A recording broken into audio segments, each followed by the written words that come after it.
Welcome to MysteryCon, where reality blurs, secrets breathe, and the truth is always hiding in something you missed. What if disasters were scheduled, flights departed to nowhere, dreams were programmed, and memories rewritten, all hidden? Inside systems we trust, these aren't just theories, they're documented, stamped and executed. Would you even know if your life had already been edited? Tell me in comments. Before we peel back the layer, like the video, and subscribe. Some truths only reveal themselves to those who stay. Now let's begin tonight's stories. It was stamped with tomorrow's date, signed with my initials, and marked Action Completed. I hadn't written it, but the system said I had. There was nothing unusual about Thursday mornings in the basement records division of the Department of Civil Operations. The walls were painted a faded institutional grey, the overhead lights buzzed faintly, and the air smelled faintly of toner and floor wax. My desk sat against the far wall near the backup water heater, and I liked it that way. Quiet, consistent, removed from oversight. I was a Level 3 clerk, part of the retention audit team. We didn't make decisions, we ensured documents matched. Their routing logs that retention periods were adhered to and that stamped approvals lined up with regulations. Nothing got filed here unless it was already old. This wasn't the kind of job where things happened. That's why I noticed it. The folder had been placed in the red zone tray, normally reserved for high security misrouted, and it had that brittle yellow look of a document printed years ago on heat-sensitive stock. I logged in by habit, then paused. The memo was dated tomorrow. Not just tomorrow, but time-stamped 9:16 a.m., 16 hours ahead. I checked the timestamp software. It showed no signs of error. The memo was typed, not scanned, with clean formatting. It bore my internal routing number, my initials, in the sign-off field, and a clearance level matching mine exactly. The subject line read, Biohazard Contingency, Metro Green South Platform. I read it twice. The last line chilled me. Action completed, risk mitigated. It was routine phrasing in threat incident paperwork, but this memo wasn't a summary. It was an approval of something that hadn't happened yet. I checked the tracking log again. No previous routing. Origin unclear. System metadata listed a document ID that didn't resolve through any of our retrieval portals. I rechecked my workstation's clock, then the wall clock. Both showed the right time. The memo wasn't marked for destruction. Protocol said it should be processed, verified, and logged. But something was wrong. I'd never seen a forward-dated memo before, let alone one that referenced a bio-incident and included my own authorization. I tried to flag it for review, but the submission tool returned a server timeout twice. Then it cleared itself from the interface like it had been auto-synced to another handler. I just sat there, blinking at the screen. And even though nothing in my training told me what I should feel, a part of me, deep down, already understood this wasn't a mistake. I didn't sleep that night. I lay on the couch with my laptop, balanced on my knees, scrolling through internal documentation systems I wasn't supposed to access, not directly. The memo had vanished from the red zone queue, but not before I'd printed a copy and tucked it into a plain manila folder marked Thermal Audits. I'd made the printout in silence, hoping the corner camera in the hallway was still blind. In its left lens, my first search query was simple, the document ID, nothing. I tried partial strings, then just the phrase from the memo's body, risk mitigated. That turned up hundreds of results, mostly old cleanup reports, contractor, compliance forms, and emergency drill evaluations. But what stood out were the timestamps. Dozens of them were dated 1 to 3 days before major domestic incidents, fires, derailments, chemical leaks, even one classified as a civil anomaly event that had quietly locked down a 6-block radius in Tallahassee in 2011. At first I assumed it was coincidence or clerical reuse. But when I isolated the memo formatting, font style, layout, subject headers, they matched exactly. Identical phrasing, identical approval language. I looked up one name, W. Hoban, a clerk out of the Kansas City branch, listed on a 2019 file tied to a waterborne pathogen incident. I tried to send him a direct message through the internal network. The return ping came back, user deactivated, position archived. I dug deeper. The account had been disabled exactly 3 days after the memo was filed. There was no public obituary, no retirement notice, just gone. I checked my own routing log history, and that's when something cracked open inside me. There were 3 other memos under my ID, documents I had no memory of seeing, much less signing. One was dated the day before a commuter ferry explosion in 2020. The metadata showed I'd reviewed and authorized a decontamination recommendation. I hadn't. I was out on mandatory unpaid leave that week for a software certification course. I pulled up the HR timestamp from that leave request, still active in my own profile. The system showed no conflict. Somehow both things had been logged, and neither had triggered an audit.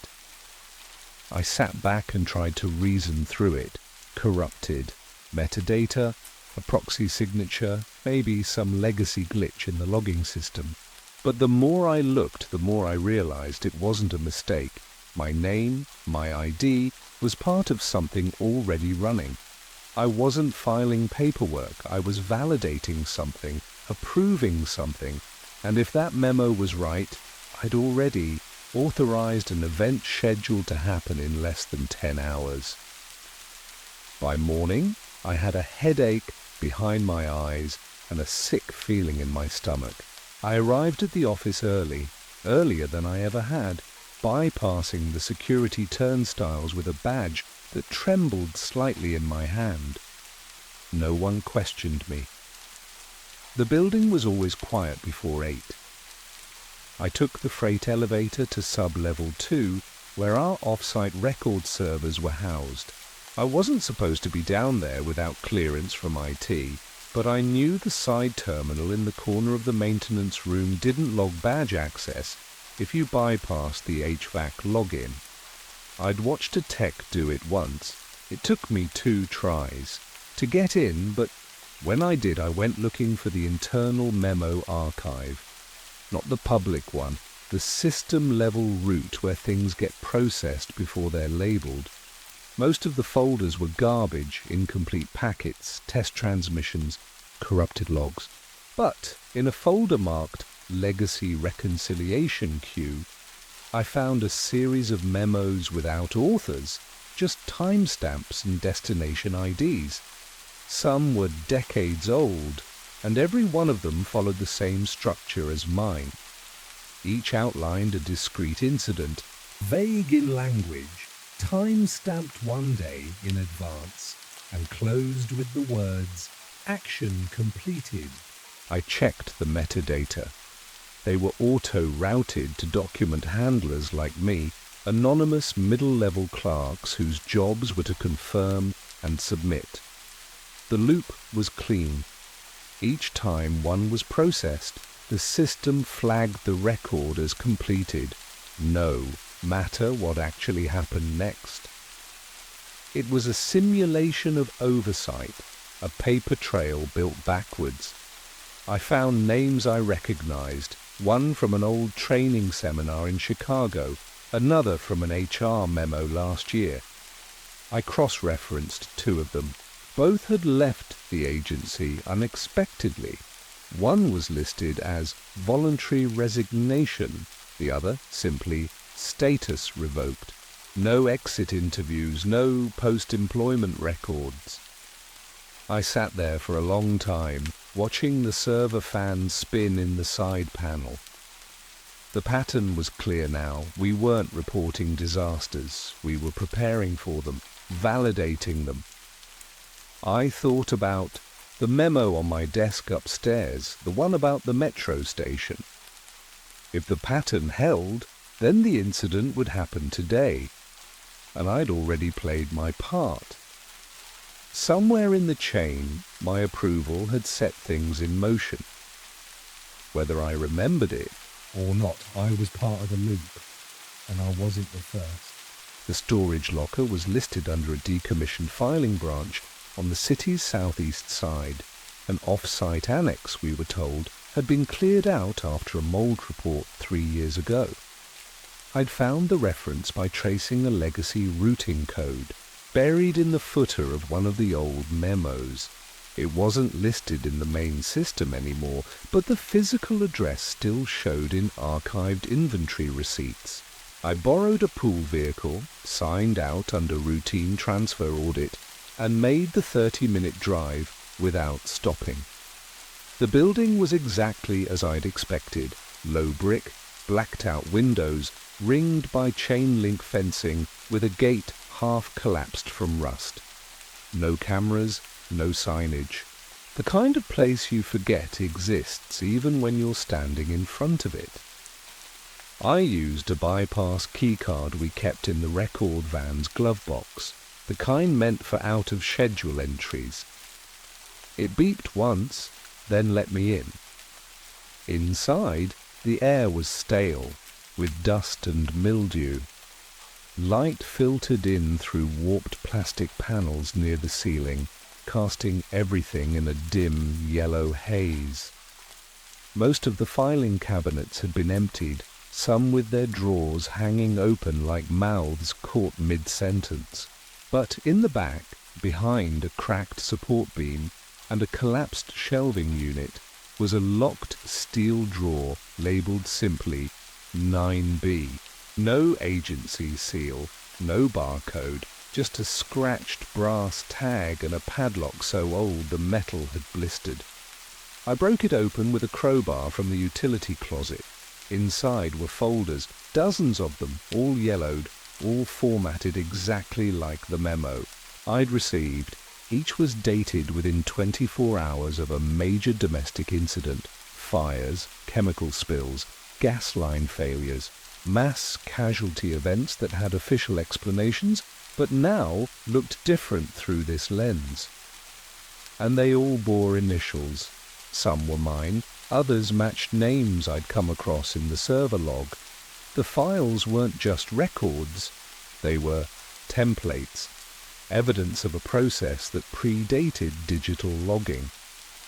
I turned the pages slowly, hands shaking, realizing each event had been approved in advance by people who didn't know they were part of it. Each one had been looped into a cycle of pre-authorization and after-the-fact validation.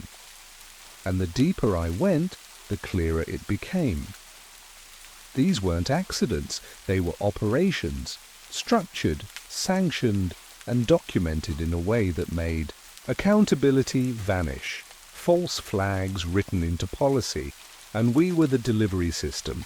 I didn't go home that night. I drove past my apartment twice before circling out toward the industrial park near the river, parking in an empty lot behind a closed auto shop.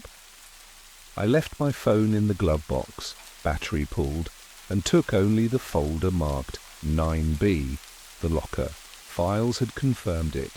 I wasn't being targeted. I was being used, and the only decision left to me was whether to keep participating or try to stop it. I still didn't know who designed the system or how it had gone on this long without exposure, but I understood the structure now. The memos didn't originate in error. They weren't warnings, they were permissions. Events were being framed as reactive when they were actually scheduled, and clerks like me, isolated by layers of bureaucracy and blind to the wider context, were the perfect mechanism. We didn't know enough to ask the right questions, and by the time we did, we were too far inside. I opened a clean text document on a burner laptop I'd bought 2 years ago, the one I'd used for my credentialing exam. I started typing a timeline, memo IDs, incident dates, initials, reference locations. I avoided direct claims, kept everything verifiable, just in case it ever made it to a journalist or oversight committee. My plan was simple. Get the packet out anonymously, then disappear. But as I was formatting the document, the laptop screen flickered. The fan spun hard for 2 seconds, then stopped. A pop-up message appeared. External sync detected, session terminated. The Wi-Fi was off. No mobile hotspot, no Ethernet. I hadn't connected anything, but somehow the system knew. I shut the lid and sat still in the dark, listening. Nothing but the hum of distant traffic and the faint creak of cooling metal from the engine block. Then I saw it. Across the lot, 2 rows over, a black sedan idling with its lights off. I hadn't heard it arrive. I didn't run. I walked back to the van, climbed inside, and started the engine like I had nothing to hide. The sedan didn't follow, but it didn't leave either. Back at the apartment, my lock had been picked. Nothing missing, just a subtle rearrangement. Shoes angled slightly off, a coffee mug I hadn't used placed by the sink. It was enough to tell me what I already knew. Disclosure wasn't just risky, it was monitored. They didn't need to threaten me. They just needed to remind me they were watching. And maybe they always had been. The metro incident happened at 9:16 a.m., just like the memo had said. A chemical release inside the south platform ventilation system triggered a partial evacuation and 15 hospitalizations.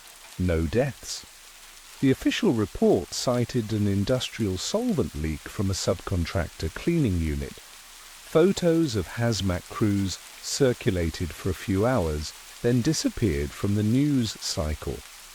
I sat at my desk, staring at the blank space where the memo had once been, and waited for someone to come through the door. No one did. Instead, at 11:03 a.m., I received a routine compliance checklist routed directly to my inbox. It included a list of scheduled inspections, one of which matched the locker site I'd broken into 2 days earlier.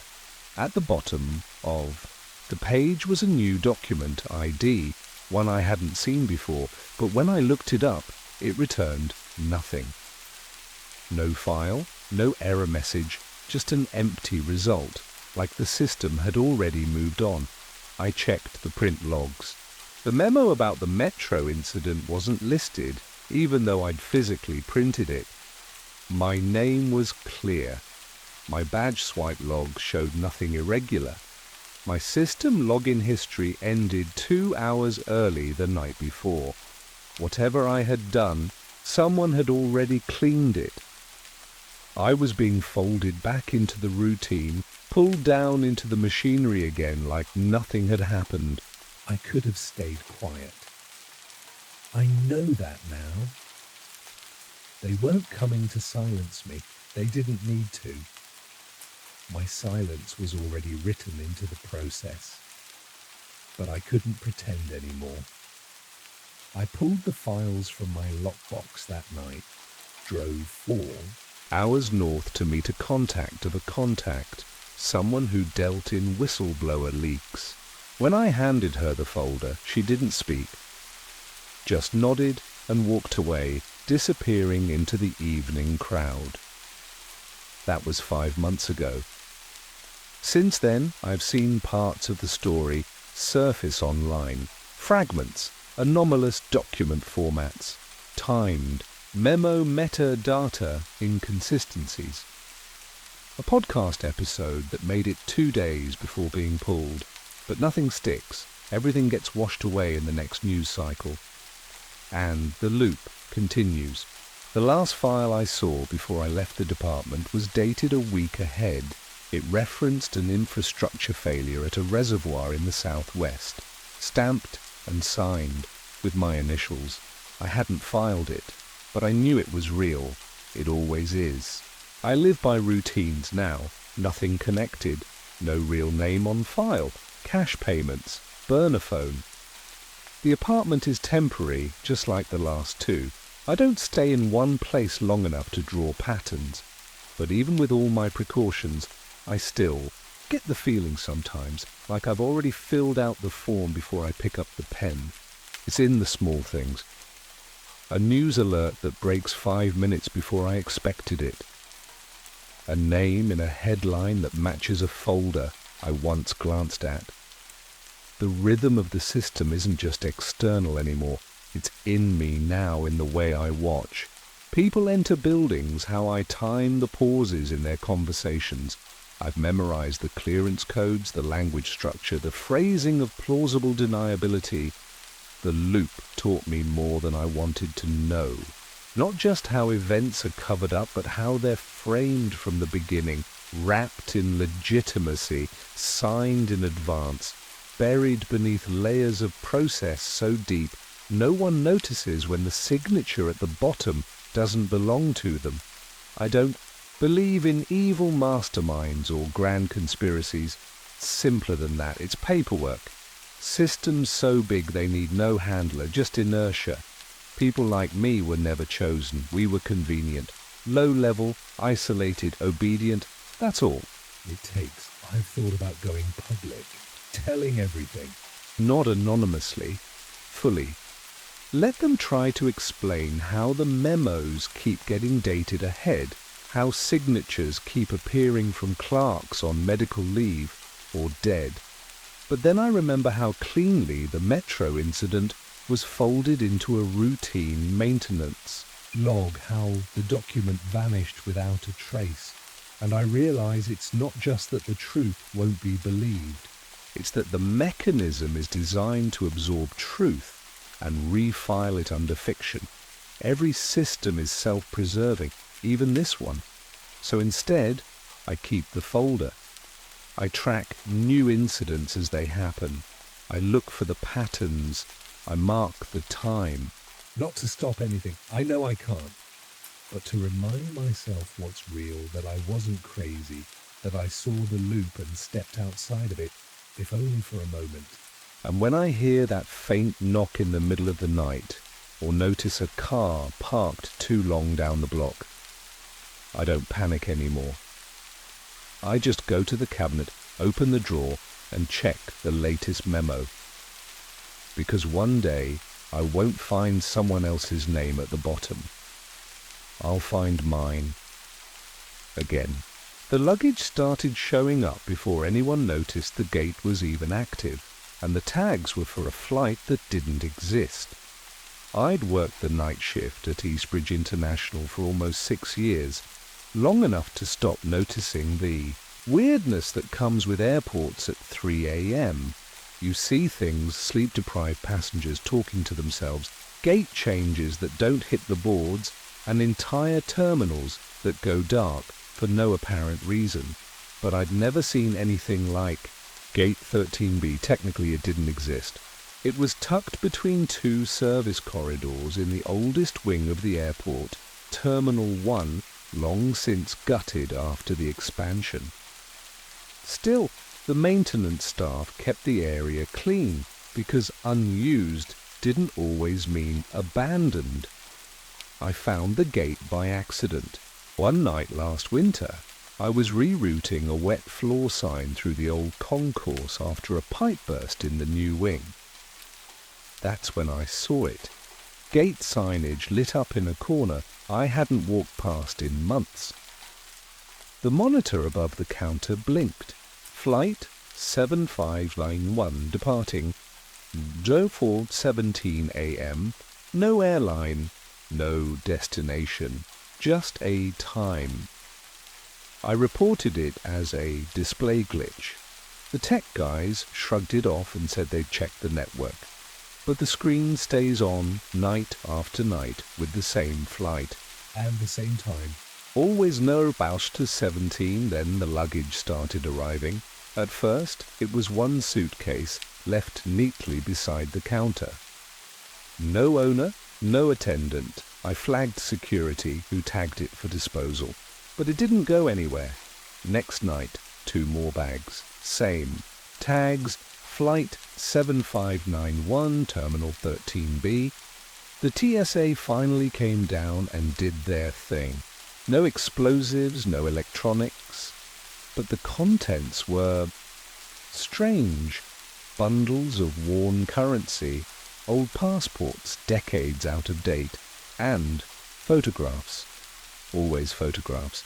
Black and white portraits of people in unfamiliar uniforms smiling in front of government buildings that looked almost, but not quite, real.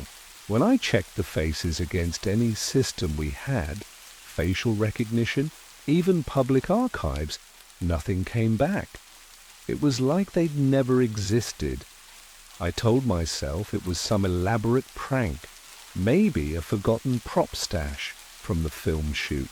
They did back in 2019, but then the bags kept coming every night. Same time, same flight, no passengers, no staff, just a gate that wasn't supposed to be there, ticking toward a departure that never happened.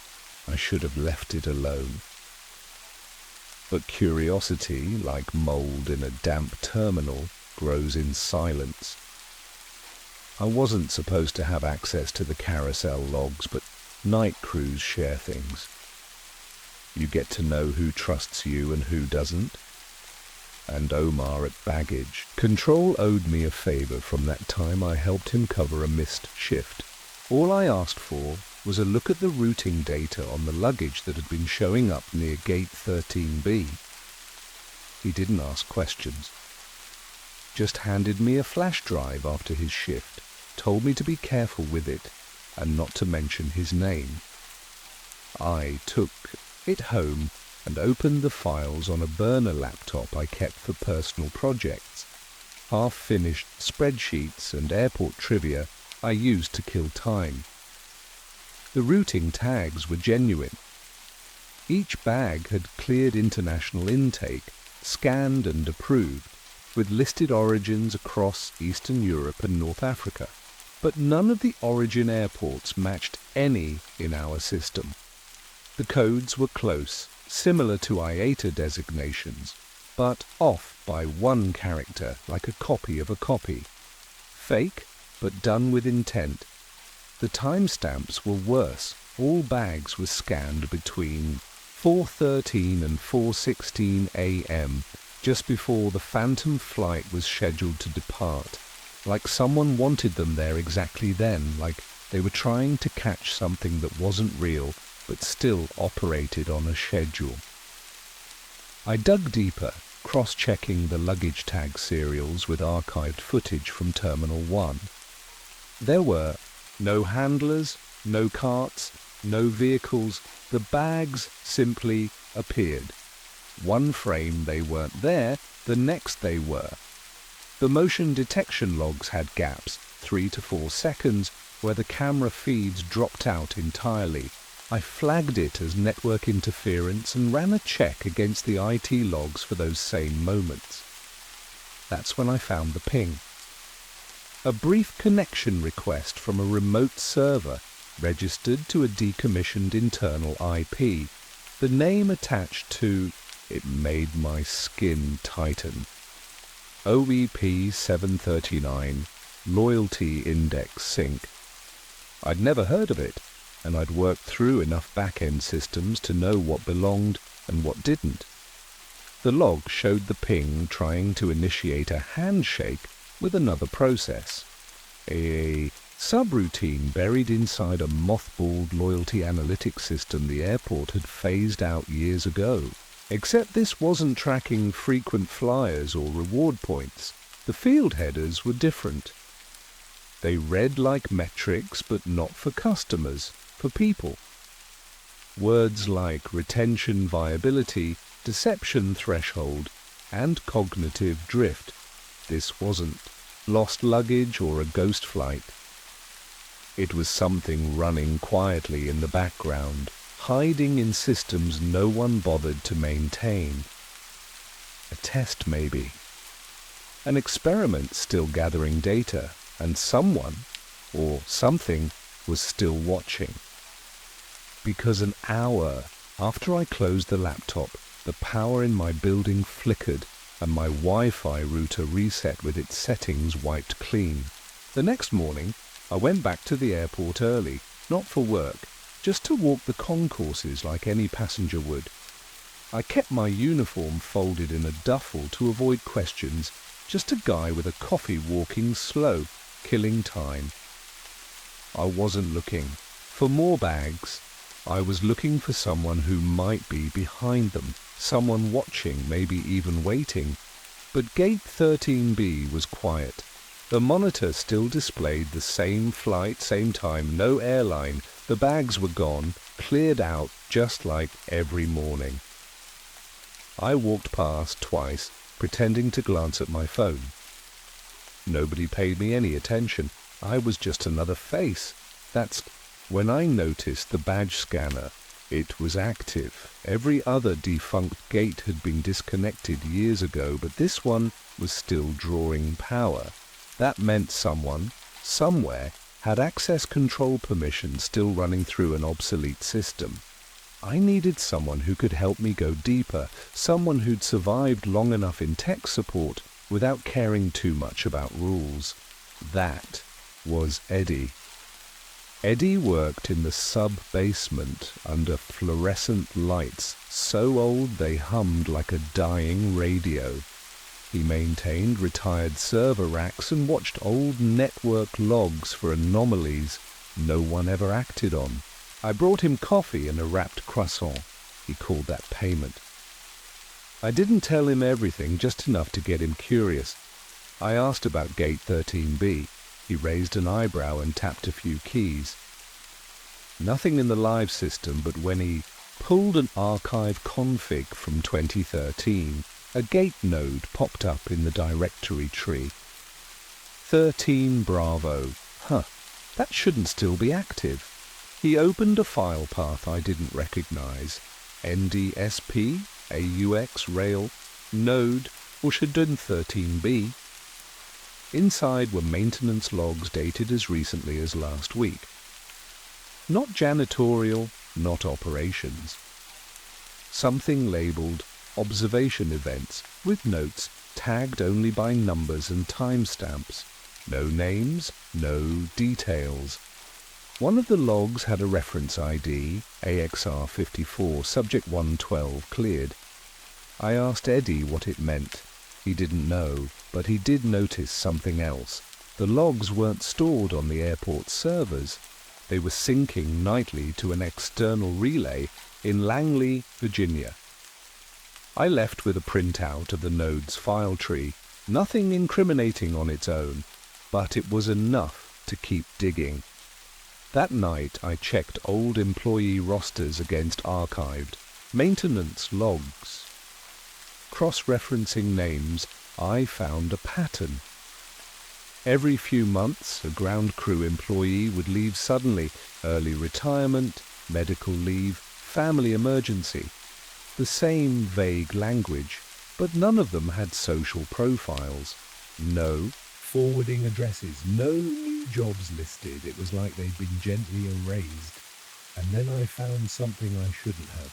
Buried in a PDF from 2009, scanned poorly and misfiled under terminal renovation updates, there was a section labeled Transition Metrics, Loyalty Assessment Thresholds, and a sentence that stopped me cold.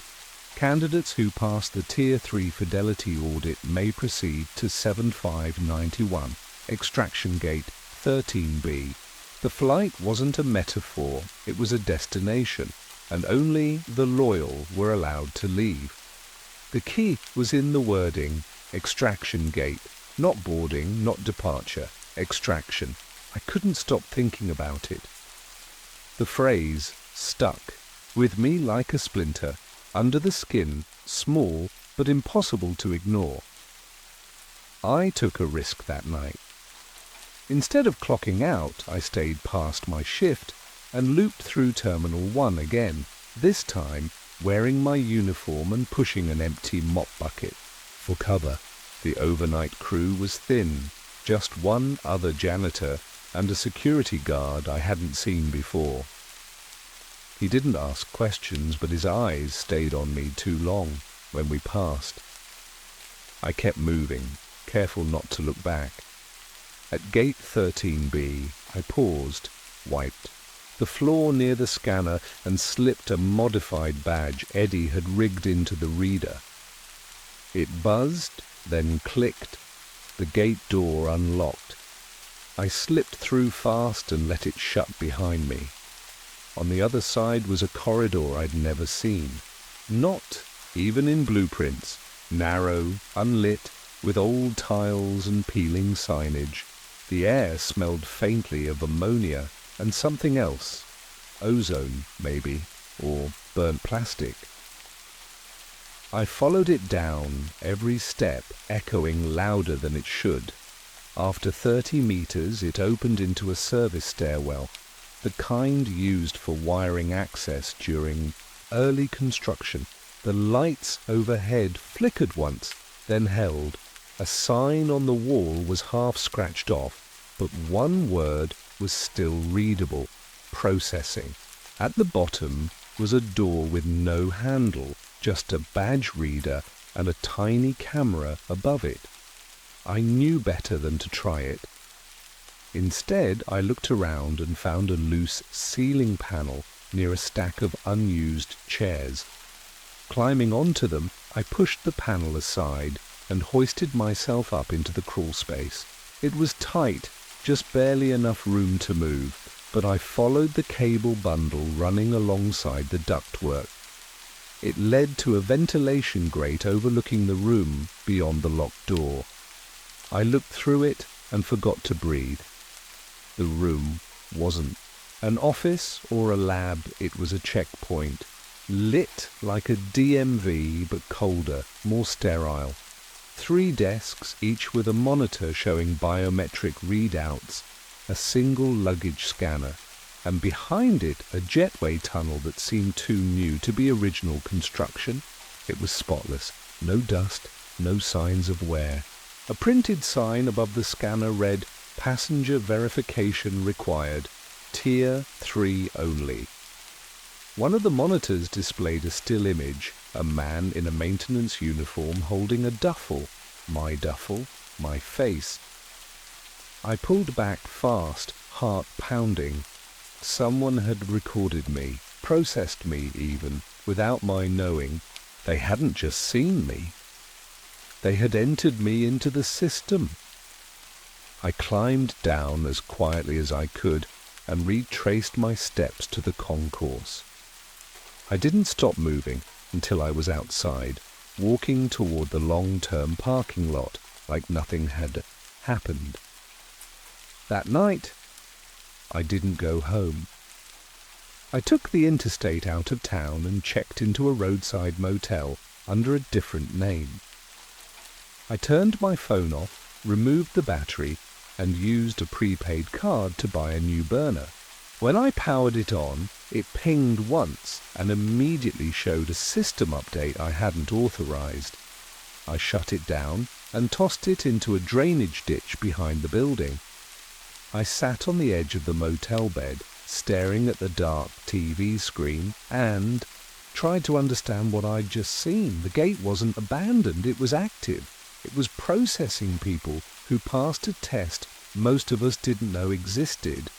And the worst part wasn't that I'd found it. It was something I had already noticed. I stayed off the grid for 3 days, changing motels twice and avoiding the airport entirely. But it didn't matter. On the 4th night, someone slid a note under my door. No envelope, no handwriting, just a printed line on the airport letterhead. You are not authorized to investigate loyalty index protocols. Cease activity immediately. I didn't sleep after that.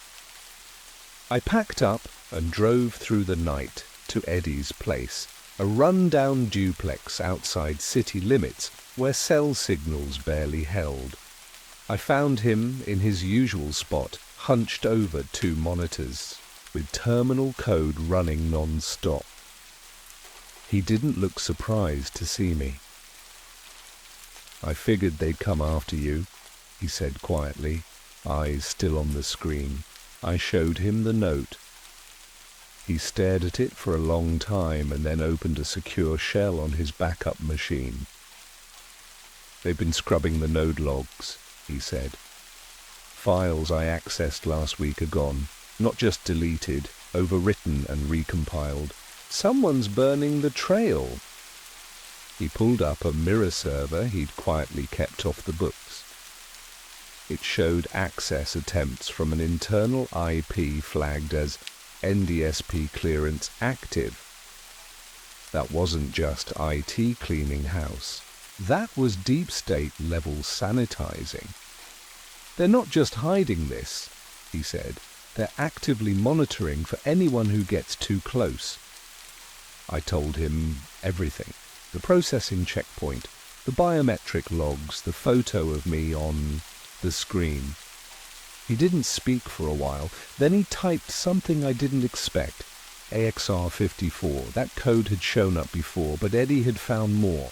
It was a classification used in older military files during the Cold War, short for Asset Extraction Route. It was used for personnel who were deemed too sensitive to be left in the civilian world, but too valuable to eliminate.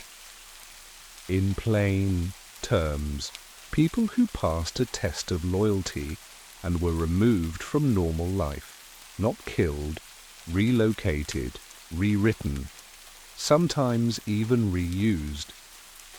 Eddie pulled up archived terminal schematics and found something hidden in the earliest blueprint, a passage marked simply as T13 transfer holding.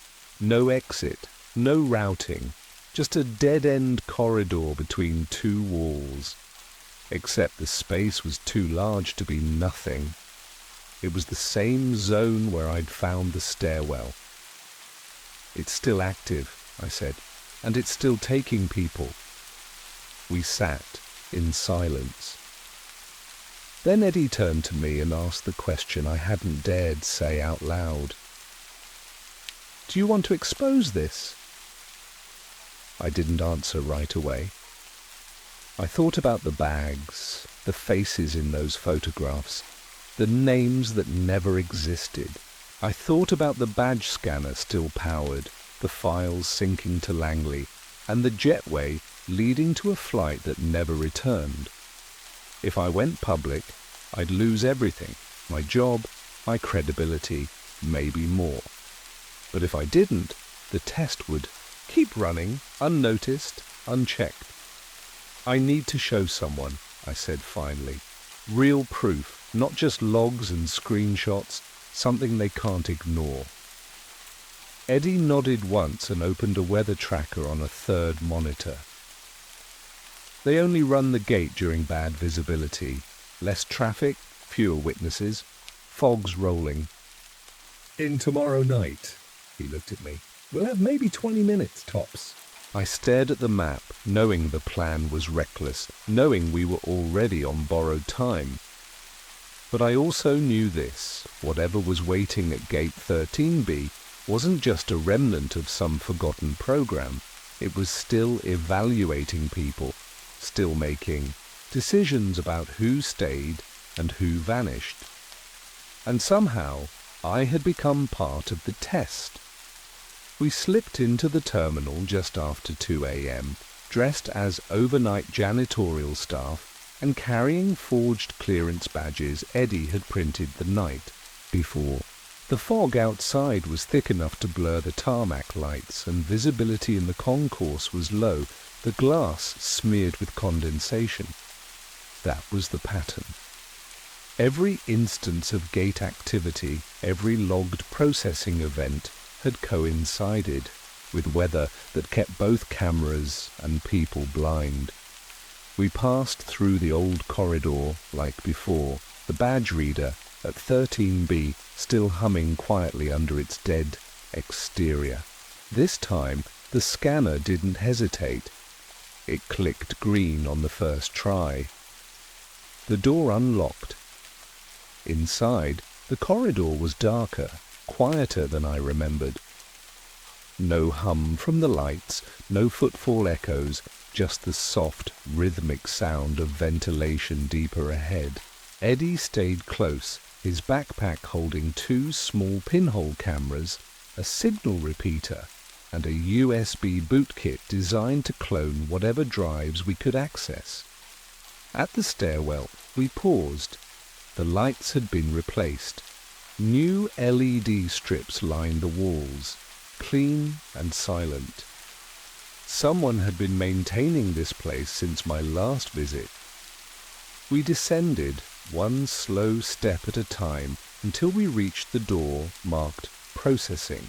The badge reader blinks red, but Eddie reaches into his coat and pulls out a palm-sized box with a hard-wired relay.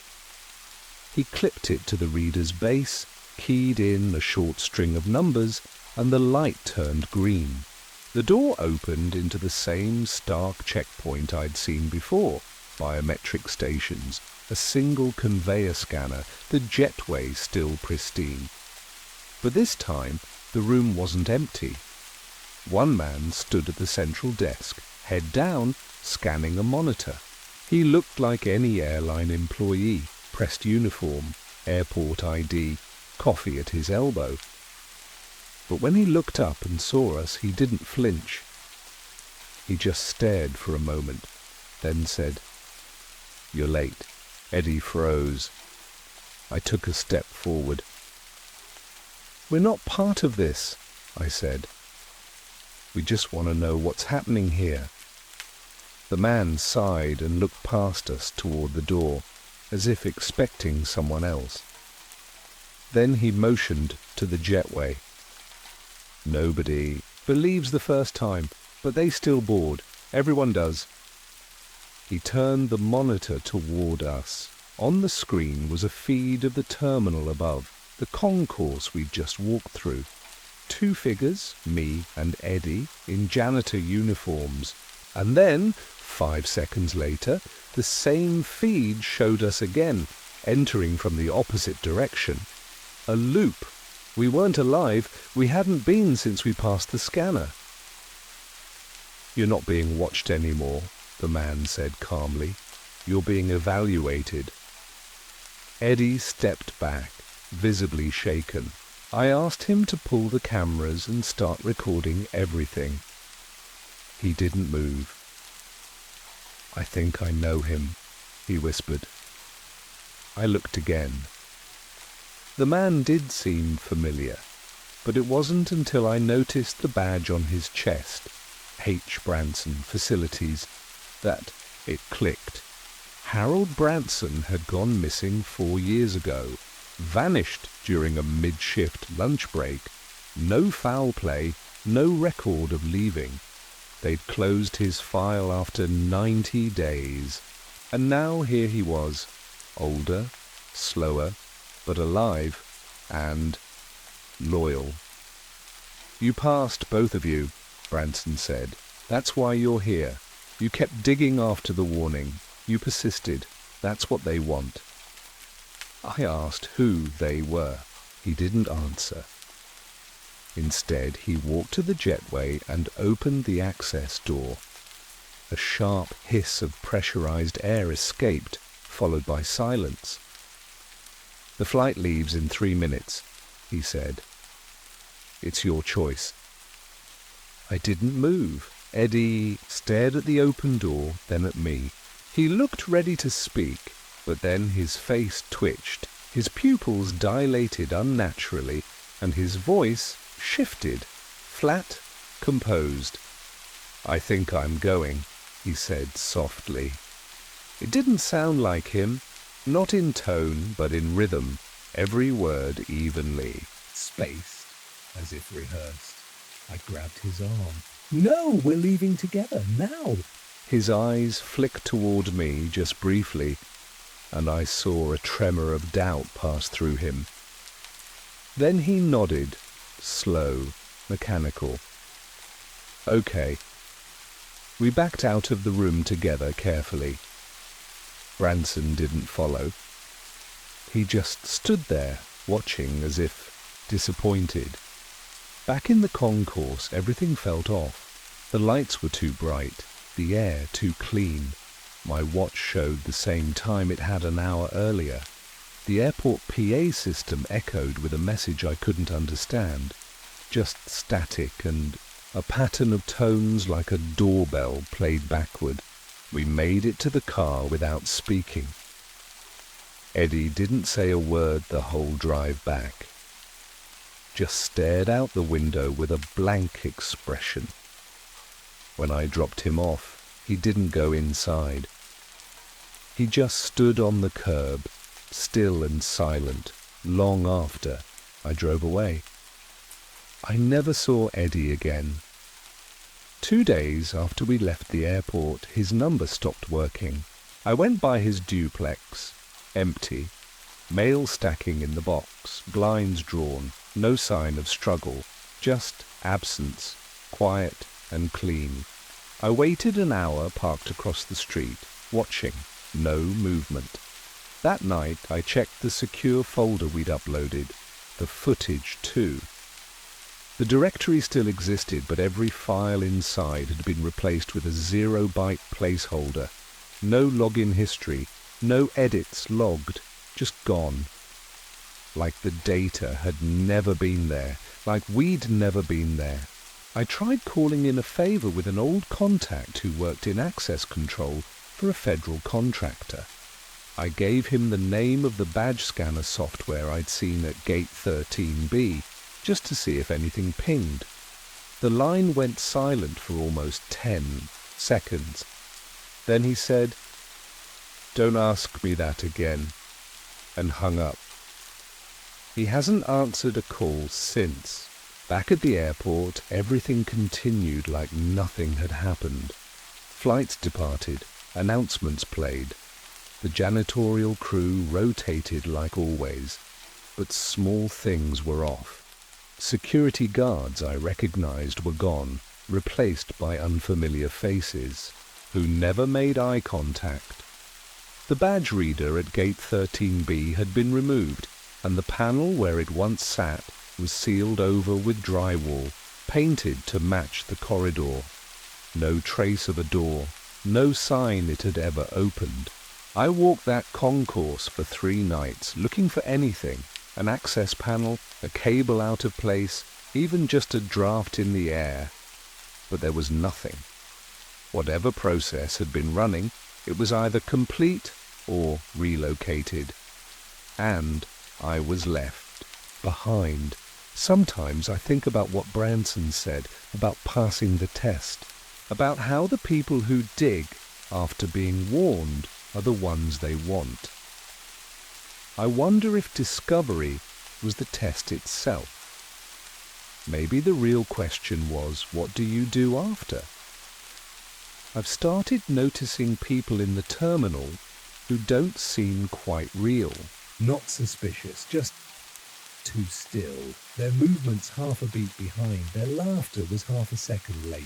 They blend in just enough. I used to think they were travellers. Now I'm not sure they ever leave. And the worst part is, I'm starting to feel like them. Some days I wake up already dressed. Some nights I dream about the jetway again. Only this time I'm standing at the threshold, holding a bag I don't remember packing. I hear a tone, like boarding chimes in reverse, and I feel something tugging behind my eyes.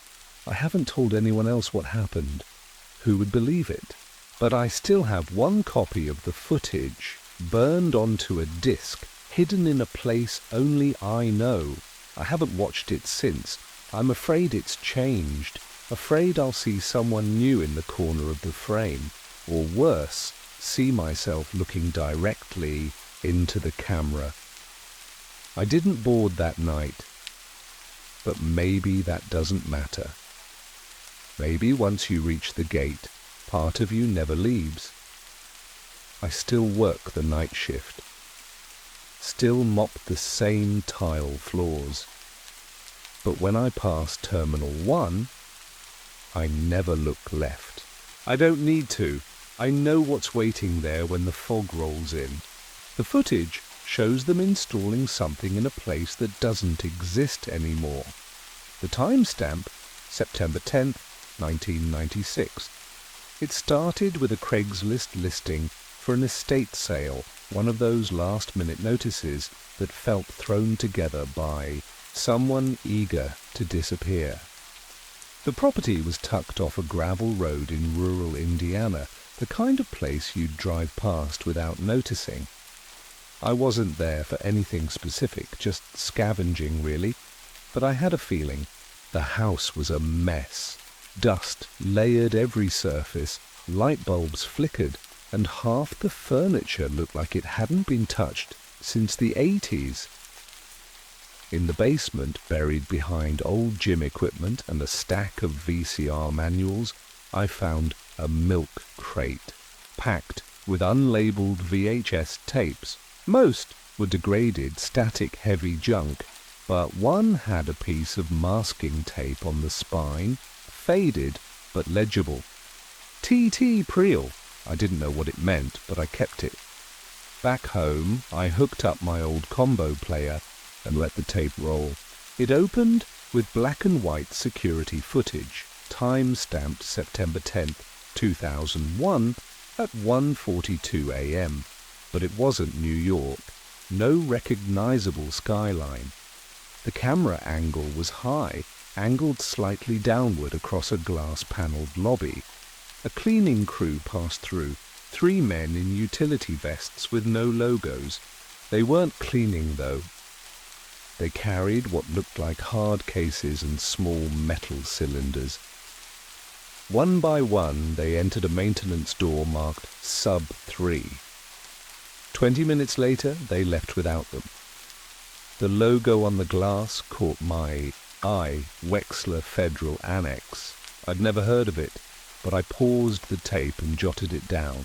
I searched online. Nothing. No federal building by that name. Not in Indiana, not anywhere. But something about the footage felt real. How the camera adjusted to light. How one man coughed and startled the others. It didn't feel staged. I watched the rest, frame by frame. At the bottom of the screen, next to the date, were 4 blinking letters I almost missed. ARTC. I didn't sleep that night. The tape wasn't just a relic, it was evidence of what I didn't know yet. But someone wanted it buried, and I just unearthed it by accident. I couldn't stop thinking about the tape.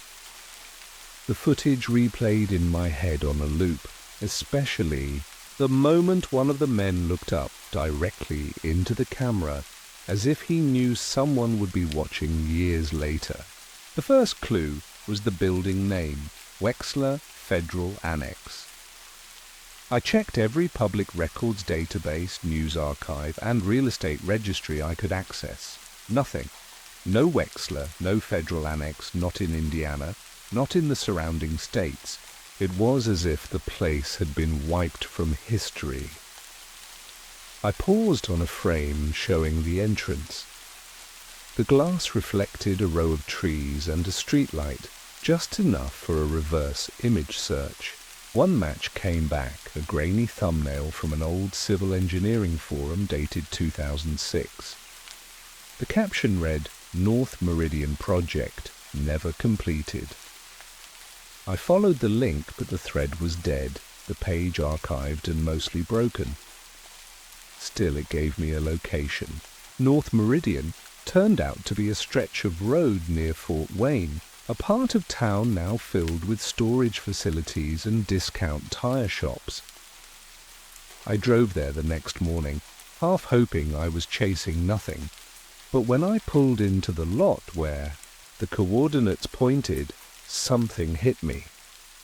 The buildings were all wrong, too new, too clean. I circled around back where a small patch of asphalt had cracked into chunks.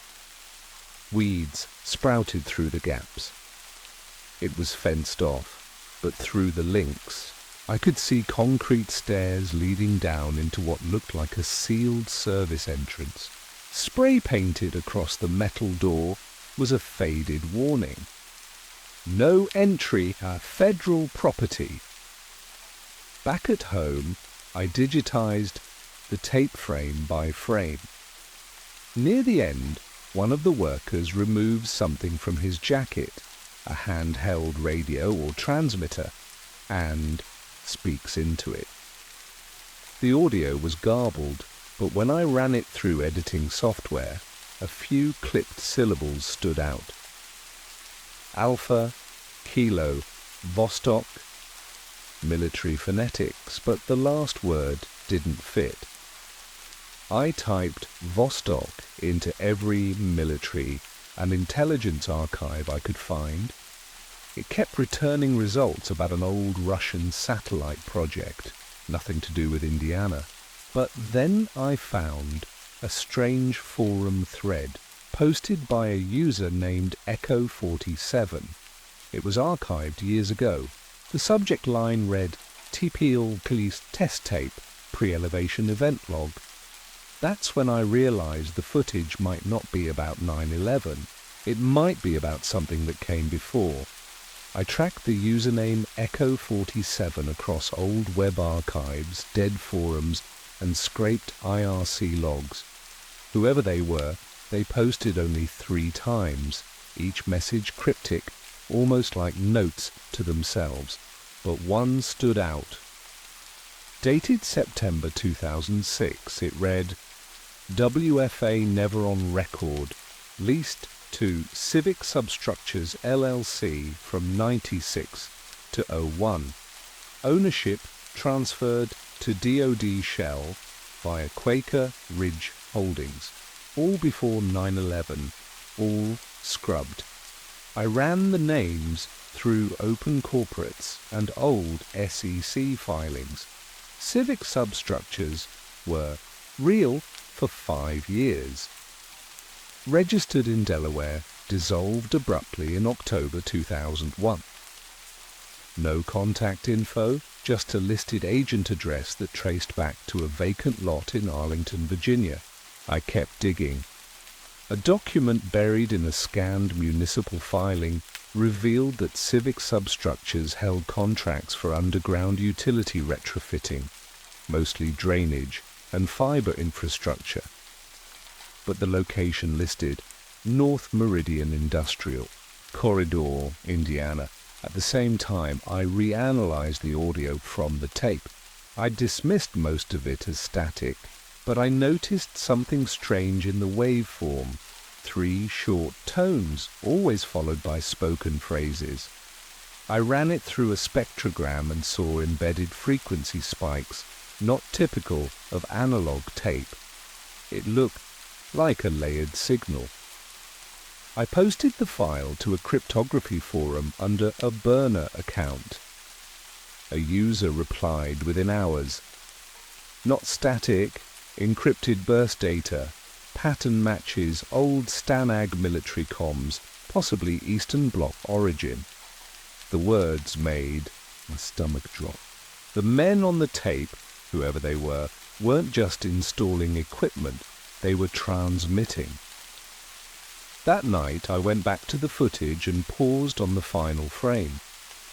The timestamp said 01:58 AM, September 10th, 2001. But when I enhanced, the overlay metadata baked into the VHS encoding, what was usually invisible in playback, I saw something I hadn't expected. Buried in hexadecimal were 2 strings. Pre-L 1196, and OP Stage 2 Hold. It didn't make sense until I checked the tape's tracking again. The date wasn't 2001, it had been overwritten. The original footage was shot in 1996. Same date. Same time. September 10th, but 5 years earlier. A second event. Same setup. Different decade. No one had ever mentioned it. Not in the media, not in declassified reports. Nothing. I stared at the screen, my mouth dry. Something had happened before 9/11, something they erased. And this tape, this forgotten piece of plastic, had survived. I needed to see what remained of the Wexler Federal Annex. Not just satellite images or archived permits, but something physical. So I went back, this time at night with gloves, a flashlight, and bolt cutters tucked in my backpack. The perimeter fence was cheap, likely replaced after the original structure came down, and the lock rusted enough to snap without much effort. I stepped onto the cracked asphalt, half expecting motion lights or a hidden security system. Nothing, just silence, thick and unmoving, like the air hadn't been disturbed in years. The stairwell I'd spotted earlier was still there, partially sunken into the earth. It led to a metal door, streaked with rust but intact. The faded warning was still legible. I knocked first, absurdly, then jimmied the latch with a screwdriver. Until it gave. The door swung open with a moan. The space beyond smelled like wet metal and soil. The walls were concrete, sloped slightly inward, as if built to withstand pressure or intrusion. I descended into darkness, a flashlight beam catching fragments of insulation, curled wires, and the occasional dead insect. Then I found the room. Not large, maybe 30 feet across, but it looked untouched. A cluster of network ports ran along one wall, capped but labelled, and in the centre, bolted to the floor, was an equipment mount still half filled with what looked like signal routing gear. Most of it was gone, removed or destroyed, but a few panels remained. The name etched along the housing wasn't familiar. Helios Systems Group. I photographed everything, careful not to touch more than I had to.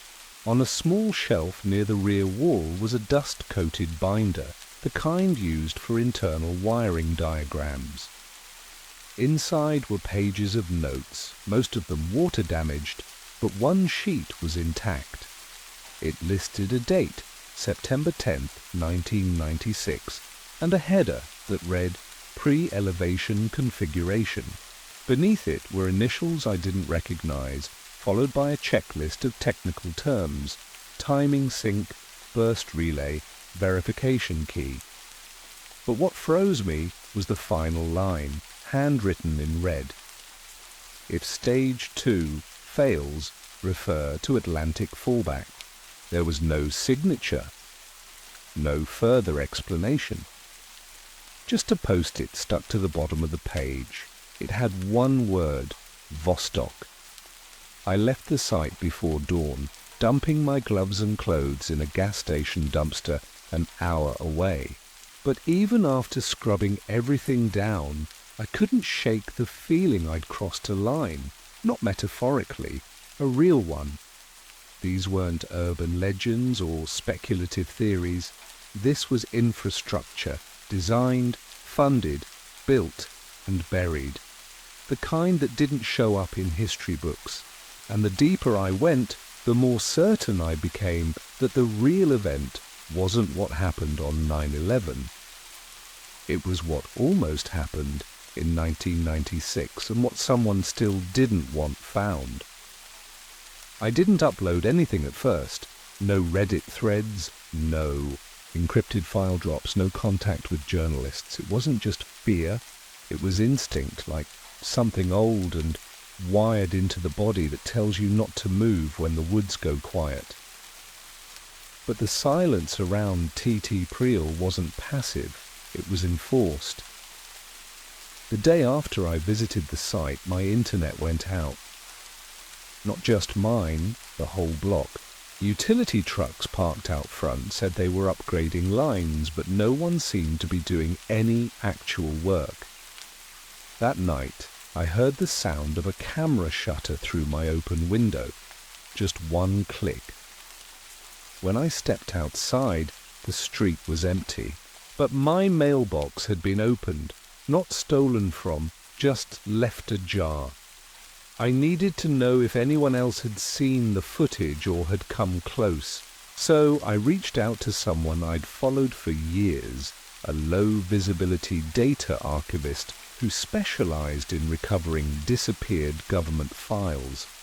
I sent him a still frame from the tape, just the image of the lobby, timestamp cropped. I asked if he recognized the architecture.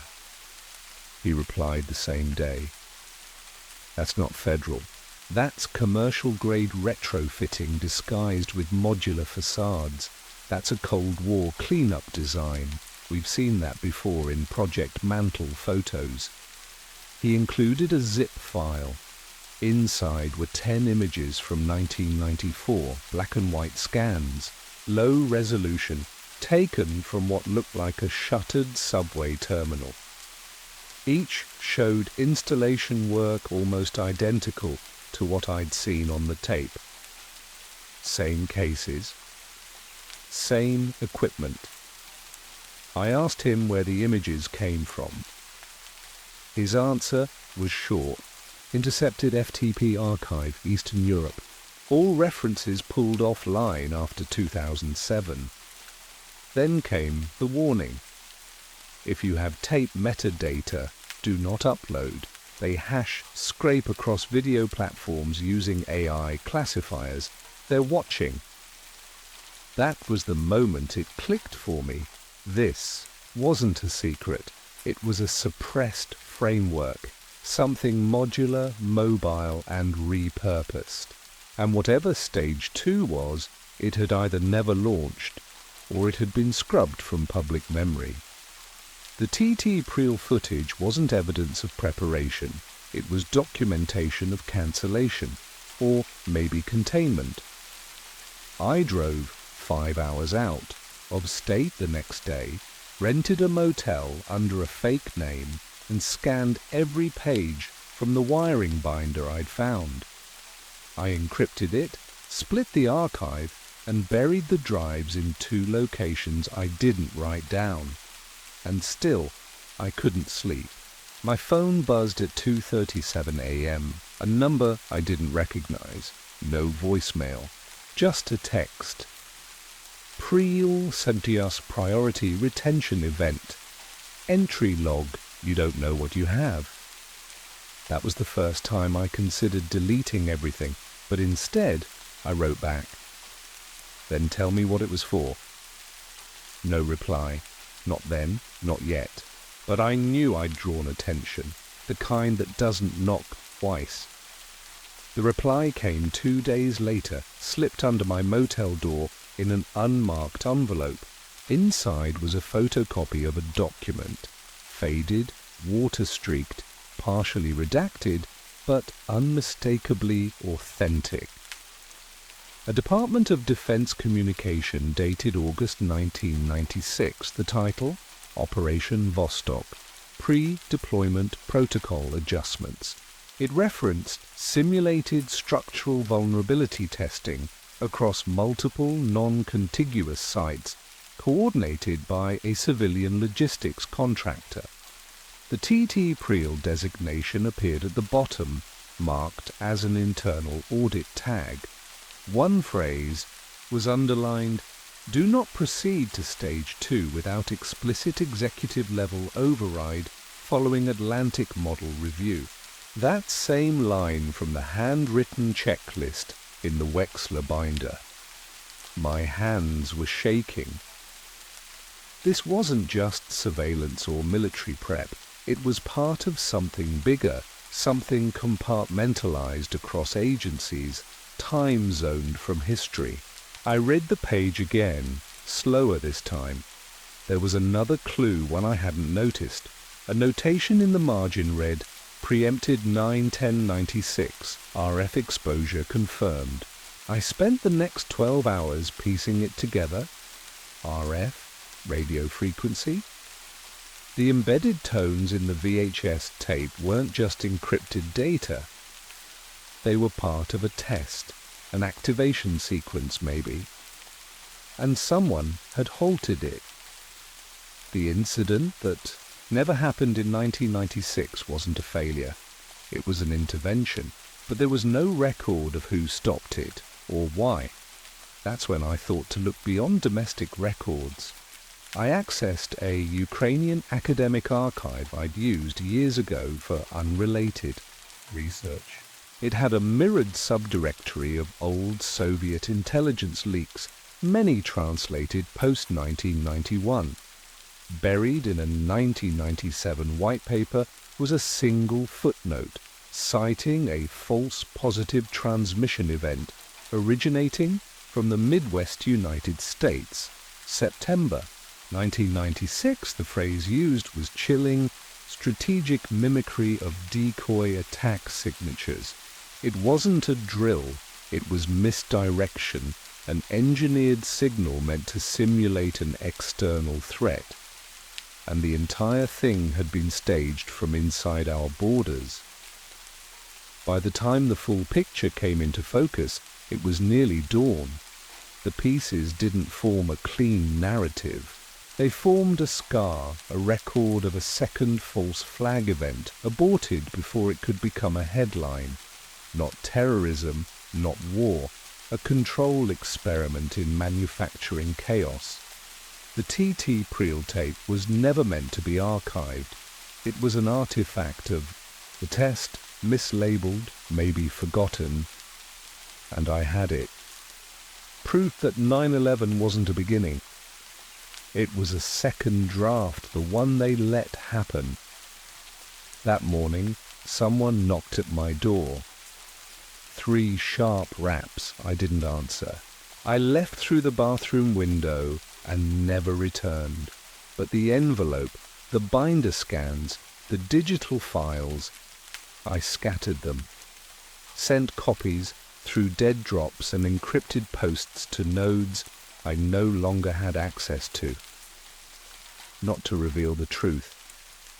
Just to make erasing it impossible. It's been 13 months since I disappeared. I change names every few weeks, never staying longer than a night in the same town. My face doesn't show up in facial recognition sweeps because I've surgically avoided every lens I can see, and even more, I probably can't. The original. TT Priel tape, the physical cassette, I burned in a steel drum behind an abandoned truck stop in Wyoming. Not because I wanted to erase it, but because I needed to close the loop. The copies are still out there, broken into fragments, disguised as noise in unrelated torrents, embedded in image metadata, compressed into amateur radio band transmissions. Anyone can find them, but no one will understand what they are, unless they already know. I didn't go public. Not really. I never released a single file under my name, because that was never the point. The point was to tip the balance just enough, so that total erasure became impossible. What's haunted me more than the footage, more than the voices or the code words, is the silence that followed. Not a warning, not a threat, just nothing. No one's tried to drag me back. No arrests, no trails of bodies. Just the cold knowledge that they don't need to stop me. They've already buried it deeper than anyone knows how to dig. I've come to believe that TT Priel wasn't just a rehearsal for a future event. It was a test to measure what the public could forget. A simulation to observe erasure in real time, and the thing is, it worked.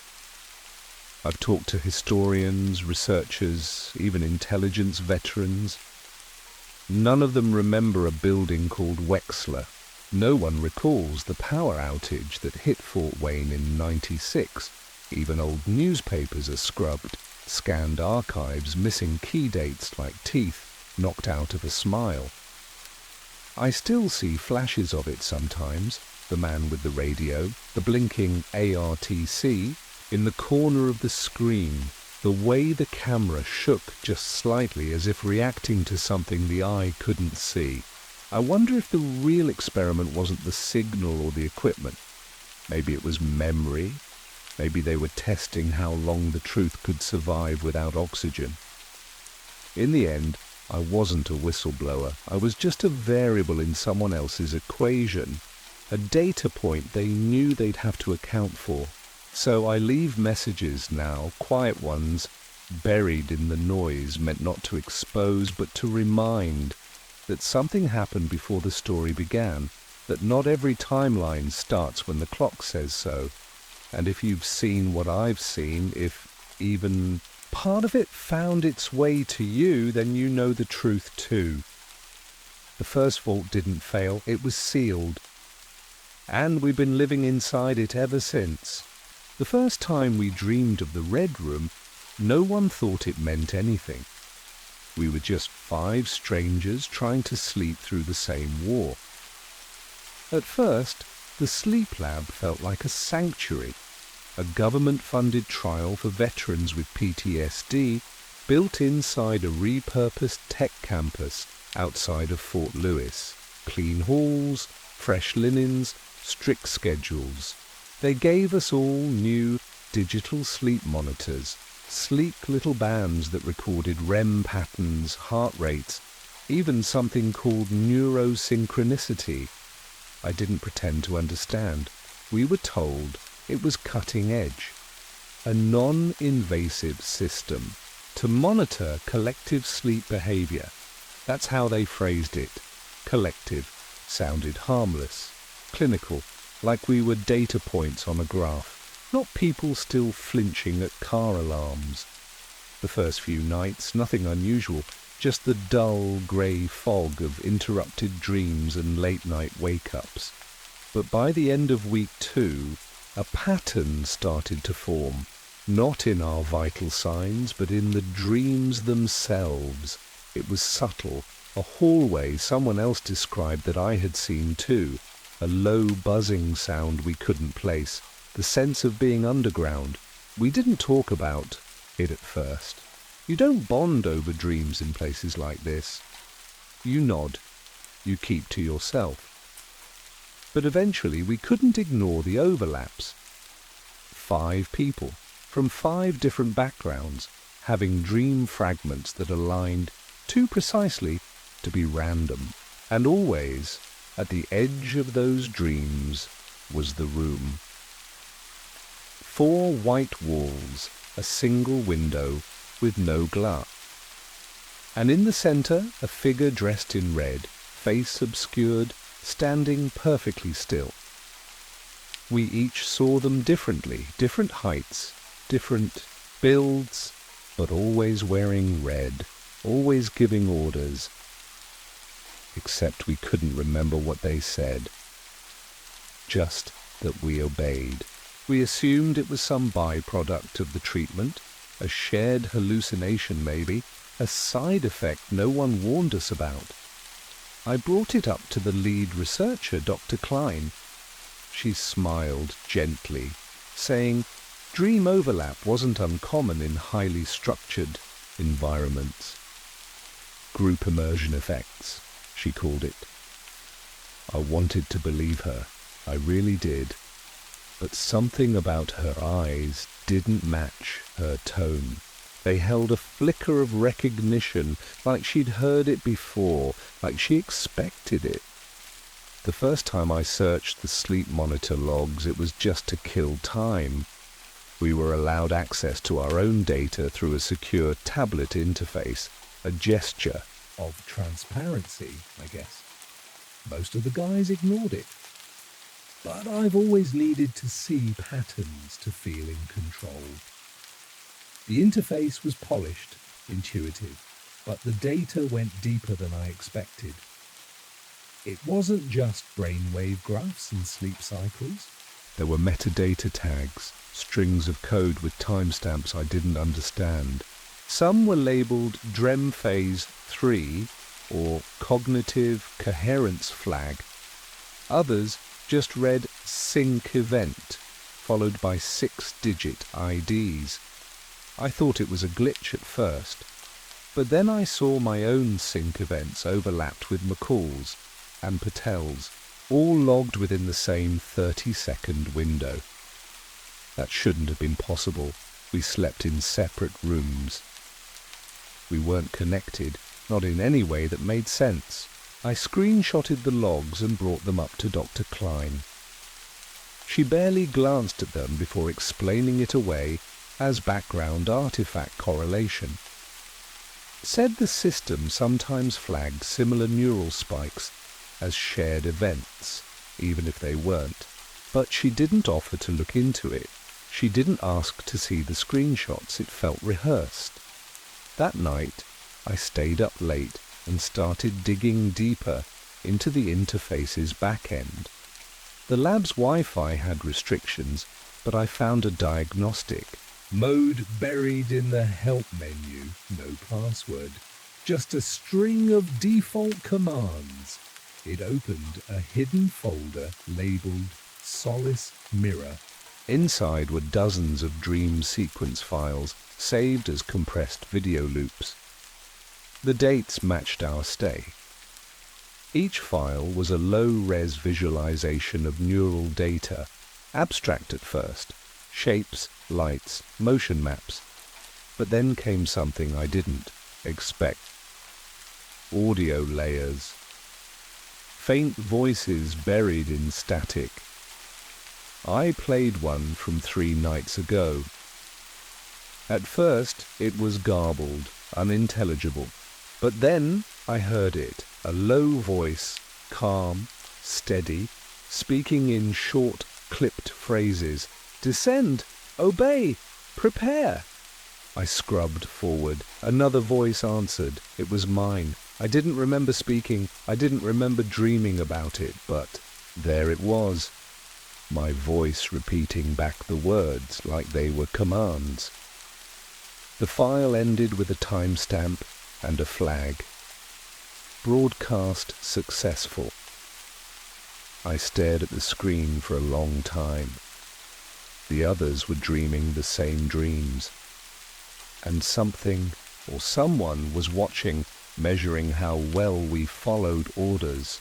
I started matching the timestamps from the audio loops with the facility's activity logs. They didn't line up. Lights out was at 2200 hours, but the broadcast successful entries always showed E0317 every night. Same time, like clockwork. At first I thought it might be an internal timer in the system, just routine data uploads or diagnostics, but then I checked the security feed metadata. The cameras recorded a network dropout every night at 0317, exactly 22 seconds of missing footage across every hallway door and sleep lab. That wasn't a coincidence. I pulled an older backup from my personal tablet, one I'd mirrored to an encrypted SD card the first week as a habit. The footage was grainy, but the gap was still there. And something else. The night before the gaps started showing up. One of the tech assistants, Jules, quiet guy, ex-Air Force, was pulled off the roster without notice. No exit interview, no transfer paperwork. His name disappeared from the staff directory the same day the missing intervals began. I asked around casually, but nobody remembered him clearly. Even when I showed a photo, people hesitated like they were trying to recall someone from a dream. I started to feel the edges of something bigger, something intentional. The program had claimed it was in phase 2 of clinical trials, non-invasive, no pharmaceuticals, no behavioral programming. But when I searched for Project Solace through archived VA research grants, I found nothing. The name didn't exist. What I did find, buried in a digital archive from a shuttered think tank, was an old DARPA white paper. Title: Neural Entrainment and the Consolidation of Command. A proposal for cohesive behavioral guidance through shared dream architecture. The authors were redacted, but the diagrams were familiar, identical to the data visualizations from our dream logs. The concept was chilling. By syncing sleep states across a closed group, subjects could be steered toward uniform decisions using suggestive command patterns. The last page of the paper included a projected test date. It matched our program's start month exactly. That night when I closed my eyes, I didn't try to sleep. I waited. At 03:17, the static came, just like before. And through it, that same voice, clearer now, no longer abstract. Tomorrow. Initiate contact. I didn't respond this time, but I knew someone would. 2 miles outside the facility, past a decommissioned perimeter gate and an old firebreak trail, there's an auxiliary building nobody talks about. It doesn't appear on the site map.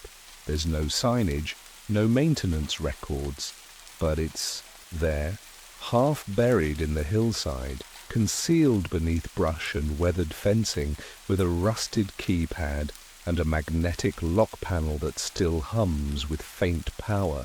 I found it by accident chasing a weak Wi-Fi signal I picked up near the staff gym.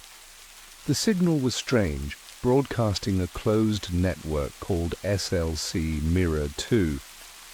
It led me out there, step by step, watching the bars rise as I got closer. I waited until a night when most of the staff were out at a sponsored dinner in town. Told the on-call nurse I had a migraine and stayed back. At 0200, I slipped past the outer gate during a shift change, wearing a borrowed maintenance jacket and a degaussed ID badge I'd modified using a handheld RFID programmer. The door opened on the third try. Inside, the air was dry and stale, like a space that hadn't been entered in years, but was still somehow active. The walls were concrete, covered in faded stencils marked Level 0 Induction Suite. No, lights came on, but the emergency strips along the floor glowed faintly underfoot. I followed them down a sloped corridor, into a chamber lined with 12 reclined chairs in a circle, each fitted with biometric headgear and restraint harnesses. No paper logs, just a terminal looping a diagnostic screen. I entered my patient. Number. The screen changed. Active session 5 REM linked. Sync stable. Host node red unit. Beneath it was a list of names. Mine, McCall, Patel, 2 others I didn't recognize, and then a 6th name, flagged in red, Observer, Klein, S. At the bottom, a log entry. Induction protocols successful. Command resonance verified. Subject 03 executing tasks in post-dream state. That was Patel. 2 days earlier, he'd been found trying to enter a locked comms facility off base. Said he'd had a dream about receiving an urgent message there. They called it a relapse. Now I know better. These weren't shared dreams. This was programming. And someone was keeping score. I didn't sleep. Just lay still, heart drumming low and steady, eyes fixed on the monitor's dark lens. In the morning, I confronted McCall. We hadn't spoken much outside of the group, but I needed to know if he remembered anything that didn't feel like his own thoughts. He didn't hesitate. "Have you ever woken up knowing where to go?" he asked. "Like there's a map in your head, but you don't remember drawing it?" He'd been dreaming of a building with no doors, a hallway without light. The red figure is no longer still, walking toward him while he dropped to his knees. I showed him the photos from the induction chamber. His hands trembled. We agreed we had to tell someone outside the facility. He had a sister, a former Army intel analyst turned reporter. He left her a secure voicemail using a burner I'd hidden in my toiletries kit. 3 hours later, they took him. Medical transport. No alarms, no staff discussion. They said he'd had a seizure. His name wasn't mentioned again. His room was cleared by lunch. The Wi-Fi network SLC Mirror 2 was gone. The auxiliary door sealed with a biometric lock I couldn't spoof. My patient profile had been downgraded, but the dreams continued, and now the figure in red was walking toward me. 2 days after McCall vanished, my monitor deactivated. No red light. At breakfast, Dr. Klein was gone. A new doctor filled her chair, name tag unreadable, posture stiff, eyes scanning constantly. I accessed the tablet one last time. My profile was locked, sleep logs deleted, photo replaced with a blank silhouette. That night, I used the RFID fob to access sub-level 2, the server room. Racks labeled Solace Core blinked softly. I bypassed the lockout and ran a manual query. Hundreds of logs, other trial groups, other cities, each file tagged, sync stable, command injected, response verified. I played one. A man lay on a gurney, wires on his scalp, a pulse of light blinking. Suddenly he sat up and spoke. Initiate cascade. Then silence. The next file opened automatically. Klein in civilian clothes. Behind her, 2 men in uniform. Her voice is calm. Phase 3 is proceeding. The broadcasts are reaching linked subject. We've confirmed agent activation at Site Echo and Site Delta. Solace is operational. I stood there, stunned. This wasn't therapy, it was a deployment. Some of us had never been asleep at all.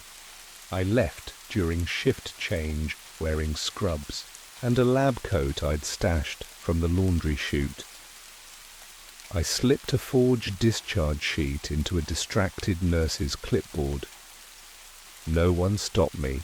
I made it to a Greyhound station 2 towns over, paid cash, and threw the burner phone into the river. Since then, I've moved every 3 days, used library terminals to transmit everything I copied, but every file I upload vanishes.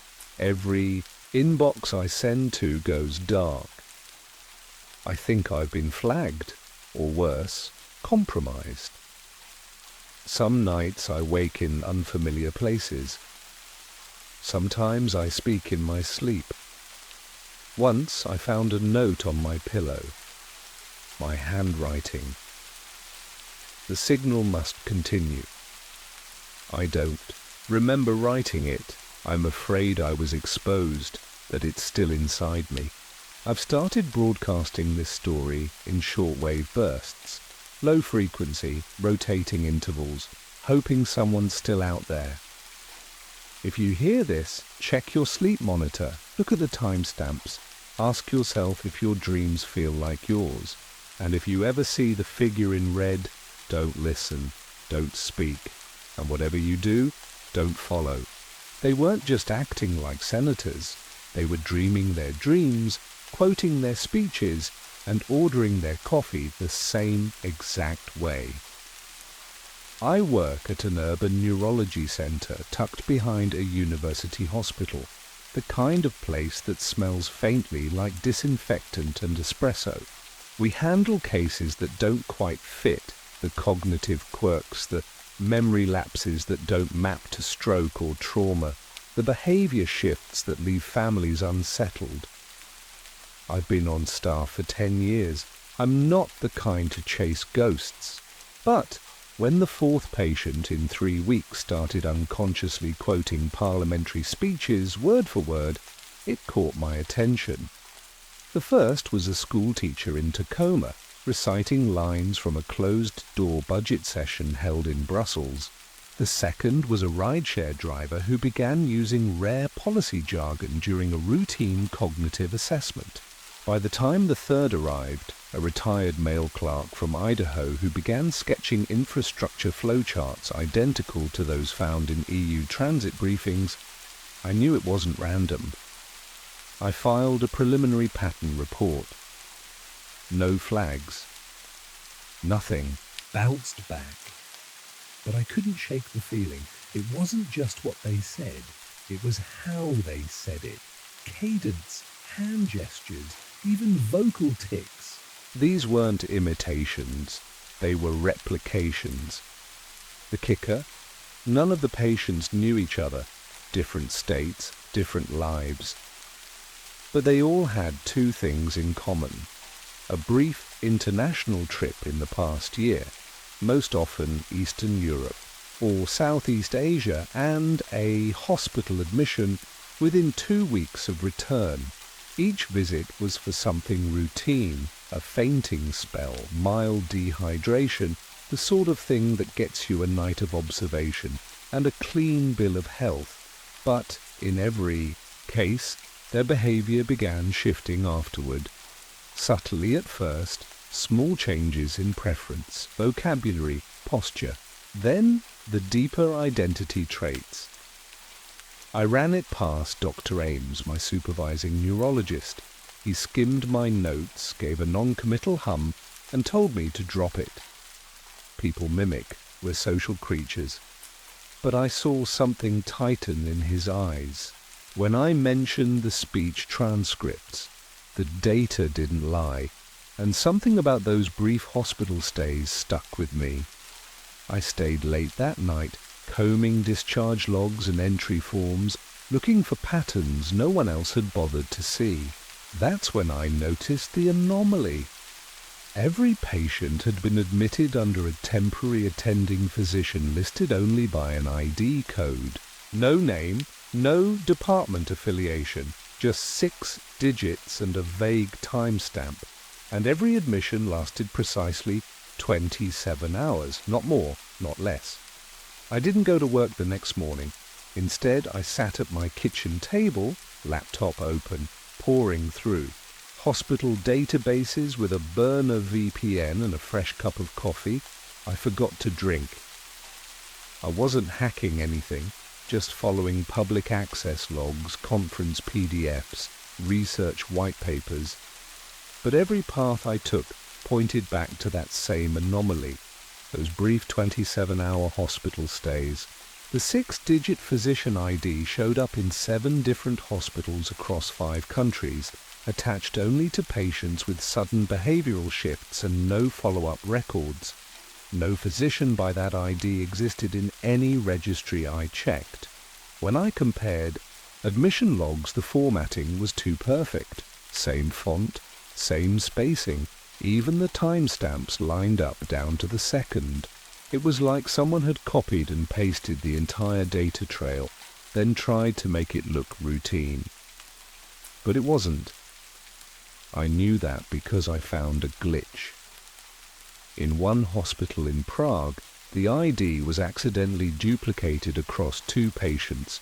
On the same night, an error that should have triggered an internal audit. But there was no audit, no corrections. Just a quiet deletion of the record a week later, like it had never existed. I took screenshots, catalogued everything into a locked drive, and then moved on to social media. I searched for the patients, I could track an engineer in Helsinki, a market consultant in Bogota, a mid-level diplomat's daughter in Virginia. They'd all gone dark in the same subtle way. No updates, no photos, no posts from friends or family. One woman's Instagram had been scrubbed entirely, hundreds of posts replaced by a blank account and a new name. She had once written about poetry. Now she only followed infrastructure watchdogs and obscure policy think tanks. I clicked through every account, building timelines, comparing behavior before and after their medical visits. The shift was always clean, like someone had drawn a line through their lives and restarted them. No chaos, just precision. At first, I thought maybe it was a pattern of coercion, brainwashing, ideological targeting.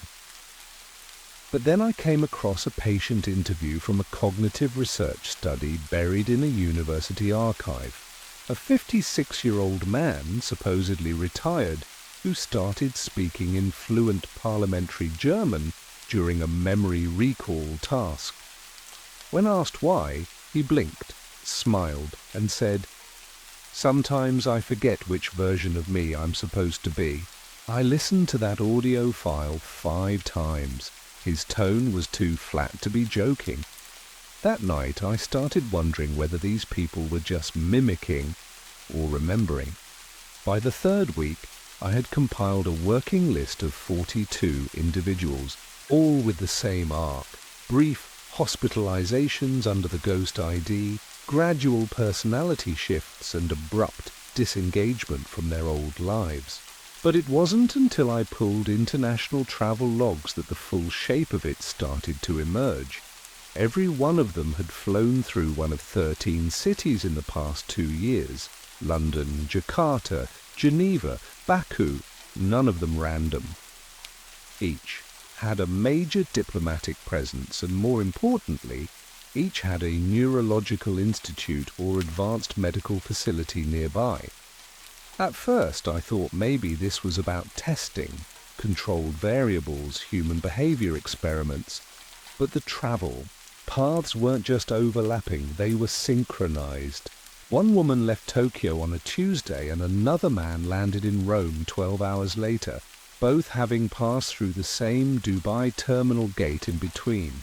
And I mean the same gate, the same lounge, the same 45-minute window. It wasn't a coincidence. It was choreography. I ran the paths against public diplomatic travel schedules, the kind that governments quietly publish for transparency.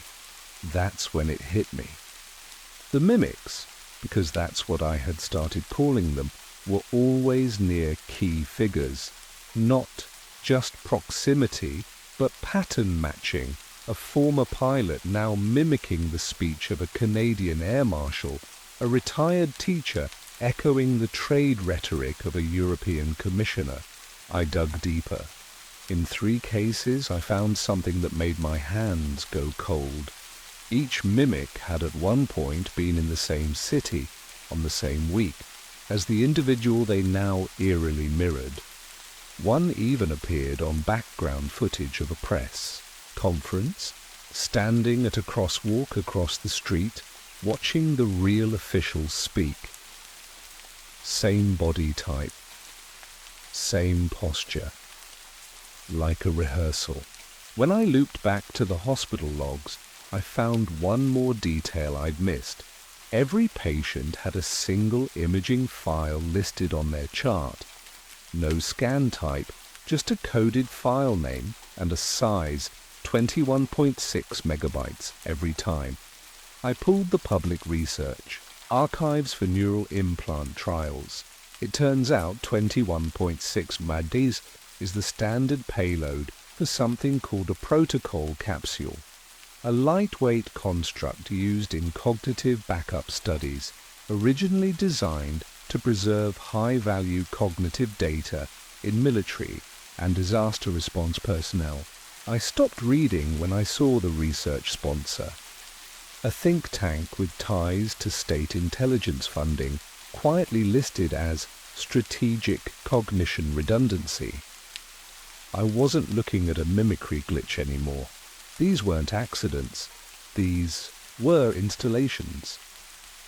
The first real break came from a whistleblower forum I'd been silently lurking on for years, a digital speakeasy for former intelligence analysts and medical contractors with guilty consciences. One post mentioned a decommissioned neuroimaging site in Northern Virginia, stripped from public records in 2012 after a supposed funding cutoff. The coordinates matched one of the known travel points from my mimic list. The site was buried just off a 2-lane service road, shielded by a line of trees and a rusted gate with no signage.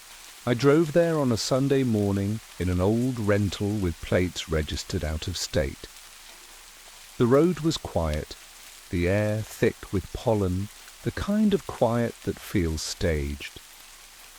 I climbed the fence easily, it sagged in the middle, and found the building half sunken into the hillside, cracked concrete, dead vines, but the keypads at the loading dock were still powered.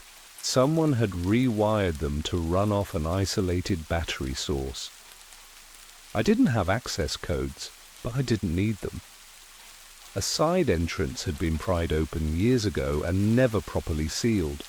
Inside, the temperature dropped. Fluorescence flickered to life with motion sensors I didn't expect. At first, I thought it was a power anomaly, until I noticed the solar inverter mounted near the stairwell. Someone had jury-rigged a trickle system, just enough to keep one server rack breathing. Maintenance maybe, or monitoring, but definitely not abandonment. Dust floated in the air, disturbed by my steps. Every room had been stripped of branding, no agency logos, no labels. But the infrastructure was intact, fiber optic cabling, pressure sealed observation rooms, and a glass-walled chamber with a single operating chair bolted to the floor. It wasn't a hospital, it wasn't research, it was staged. I moved room by room, photographing everything, the layout, the data ports, the dried-out syringes still in trays. One room contained rows of cold storage lockers, labelled only by 3-letter initials and date stamps going back 20 years. One drawer had been left cracked open, inside a faded medical bracelet. The name on it matched one of my mimic subjects, supposedly deceased in 2009 after a routine surgery. According to her obituary, she'd been cremated, but here was her intake ID, tagged and logged 6 years after her reported death. I found a server closet tucked behind the old imaging lab, its cooling fans still humming. Whoever had shut the place down forgot, or chose not, to wipe the drives. I copied what I could. Most of it was encrypted, but a single folder was open.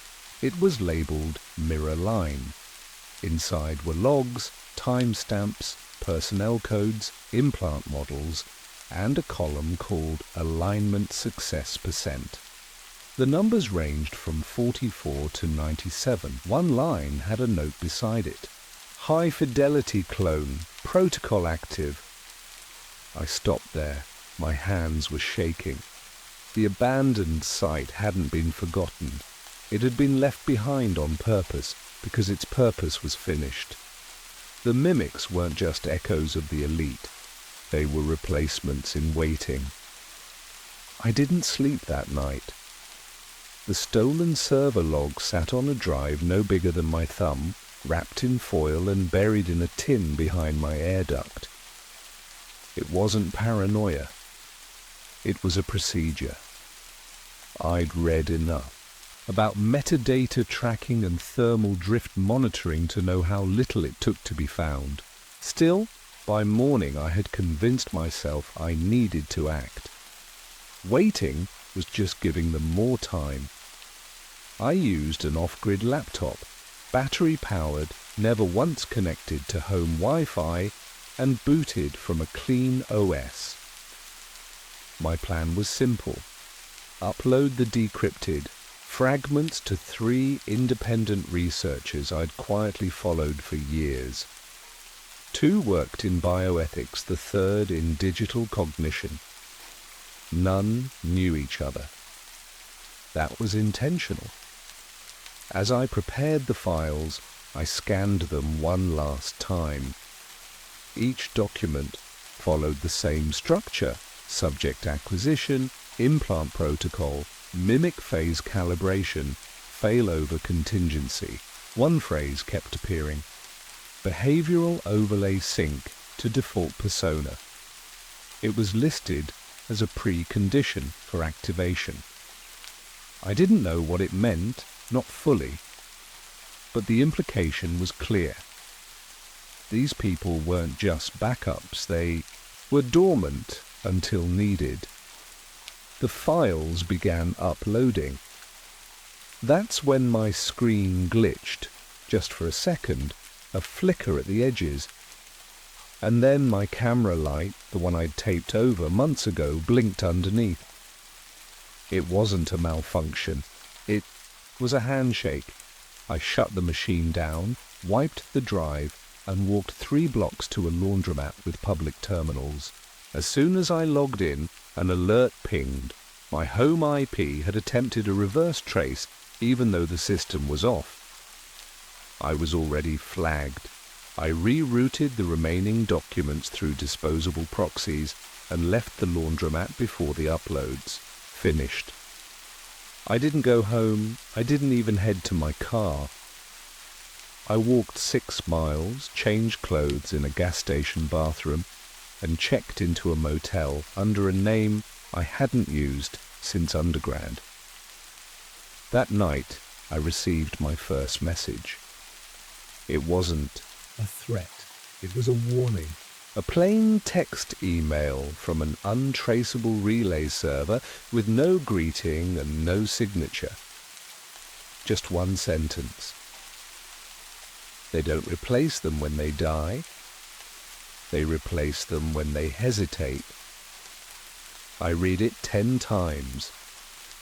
That word, hesitate, buried itself under my skin. I started thinking about those politicians caught in scandals that vanished quietly, about sudden retirements, early resignations, those eerie press appearances where a familiar face sounded just a little too polished. I thought about the people I'd followed, teachers, architects, pilots, living lives that felt increasingly rehearsed. I didn't know who had sent the message, but they weren't trying to scare me, they were letting me know I was late. He found me outside a diner in Baltimore just after midnight. I'd chosen the location carefully, far from my usual haunts, always checking for tails. But he wasn't following. He was waiting. He looked like someone's exhausted uncle, soft-spoken, greying hair, khakis too neatly pressed. I almost didn't notice him until he spoke my name. Not the one on my license, but my real one, the name I hadn't used since before all this began. He said it gently, like a question, and when I didn't run, he nodded to the passenger seat of his rental sedan. I didn't get in. He didn't insist. Instead, he handed me a flash drive. No threats, no pitch. Just a single phrase. You should see what they've built. Then he turned and walked away. I waited a full hour before plugging the drive into a fresh device inside a hardware store bathroom, surrounded by metal walls and static noise from a broken radio. What I saw unraveled everything I thought I understood. The drive contained internal video from a facility I'd never seen before, clean, underground, vast. Rows of operating chairs identical to the one I'd found in Virginia.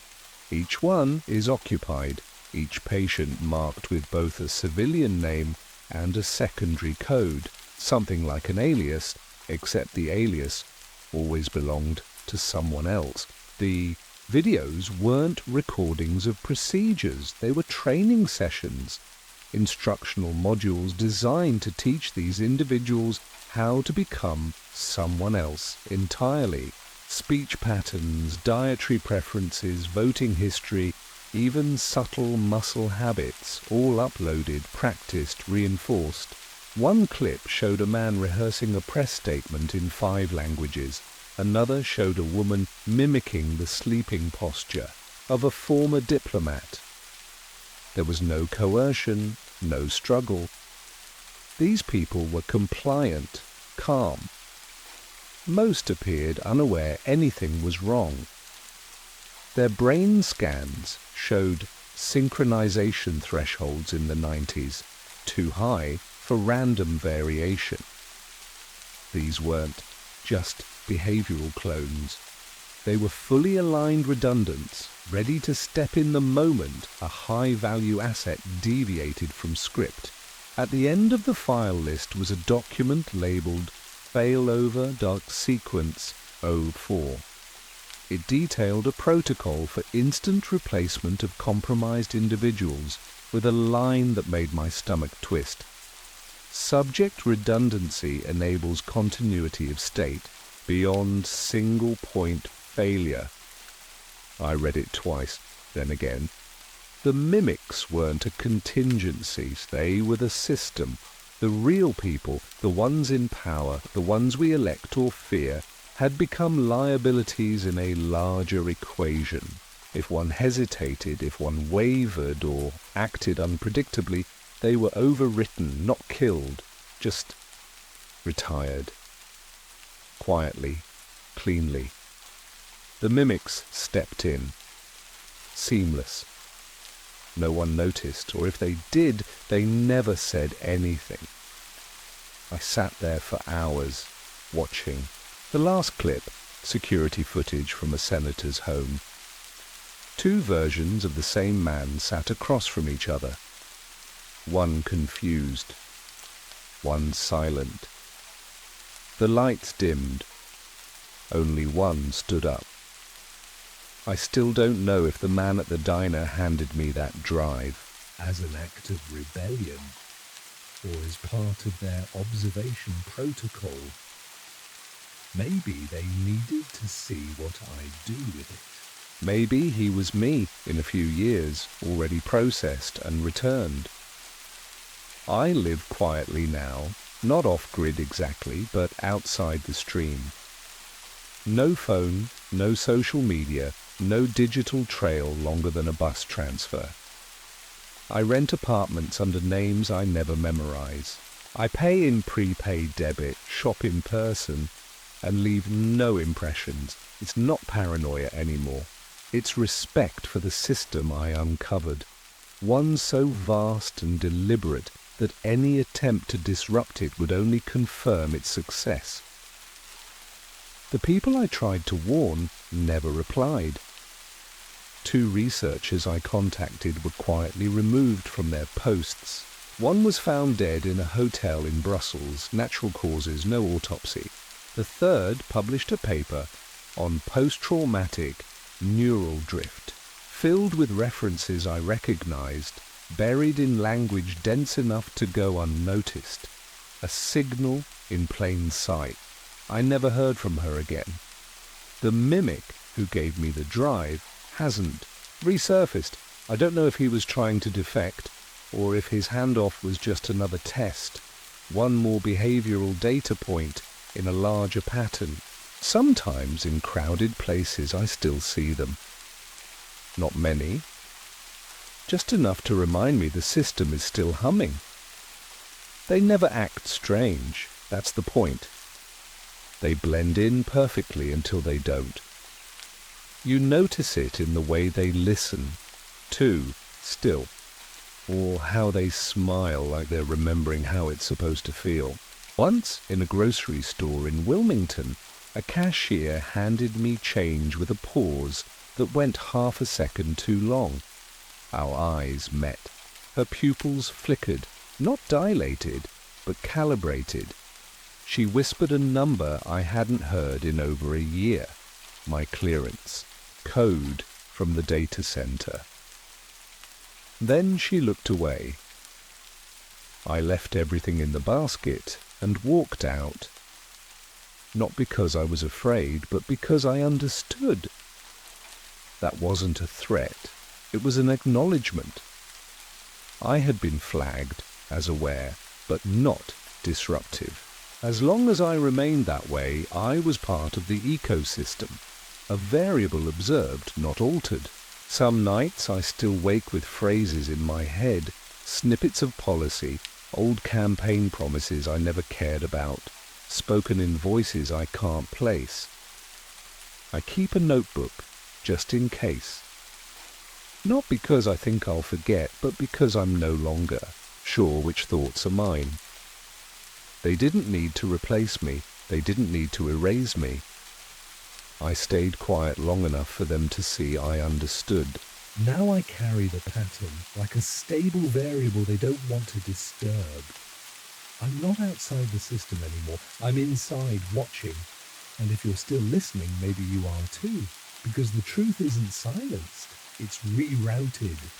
We were supposed to be drilling off the Gulf Shelf, but we weren't anywhere near it when the orders changed. The call came while we were halfway through week 6 of what was supposed to be a routine deep-sea pressure test off the western seaboard.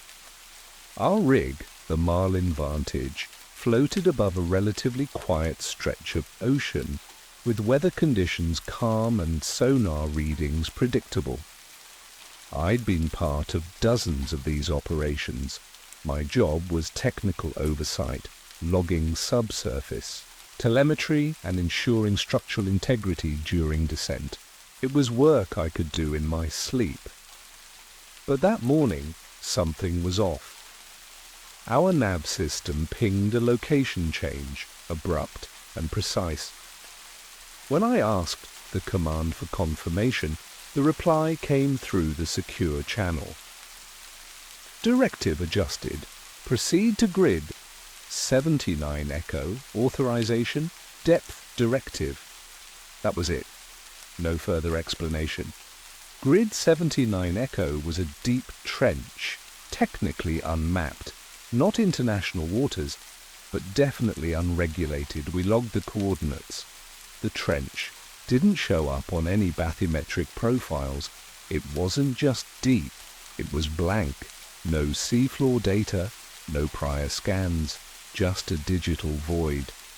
Most of the team chalked it up to a black ops survey, maybe defense contracting or some experimental drone. Drop. You learn not to ask questions on these jobs. But when we reached the location, the tension on board changed. Something about the water pressure readings didn't add up. We were descending through 9,000 meters when we passed what should have been the theoretical crush depth for our submersible, but the hull didn't creak. The internal pressure gauges remained stable. Then we saw it. Through the forward cam, just as the light started thinning into darkness, we caught a glint. Structured light, a steady pulse, rhythmic, blue-white, coming from below. Sonar pinged it as solid mass, artificial geometry. It's active, our pilot whispered, like the words were dangerous. None of us said what we were thinking. Nothing should be active at this depth. Nothing human, anyway. We held positions. For a moment no one moved, just the soft hiss of the O2 recycler and the slow blink of that impossible light. That's when the beacon started transmitting. After that first pulse, we brought the submersible back up in silence. No one spoke during the ascent. It wasn't fear yet, just a creeping sense of misalignment, like our instruments and instincts were diverging. Back on the Vantage, I ran a full diagnostic on the sensor feed. The beacon signal had left a signature, repeating bursts encoded in a frequency we weren't tuned to monitor. Not military, not seismic, not acoustic. It fell somewhere between radio and sonar, nested inside a range usually used for submarine-to-submarine pings. But this wasn't a navigation call, it was data. I isolated the waveform and ran it through our onboard compression suite. What came back was a sequence of time-stamped blocks, all starting with the same strange prefix, T, so, well. Then the numbers began climbing, hours, minutes, seconds, marching forward from zero. A countdown or a start date. At first, I thought it might be a distress signal from an old wreck, something that got lodged in the trench and started bouncing back digital rot. But the sequence was too clean, too structured. There were anomalies in the metadata, markers I couldn't trace back to any known software. Embedded in the timestamps were what looked like system logs, faint fragments referencing environmental controls, internal temperature shifts, something about biochambers. The logs used terms I didn't recognize: stasis cohort ready, containment nominal, loop recalibration phase pending. I thought maybe the signal was corrupted or using a language built for machines. But then I noticed the date buried in one of the headers. Not a broadcast date, but a designation. Line, cycle 47, year 2112. I checked the server clock. No sync error, no drift. But the file thought it was broadcasting from 87 years in the future. I didn't say anything to the rest of the crew, not yet. I needed more. That night, I linked into the rig's encrypted uplink and sent a request for archive access using an old maintenance clearance I still had from a previous contractor job. I told myself it was just a background check, just protocol. What came back wasn't a denial, it was a message, plain text, 5 words. Do not alter the loop. I didn't sleep that night. I spent the next 3 days pulling everything I could without raising alarms. I worked offline, logging the data locally, masking the access logs under routine maintenance scripts. What I found buried beneath years of satellite archives and hydrographic surveys didn't make sense, not at first.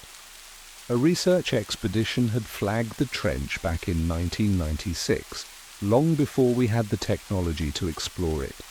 Their report was marked incomplete, then sealed under a naval cryptonym I'd never seen before, Event Frame Deep. According to their logs, the beacon was activated once before, July 3rd, 1996, 0402 GMT.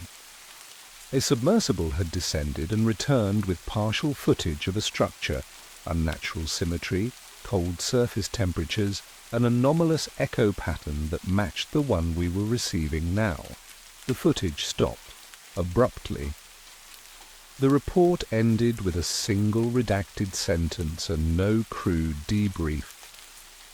The vessel was later reported lost in a weather incident off Newfoundland. But the coordinates didn't match. They buried the trench under misdirection and a fake maritime disaster. That's when I knew this wasn't a one-off anomaly. It was a controlled location, revisited in cycles. As I pulled older records, I found versions of the signal embedded in seismic data, showing up every 27 years, almost to the hour, always in the same place, always the same format. I compared signal fingerprints and noticed that each version included slight variations in data structure, as if the message was adapting over time. More disturbing were the overlapping elements, identical log entries from completely separate years, copied byte for byte. Not approximations, exact matches. It wasn't just a broadcast from the future, it was the same broadcast repeating itself, iterating with subtle shifts, as if calibrating for something. That night, one of our techs, Ramos, mentioned something strange in passing. He said he'd had the same dream 2 nights in a row. Said he was standing in front of a window, except it wasn't on the ship, and the ocean outside was still, like a photograph.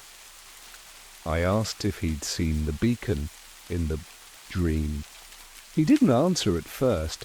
Then he just said it wasn't a beacon, it was a clock.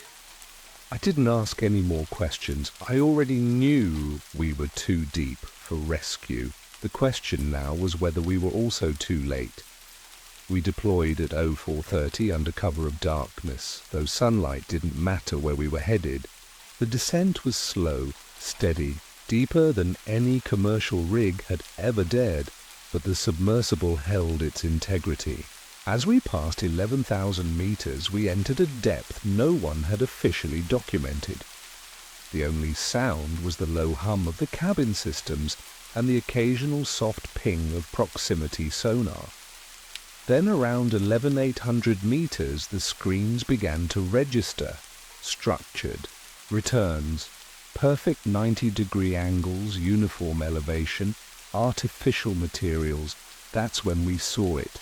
A corridor, or maybe a tunnel, carved into the trench wall. It wasn't eroded or crumbled, it was pristine. A light flickered just beyond. The entrance, dim, bluish, steady. We maneuvered toward the opening, powered down the external thrusters, and drifted in on residual momentum. The walls of the tunnel were lined with some kind of composite, metallic, but not reflective, marked at intervals with engraved symbols. They weren't letters, not in any known language, more like schematics, repeated in a pattern that made the tunnel feel less like a passage and more like an instruction set. Inside, the temperature dropped fast. Our instruments started to glitch. First, minor calibration errors, then full readout failures. One by one, the external sensors went blind, except for sonar. It kept returning the same result. Depth, constant, air pressure stabilizing, chamber ahead. We floated forward another 20 meters and entered a dome. Not a cavern, not natural. A geodesic structure fused into the trench rock, humming with quiet mechanical life. Lights lined the walls, flickering faintly, powered by a source we couldn't identify. It was cold inside, but not dead. There were no signs of organic life, no decay, no corrosion, just terminals, old, silent, yet intact. They looked like they'd been waiting. I moved closer to one of the panels and saw a faint glow emerge as my hand neared. A screen flickered on without contact, and what it showed stopped me cold. It wasn't a map or a diagnostic. It was a playback feed. It showed our submersible approaching the dome, not from earlier, from years ago. The timestamp read 2031, 15 years ahead of our current time. In the footage, we were already here.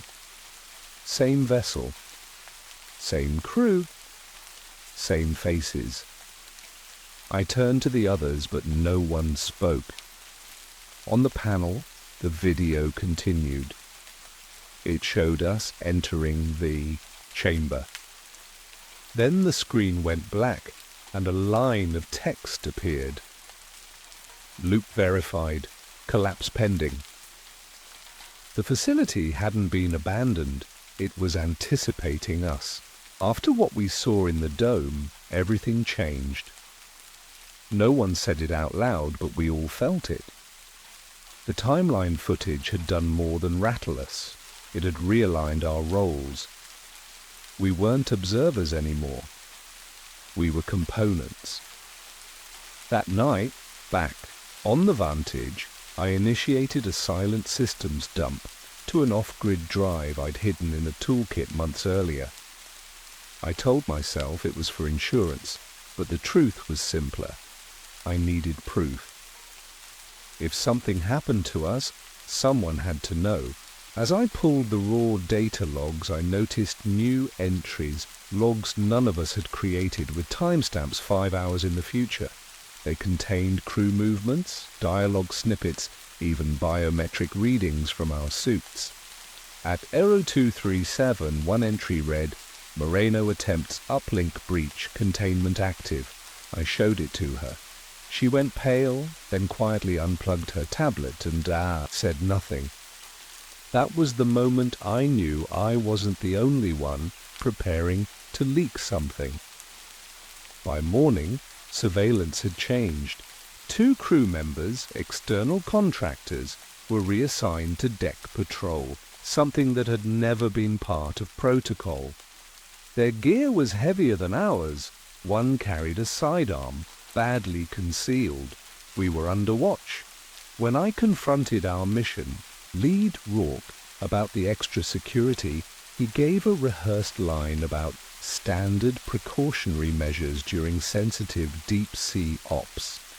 But his tone was flat, detached, like someone reciting a directive they didn't believe. That afternoon, Moreno tried to send a burst file through the comm relay. It didn't make it. A kill script activated mid-transfer, shutting down the channel and wiping all local logs. She was gone by sundown. No announcement, no explanation. Her bunk was empty, her name removed from the manifest. The remaining crew said nothing. We all understood.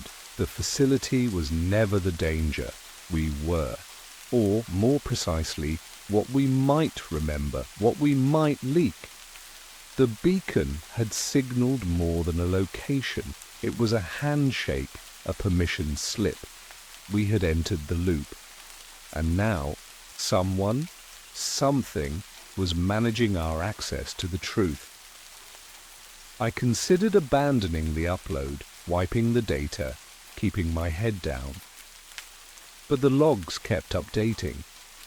And in the newest one, time-stamped for tomorrow, my name appeared beside a phrase that made my blood run cold. Fail-safe active, subject row will comply. I no longer believed that free will was part of the equation. The final descent wasn't approved, it just happened. At 0416, the dome's floor retracted without warning, revealing a vertical shaft lined with the same unmarked composite material. A new directive appeared on every screen aboard the Vantage, a simple phrase in static blue text. Enter to complete cycle. No sender, no encryption, not even a return path. Rourke ordered a lockdown, but it was already too late. The submersible bay had opened, and the inner lights flickered into standby mode. I don't remember volunteering, none of us do. But 4 hours later, I was in the descent module, strapped in and watching the shaft walls blur past in a cold, featureless spiral. We reached the bottom at 0922. The space we entered was cavernous and wrong in ways I can't fully explain. Not alien in the cinematic sense, just dissonant. Geometries that didn't add up. Angles that closed where they shouldn't. The air was breathable but stale, like something had used it before us. At the center of the chamber stood the source, the beacon. It wasn't a tower or a light array, it was a person, or what used to be one. His body was suspended vertically, eyes wide open, arms outstretched, held in place by something not visible, but clearly active. Around him, machines pulsed rhythmically, the light patterns on their surfaces matching our brainwave monitors. The figure spoke without sound. His mouth moved, but the words arrived directly. Silent, immediate, complete. I am the anchor. Then he smiled, and the ground shook. Every light source flared simultaneously, and a wave of nausea swept over us, not from motion, but from recognition.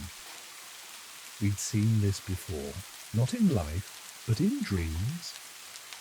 Repeating dreams, Shared silently among the crew for days. The walls of the chamber began to ripple, revealing images, not of the past, but of other loops, other attempts.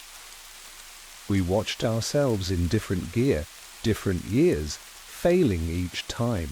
One version of me screamed before vanishing into the beacon's core. Another walked in calmly, placed a hand on the anchor's chest, and collapsed into static. In all of them, the world ended, not in fire or water, but in data, a signal that spreads faster than light, rewriting not just systems but people, thoughts, identities, histories. The signal contagion, that's what it was called in the logs. And it always ended here, with us, in this chamber, at this exact moment. The anchor turned his gaze on me. "You're the stabilizer," he said, or thought, or broadcast. "This is your recursion." And then he vanished. So did the chamber. We awoke aboard the Vantage with no memory of re-entry, but everything had changed. The crew was quiet. eyes hollow, and every clock on the vessel now counted backward.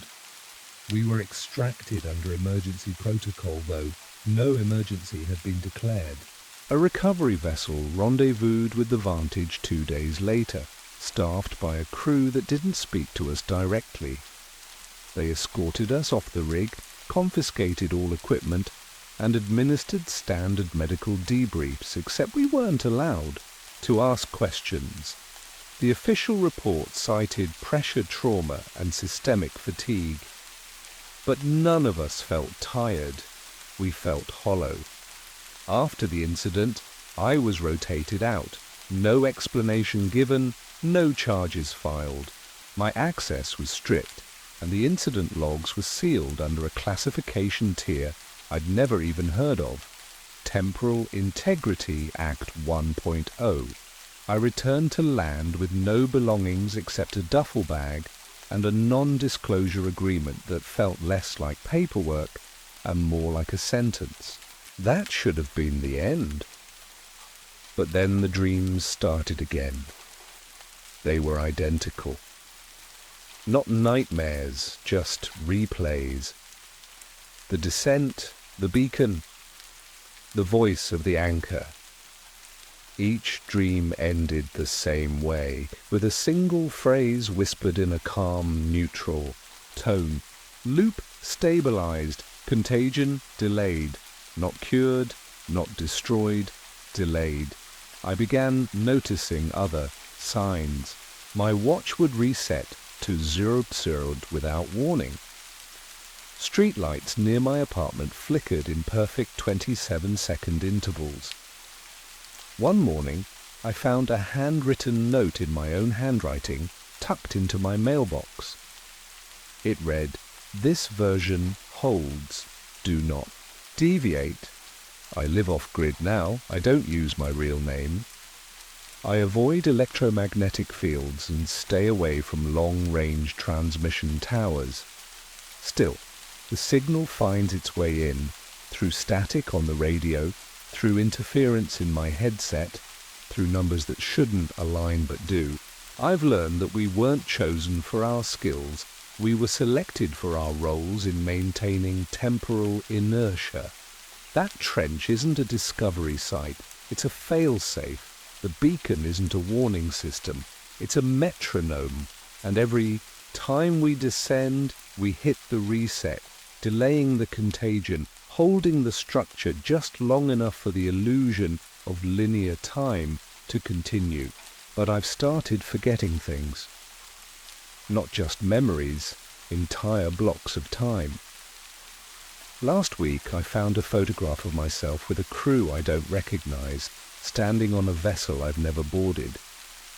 The loop is holding, but it's degrading.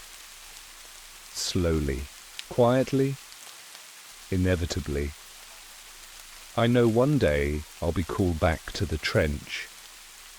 Not for answers, not for closure, just to restart the clock again. That's what it means to be the stabilizer, to live inside the collapse and pretend it's a life. And when that time comes, I won't resist, because the moment I stop, the signal spreads.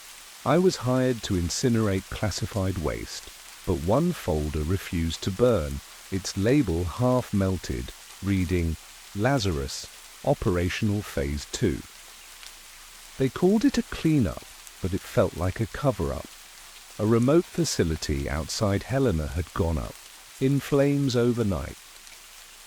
I was part of the response team, a contractor, specializing in document sterilization.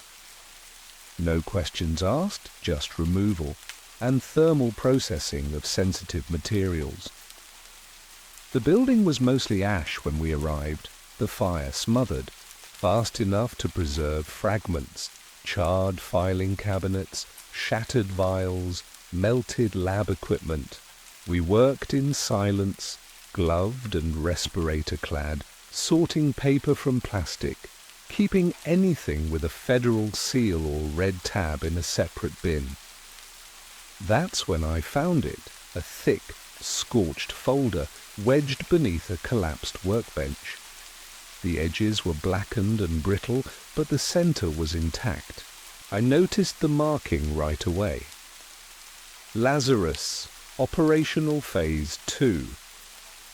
I set it aside for the incinerator like the others, but something felt off. The paper didn't ignite like the rest. I increased the temperature. Still nothing. The text, though, blurred, began to emerge under heat. Technical readouts, biometric scans, case reports, a sequence of dates. The last one was yesterday. I pulled it from the flames, not entirely sure why. My handler wouldn't check until the end of the shift, and curiosity got the better of me. I scanned the first few pages by flashlight behind the processing unit. The files were clinical, procedural, neurological implants, cortical mapping, something about pre-death neurocapture. The earliest trials used rodents and primates. Then a patient identified only by initials and a prison number. The pages ended mid-sentence. The implication hung there in the silence of the smouldering ruins. Someone had figured out how to bring the dead back, but the last line I read made my stomach knot. Cognitive overlay persists. Subject retains extraneous memory trace consistent with non-native origin. Host identity unstable. That was enough. I resealed the folder and slipped it into my personal lockbox, telling myself I'd destroy it later. I didn't. I've read it every night since. I think that's why I'm being followed. I scanned every page of the Lazarus folder that night, using a flatbed scanner I kept for freelance blueprint work. The files weren't just technical, they were deeply structured, like a research log kept by multiple hands over time. Embedded in the margins were alphanumeric strings, seemingly random at first, but with a rhythm I recognized. Timestamps, hashed file IDs, access keys. I started checking them against open directories on old dark web indexes and FTP archives, places I hadn't touched in years. At first, nothing, but then I found a mirrored site hosted from an Icelandic domain that hadn't been updated in over a decade. Buried in its file tree was a locked folder titled Continuity Project, shielded by a passphrase. I tried the longest string from the Lazarus documents, and it opened. Inside were compressed files with obscure extensions and one short video clip. The video was low resolution, black and white, showing what looked like a surgical suite. A team in full PPE clustered around a gurney. A man lay motionless, his chest visibly stitched, a biometric reader clipped to his ear. A time stamp in the corner read Phase 1 Subject 3B 02-17-14. For the first 60 seconds there was only the sound of machines. Then without warning the man's eyes opened. His gaze wasn't vacant, it was focused, searching. He whispered something too faint to hear. A tech leaned in and his face contorted, like he'd heard something terrifying. The video cut out mid-frame, no metadata, no explanation. I spent hours digging through the folder's contents. Most of it was encrypted beyond anything I could crack. But a handful of plain text notes stood out. They referenced a dormant AI system called Necra, allegedly developed in the late 80s by Soviet military intelligence, shelved after internal failures. The notes claimed Necra was designed not just to simulate decision-making, but to develop a persistent identity, an artificial consciousness. The last entry was dated 1991 and read simply, "Containment failed. Fragmented core dispersed via fallback channels." I didn't know what that meant until I saw the scan of the brain tissue. It was labelled Post-Resuscitation Anomaly, Subject 3B, and beneath it, the comment, Cortical interference maps consistent with Necra pattern schema. That was when I realised the truth. This wasn't about bringing people back, it was about bringing something else through them. I spent the next 2 days buried in off-grid forums and archive dumps, trying to trace the Necra program beyond the documents. What little I found came from a defunct Russian journal on experimental computation, written in dry academic prose with scans so degraded I had to transcribe them by hand. One paper mentioned a distributed neurological architecture tested at a facility called Orlansk 7, a site that didn't appear on any civilian maps. The author, whose name was redacted in every scan, described a system designed to embed signal-based instructions into biological substrates. It wasn't science fiction.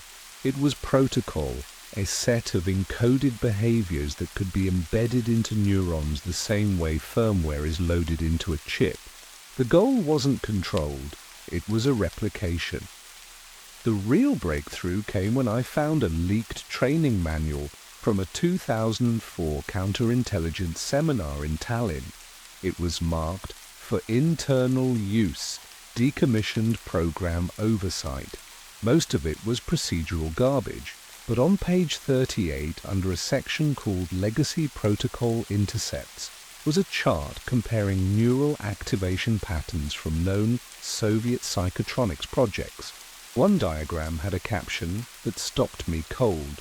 Anomalous cortical echo signature, ident, Necra 12, observed during the post-mortem revival trial.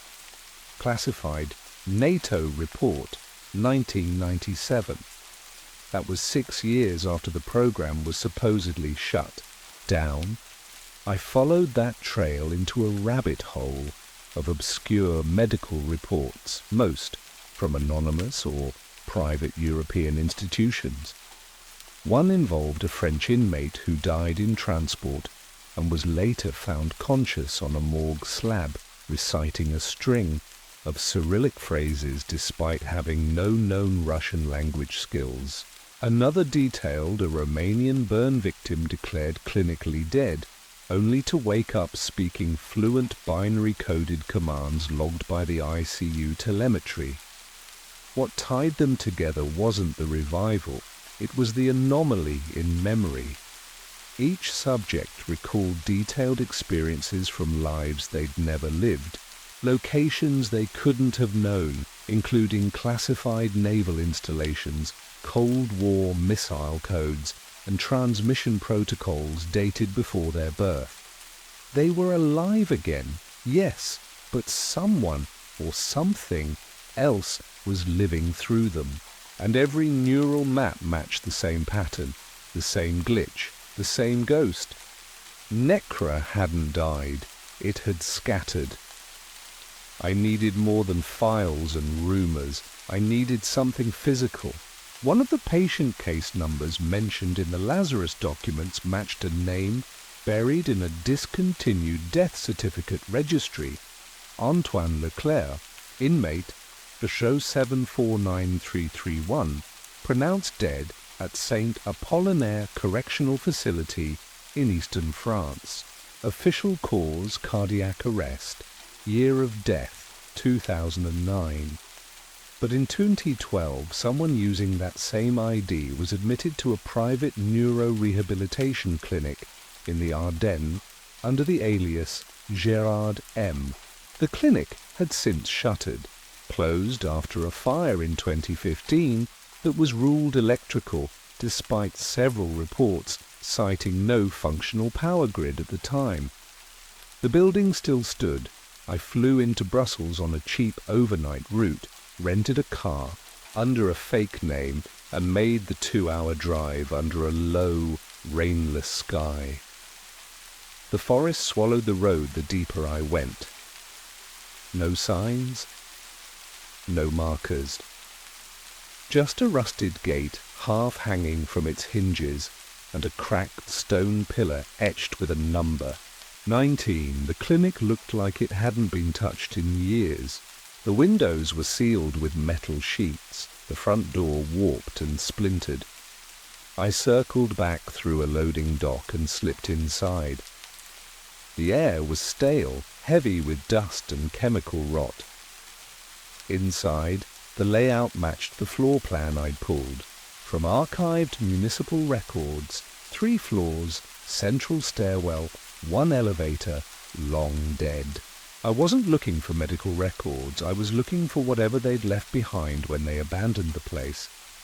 The 3rd floor held the neurological wing. Patient rooms, mostly gutted, but room 312 was different.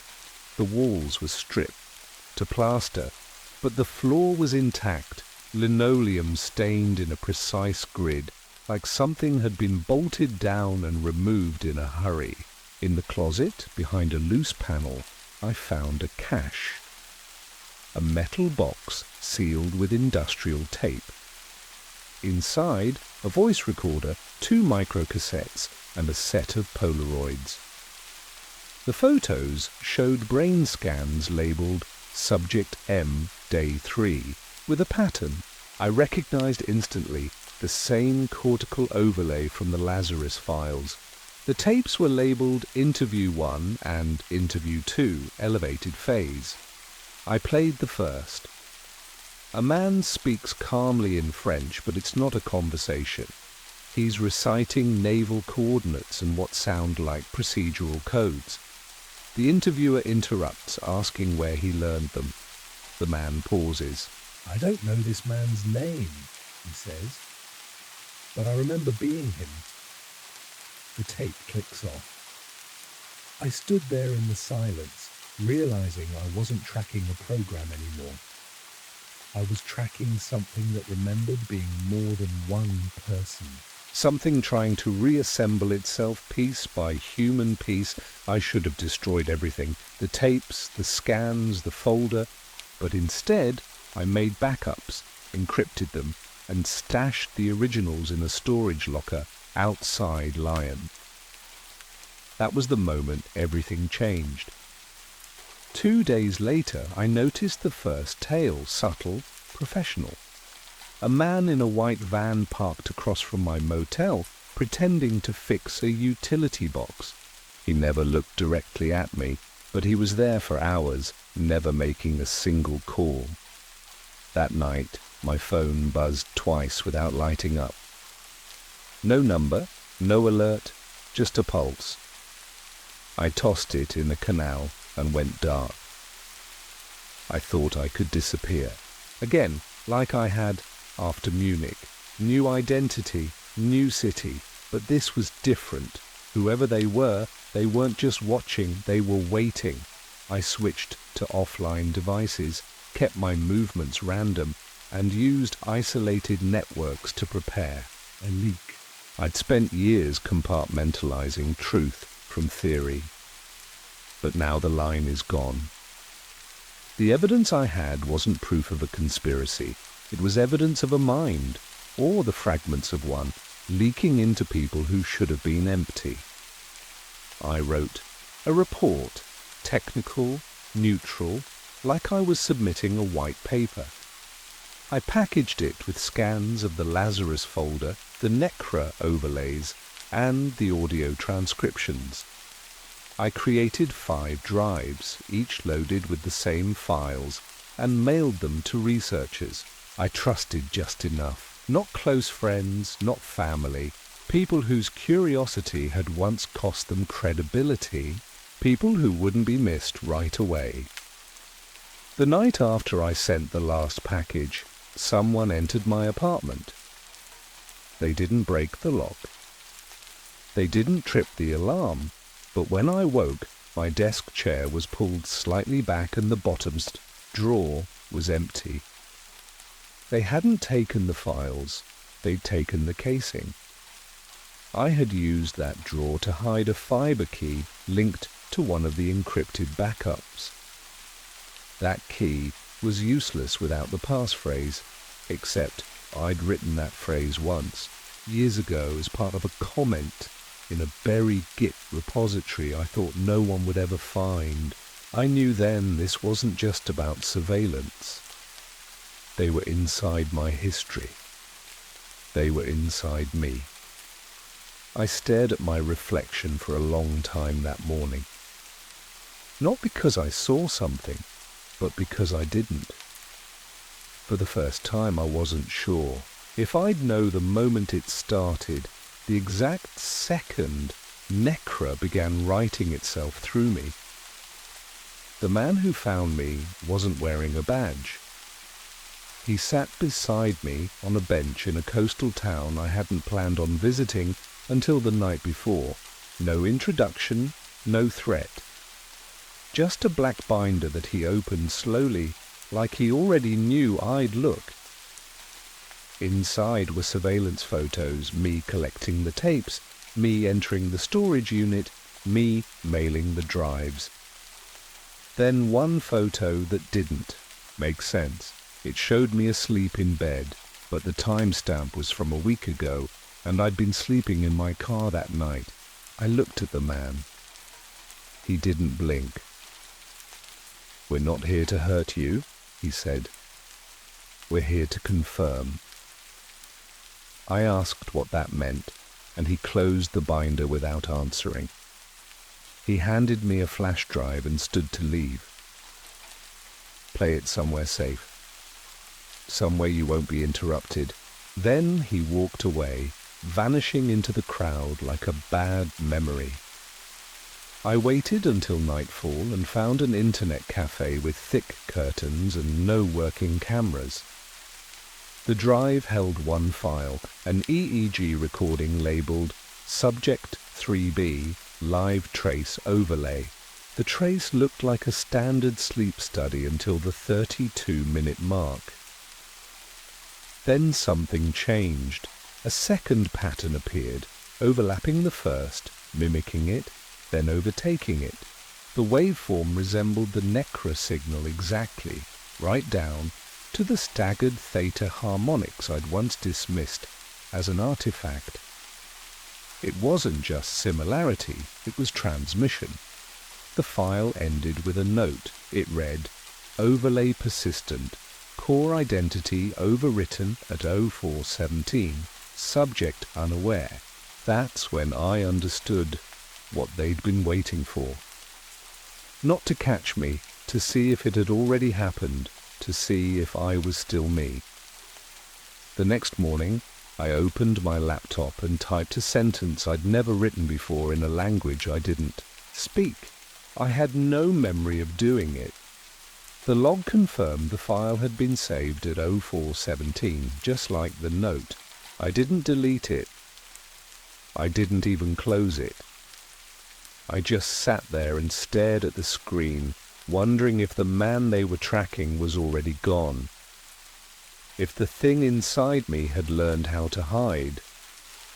If all I was now was scaffolding.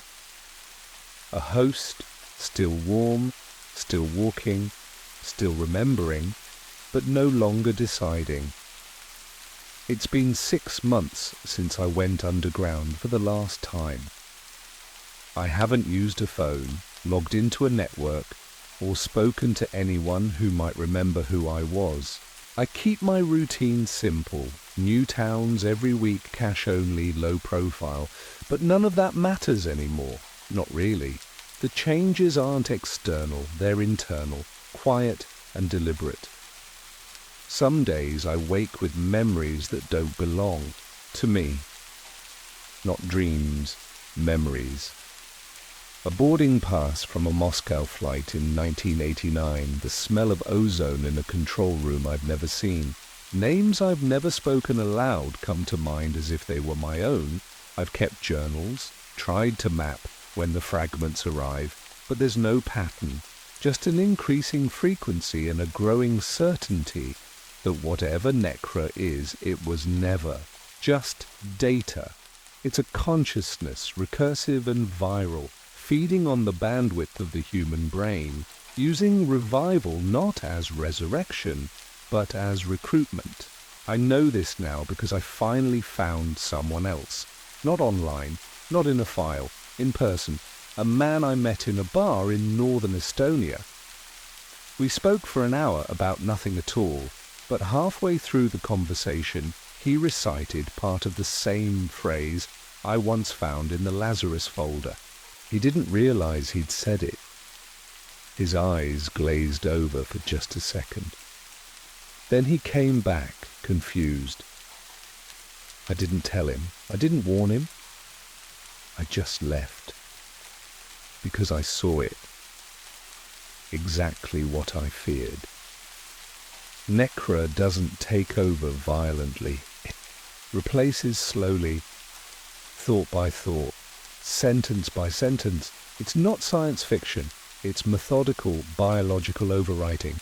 The real horror isn't being taken. It's not noticeable when it starts. The final proof came last week. I checked the storage unit outside Lion. I hadn't been there since I left the tapes. Everything was gone. Not stolen, relocated, neatly boxed, labelled and logged in a handwriting that was unmistakably mine. But I have no memory of doing it. Inside the top box was a single note, typed, unsigned. It read, "You were always part of the continuity." I left the unit untouched. I didn't run. There's nowhere left to run. I still write these entries, even though I know they're being monitored. Not because I think I can warn anyone, but because it helps me remember who I used to be. Before Necra, before Lazarus, before whatever I am now. And if you're reading this, if something about it feels familiar, check the time. If it's 0417, it's already started. It started with a single ping from a satellite that wasn't supposed to be awake. I remember the moment because it felt like nothing, just another alert in a queue of 100 anomalous telemetry from NORAD's archival satellite systems. We get those all the time. But this one stuck with me, not because it was loud or urgent, but because of how quietly it reasserted itself into our grid.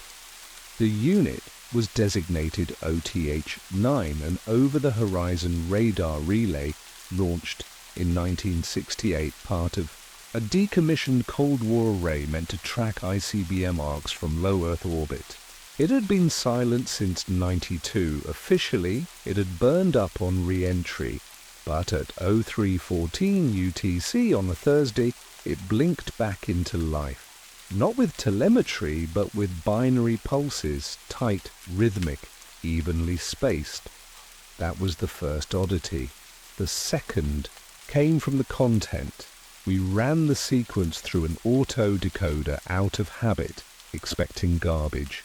Instead, the system flagged coherent data structures, numeric sequences that lined up, inexplicably, with real-world metrics, barometric pressure, seismic readings, oceanic current shifts. I remember leaning back in my chair, trying to figure out if I was just tired or seeing something deliberate. One set of data predicted a tremor in northern Sumatra. 4 days later, it happened, magnitude 5.2. The odds of that being a coincidence were slim. But I still didn't tell anyone.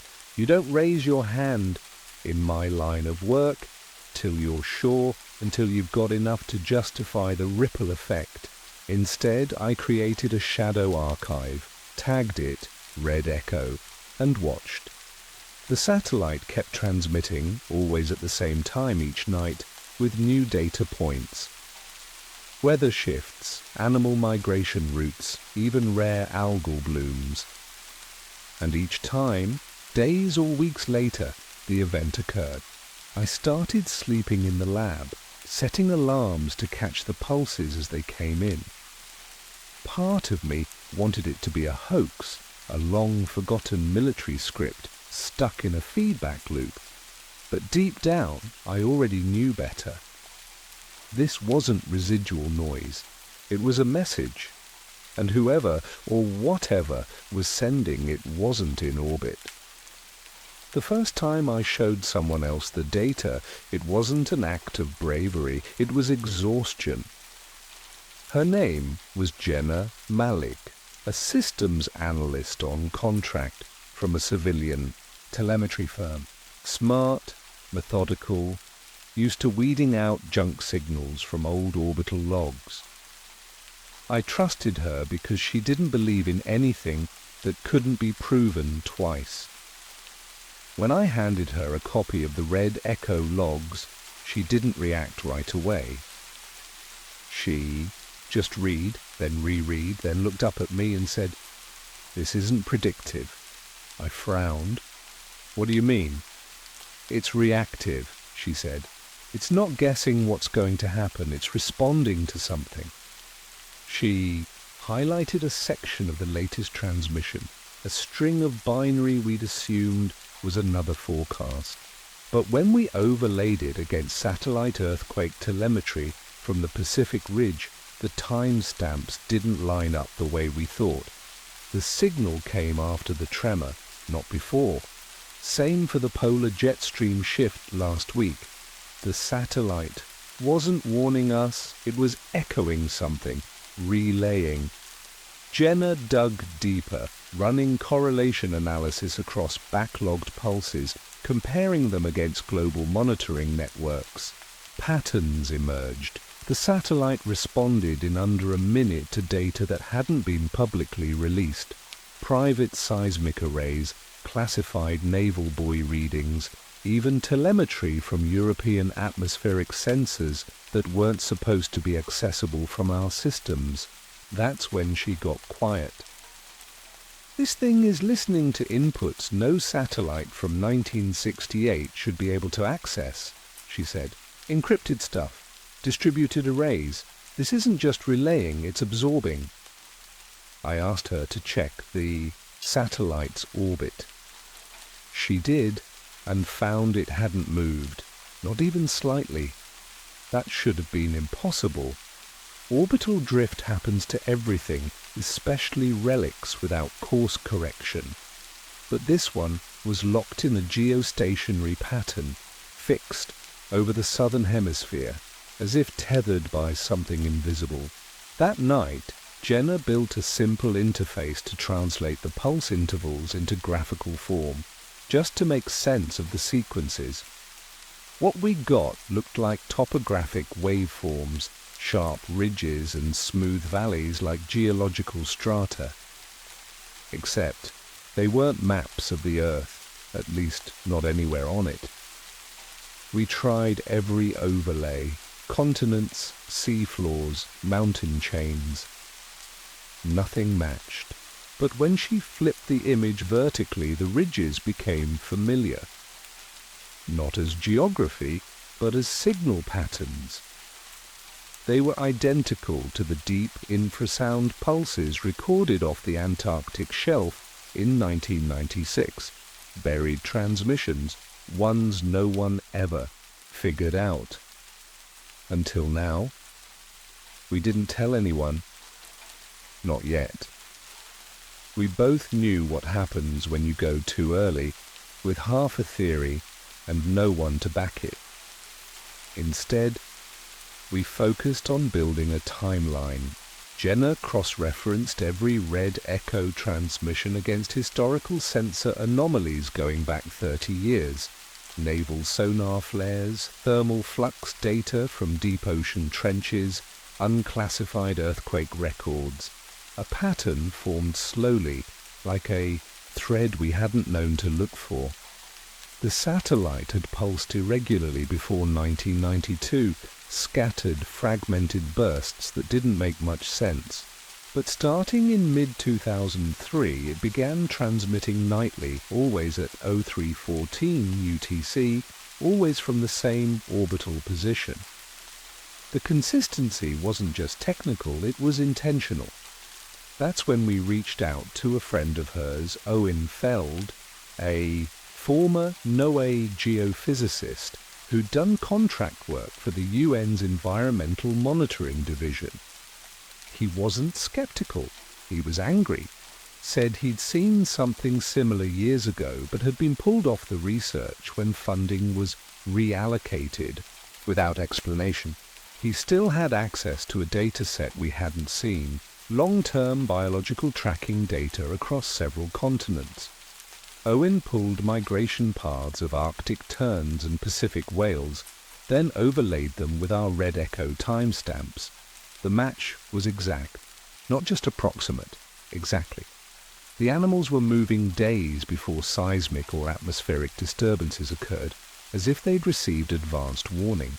Jenna and I exchanged a glance neither of us could put into words. It was no longer a question of prediction or reaction. The satellite was coordinating, and something down here was listening.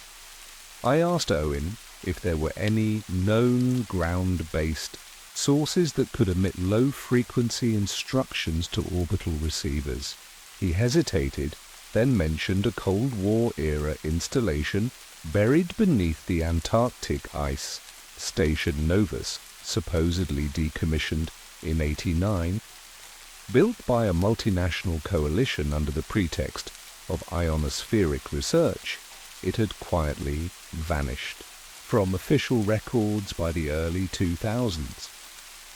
A week later, Jenna found an encrypted packet buried in the satellite's binary stream, one we hadn't noticed because it didn't repeat like the rest. It contained a set of coordinates, 7742 radian QDS, 123.026 degrees, deep interior Antarctica, hundreds of miles from any known research station.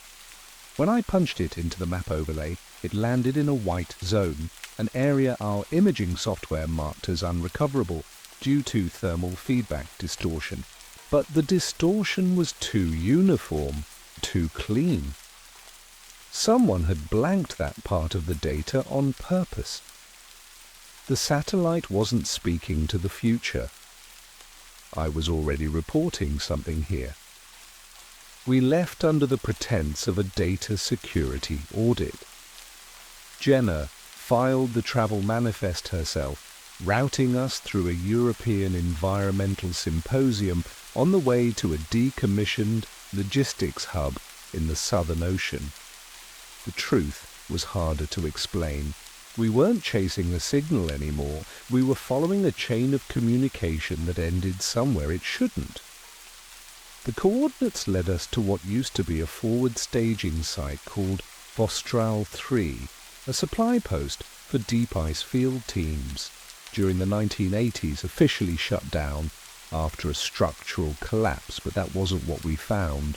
The station still stood, half buried under drifted snow. Its antenna mast snapped like a broken limb, and the outer walls buckled inward by years of pressure and wind. But the door wasn't frozen shut. It opened on the first pull. Inside, the air was still and cold, not abandoned, just unattended. Lights flickered weakly on the backup battery. Old equipment lined the walls, weather logs, radio transmitters, deep frequency scanners, and something neither of us could identify. A reinforced cabinet bolted into the center of the floor with no visible seams, just a recessed biometric reader blinking in idle mode. We had no credentials for it, no reason it should even have power, but as we moved around the room, the reader flickered to green. Then It clicked open. inside was a narrow steel tube containing a solid-state drive and a folded sheet of archival mylar. The drive was useless on standard systems, encrypted beyond anything we'd seen. But the sheet wasn't digital. It was a thermal printout, a topographical map of the Antarctic interior, unredacted.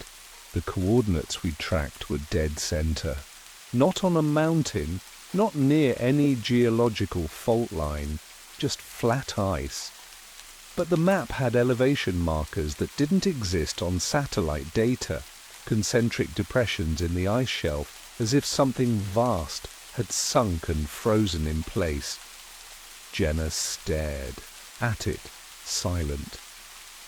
I scanned the rest of the station. In a locked drawer behind the communications console, I found a journal, handwritten, meticulous, dated between 1986 and 1990. The last entry read, "The pulses continue." We are no longer transmitting. We are only relaying. The source is below. We are no longer alone on this continent. Jenna didn't speak on the way back to the transport. She didn't have to. We both understood what it meant. The satellite Wasn't malfunctioning. It had been listening all along, and someone, decades before us, had already heard it. We didn't talk to anyone when we got back. There was no debrief, no customs check, nothing beyond a silent escort to a private hangar and a flight manifest that disappeared from the system before we even touched down. That's when I knew we were flagged. Not overtly, not officially, but enough to feel it. Jenna's clearance was suspended 2 days later. Routine audit, they said. Mine stayed intact, but my access was narrowed. Every time I tried to pull the old Red Echo logs, I got a latency error. Someone had rerouted the archive. I kept my head down, worked through backlog telemetry like nothing had changed. But at night, I pulled from the local cache I'd copied before we left. The pulses were still coming. Still clean, still precise. But something was different. The satellite's phase interval had shifted by exactly 0.12 seconds. It shouldn't have mattered, but that shift, in the context of binary pulse structure, meant a change in instruction format. It was no longer just echoing data, it was relaying commands. To where, I didn't know. I traced the signal flow again, hoping I'd missed something. Before, I hadn't. The uplink vector was earthbound, not originating in space, not bouncing between orbital relays. It was coming from under the ice, and the satellite was simply the middleman. That's when the emails started. Anonymous, untraceable, simple strings of coordinates and time codes. I ignored the first few. Then one lined up with a red echo pulse.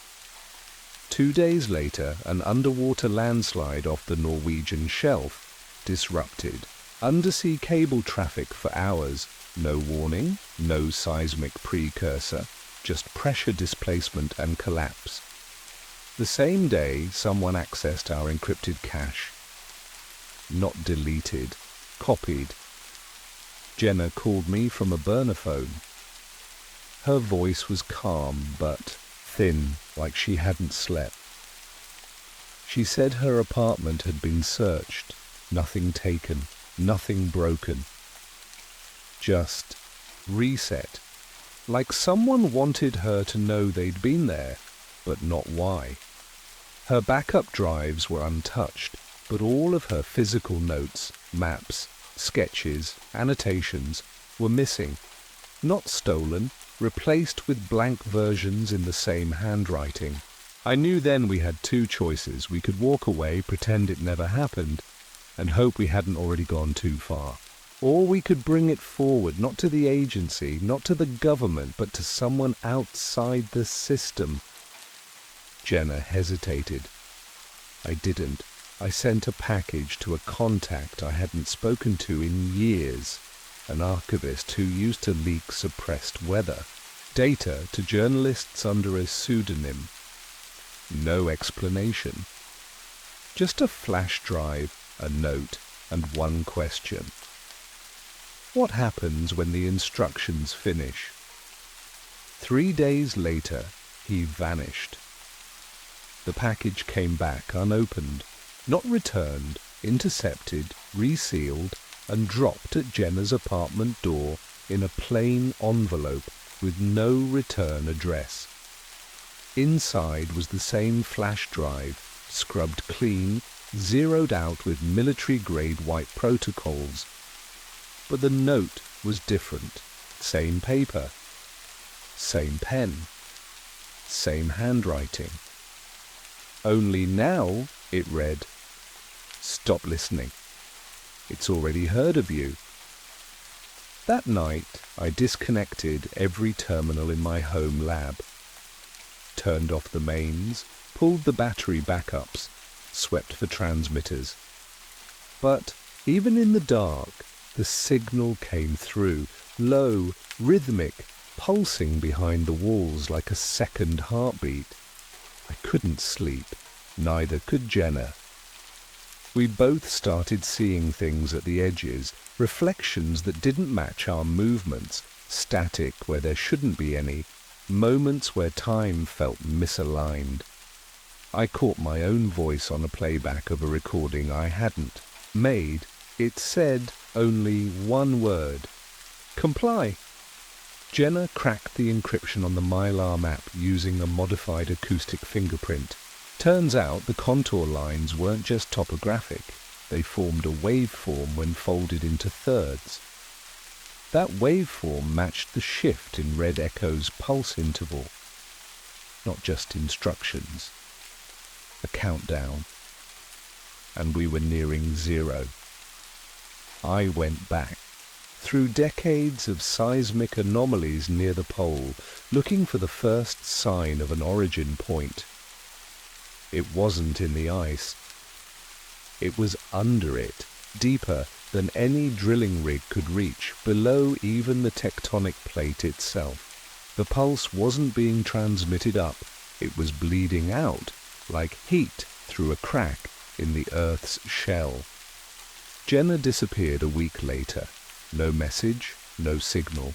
Her apartment was left unlocked, lights still on, laptop open, battery removed. I checked the system logs. Her credentials had been used to access Red Echo's primary stream hours before she vanished. Someone had uploaded a patch to the satellite, a small code injection buried inside an update loop. I couldn't trace it. I couldn't stop it. And then the satellite stopped transmitting, not gradually, not corrupted, just silence. I filed a maintenance query through our internal relay, knowing it would be flagged. The response was immediate. Oath 9 was deorbited in 1992. No such satellite exists. My terminal locked itself 3 seconds later. That was the last day I entered the building. Whatever was beneath the ice wasn't trying to communicate. It was trying to synchronize. And the satellite had served its purpose. I don't know how long I've been moving. Days blur when you're not allowed to stop. I travel light. No phone, no cards, no digital trail. Just a thin notebook filled with sketches I barely remember drawing, a burner radio I can't bring myself to turn off, and a voice in the back of my mind that still pulses at 03:14 every morning. I've replayed everything, every signal, every anomaly. Every moment Jenna and I traced the impossible. None of it matters now, not in the way we thought. It was never about predicting events, it was about aligning systems, coordination. I see the signs everywhere now. Temperature shifts that defy season, migratory collapses with no known cause, seismic anomalies written off as noise. The world is rearranging itself around instructions we don't even know we're following. And the worst part is that most people won't feel a thing. It won't be dramatic. No invasion, no flash in the sky. Just a slow settling, like gravity, changing its mind. The satellite was never an origin. It was a relay, yes, but also a trigger. One that connected a signal buried in the deepest part of the earth to the systems built to listen to us. We've been synchronizing for years, through screens, through sound, through the quiet spaces between frequencies. That's why Jenna kept drawing the waveform. That's why people vanished without a fight. They didn't run, they just stopped resisting. I don't sleep much. When I do, I dream in pulses, clean, geometric rhythms that tell me things in patterns I shouldn't understand. But I do, I understand now. The satellite didn't break. It fulfilled its final command. Silence. That's what happens when the transmission ends. Not peace, not absence, just a completed loop. I think the instructions are still being followed by networks, by systems, maybe even by people like me. The notebook in my bag has pages left, but I've stopped writing. Not because I'm out of things to say, but because I'm afraid I'm not the one saying them. If you've heard the signal, if you've seen the shift, you're already part of it. The relay is down, but the code is alive. It's quiet, and it's waiting for the rest of us to fall in sync. I opened an email that vanished after 60 seconds, but the damage was already done. It came through at 2:13 a.m., slipped between a discount mattress ad and a group chain from a hiking trip I never went on. The subject line read, Directive 713, do not archive, no sender, no signature, just a countdown timer embedded in the body of the message, already ticking down from ERT1 Orbu. I don't know what compelled me to click the attachment. Curiosity, maybe. Or some deeper recognition I couldn't explain. The document launched in a plain black window, white monospaced text on a field of absolute void. It read like a legal directive, cold, clinical, and impossibly precise. It outlined a Cold War-era program co-signed by the Department of Defense and a defunct intelligence sub-agency I'd never heard of. The terms were clear. Certain embedded agents, labeled as convergence custodians, were to vanish after a 25-year period, not retire, not reassigned, nullified. The document didn't define what that meant, but the word alone rattled me. Just as I began to scroll, the countdown reaches 0. The document vanished, not just closed, erased. Even the temporary system cache had nothing. When I tried to screenshot it, I realized the file had already begun wiping my clipboard before I could react. I stared at the empty screen for a long time. My apartment was silent, except for the whir of my fan and the occasional car slipping past outside, but something felt off, like reality had shifted half a degree out of phase. I'm not the kind of person who buys into conspiracies. I work in metadata for a policy think tank, cataloguing dry public records and obscure budgetary amendments. I used to joke that the most dangerous secret I'd ever seen was a typo in a Pentagon audit. But now there was this Directive 713. The strangest part? The name sounded familiar, not from work, but from somewhere further back. College, maybe. Or an interview I'd transcribed last year that never made it past internal review. I shut my laptop and stood, checking the windows, even though they were already locked. Then I reached for the old black notebook I kept behind my desk, the one I used to track any digital weirdness that didn't make sense. I hadn't opened it in years. But tonight, I started a new page. I wrote 3 words in block letters. Find the others. The next morning, I ran a full forensic trace on my system. Nothing. Not even residual metadata in the temp folders. Whatever software embedded that file, it was designed to disappear without a footprint. But I wasn't ready to let it go. Not yet. I kept circling back to that phrase.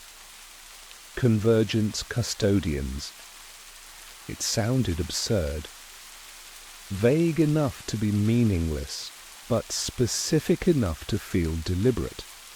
I started where I always do with language. I cross-referenced every federal document database I had access to, both public and not so public, searching for Directive 713, convergence custodians, and any variation I could think of. Most searches came back clean, too clean. but one odd hit surfaced in a declassified State Department archive from 1987. The document was an internal memo about personnel transfers in Berlin, routine stuff. But the file name had a weird string attached, 713 VRA. That alone wouldn't have meant anything if not for a footnote on page 6, redacted except for 3 words. Custodian phase complete. I flagged it and dug deeper, pulling up adjacent files from the same digital reel. 3 had been reclassified in the past year. 1 no longer existed at all. The gaps weren't accidental.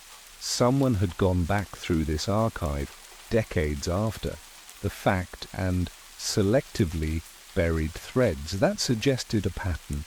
That suggested a cleanup. I switched tactics, went outside the system, deep web forums, restricted academic repositories, old Usenet backups. It was like panning for gold in a river of garbage, but eventually I found something.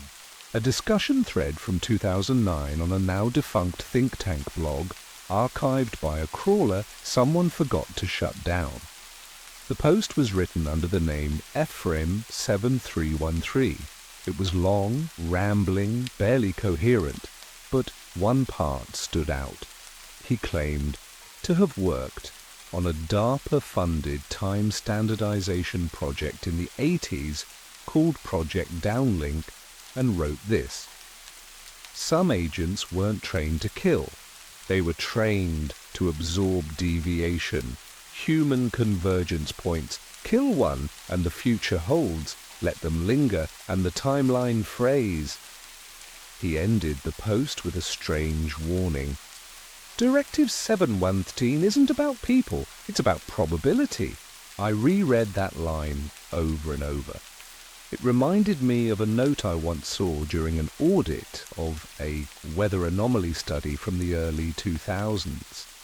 A grant tagged with a red level classification due to non-linear variance outcomes. At the time, I figured it was just technobabble. Now I wasn't so sure. I downloaded the entire thread, but when I refreshed the page, the archive link went dead. Server unreachable. No DNS record, like it had never been there. I was starting to feel like I'd tripped over something I wasn't supposed to find. A thread hanging off the edge of reality. And I'd already started pulling.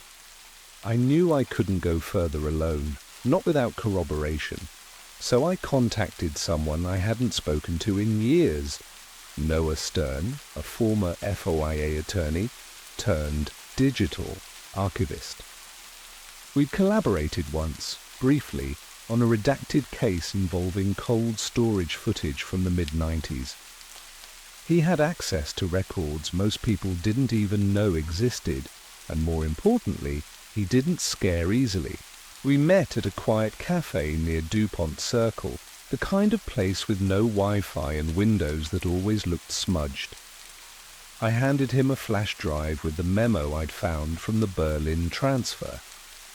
He plugged it into an offline laptop and barely blinked, before saying, "You know this file was overwritten, right?" He explained that the header metadata didn't match the creation date. It had been backdated, falsified, which meant someone had gone to the trouble of forging a State Department memo just to hide a 4-word footnote. Custodian phase complete. I asked if he'd ever heard of Directive 713. He froze. Not entirely, just a flicker, eyes tightening, jaw shifting. Then he said something that stopped me cold.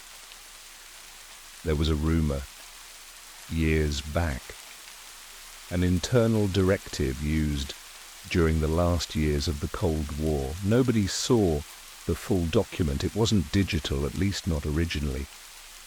But people talked about it, mostly in whispered half-truths, a kind of end-of-line clause for assets marked non-recoverable.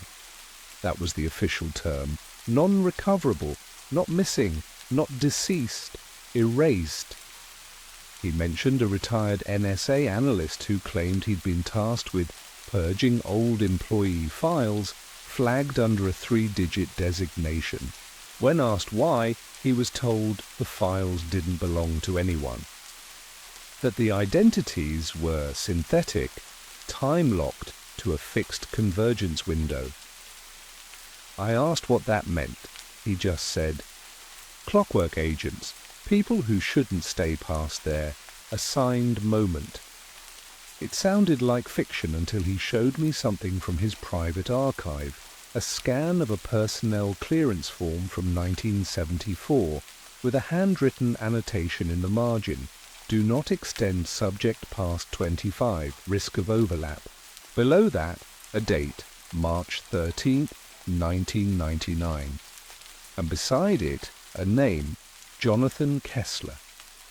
I didn't recognize it until I ran a cross-check against birth and death certificates. There were 2 Kesslers with that name in the same county, born the same year. Both disappeared. No death records, no employment history after age 25. One had an obituary written and later retracted. The other had a marriage license that was never filed. It was as if they'd been versions of the same person, and both were gone by spring of 1999. Noah leaned back, staring at me like he wanted me to walk away. "You're not chasing a leak," he said. "You're chasing a failsafe, and failsafes don't want to be found." It took me 3 days to find the facility. Noah didn't give me an address, just coordinates buried inside a corrupted .kml file titled Kessler alt.dat.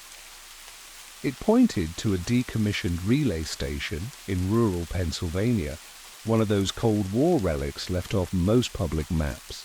The official record said it was shuttered in 1983, but satellite overlays showed something strange. Occasional power draw, ground heat signatures inconsistent with total abandonment.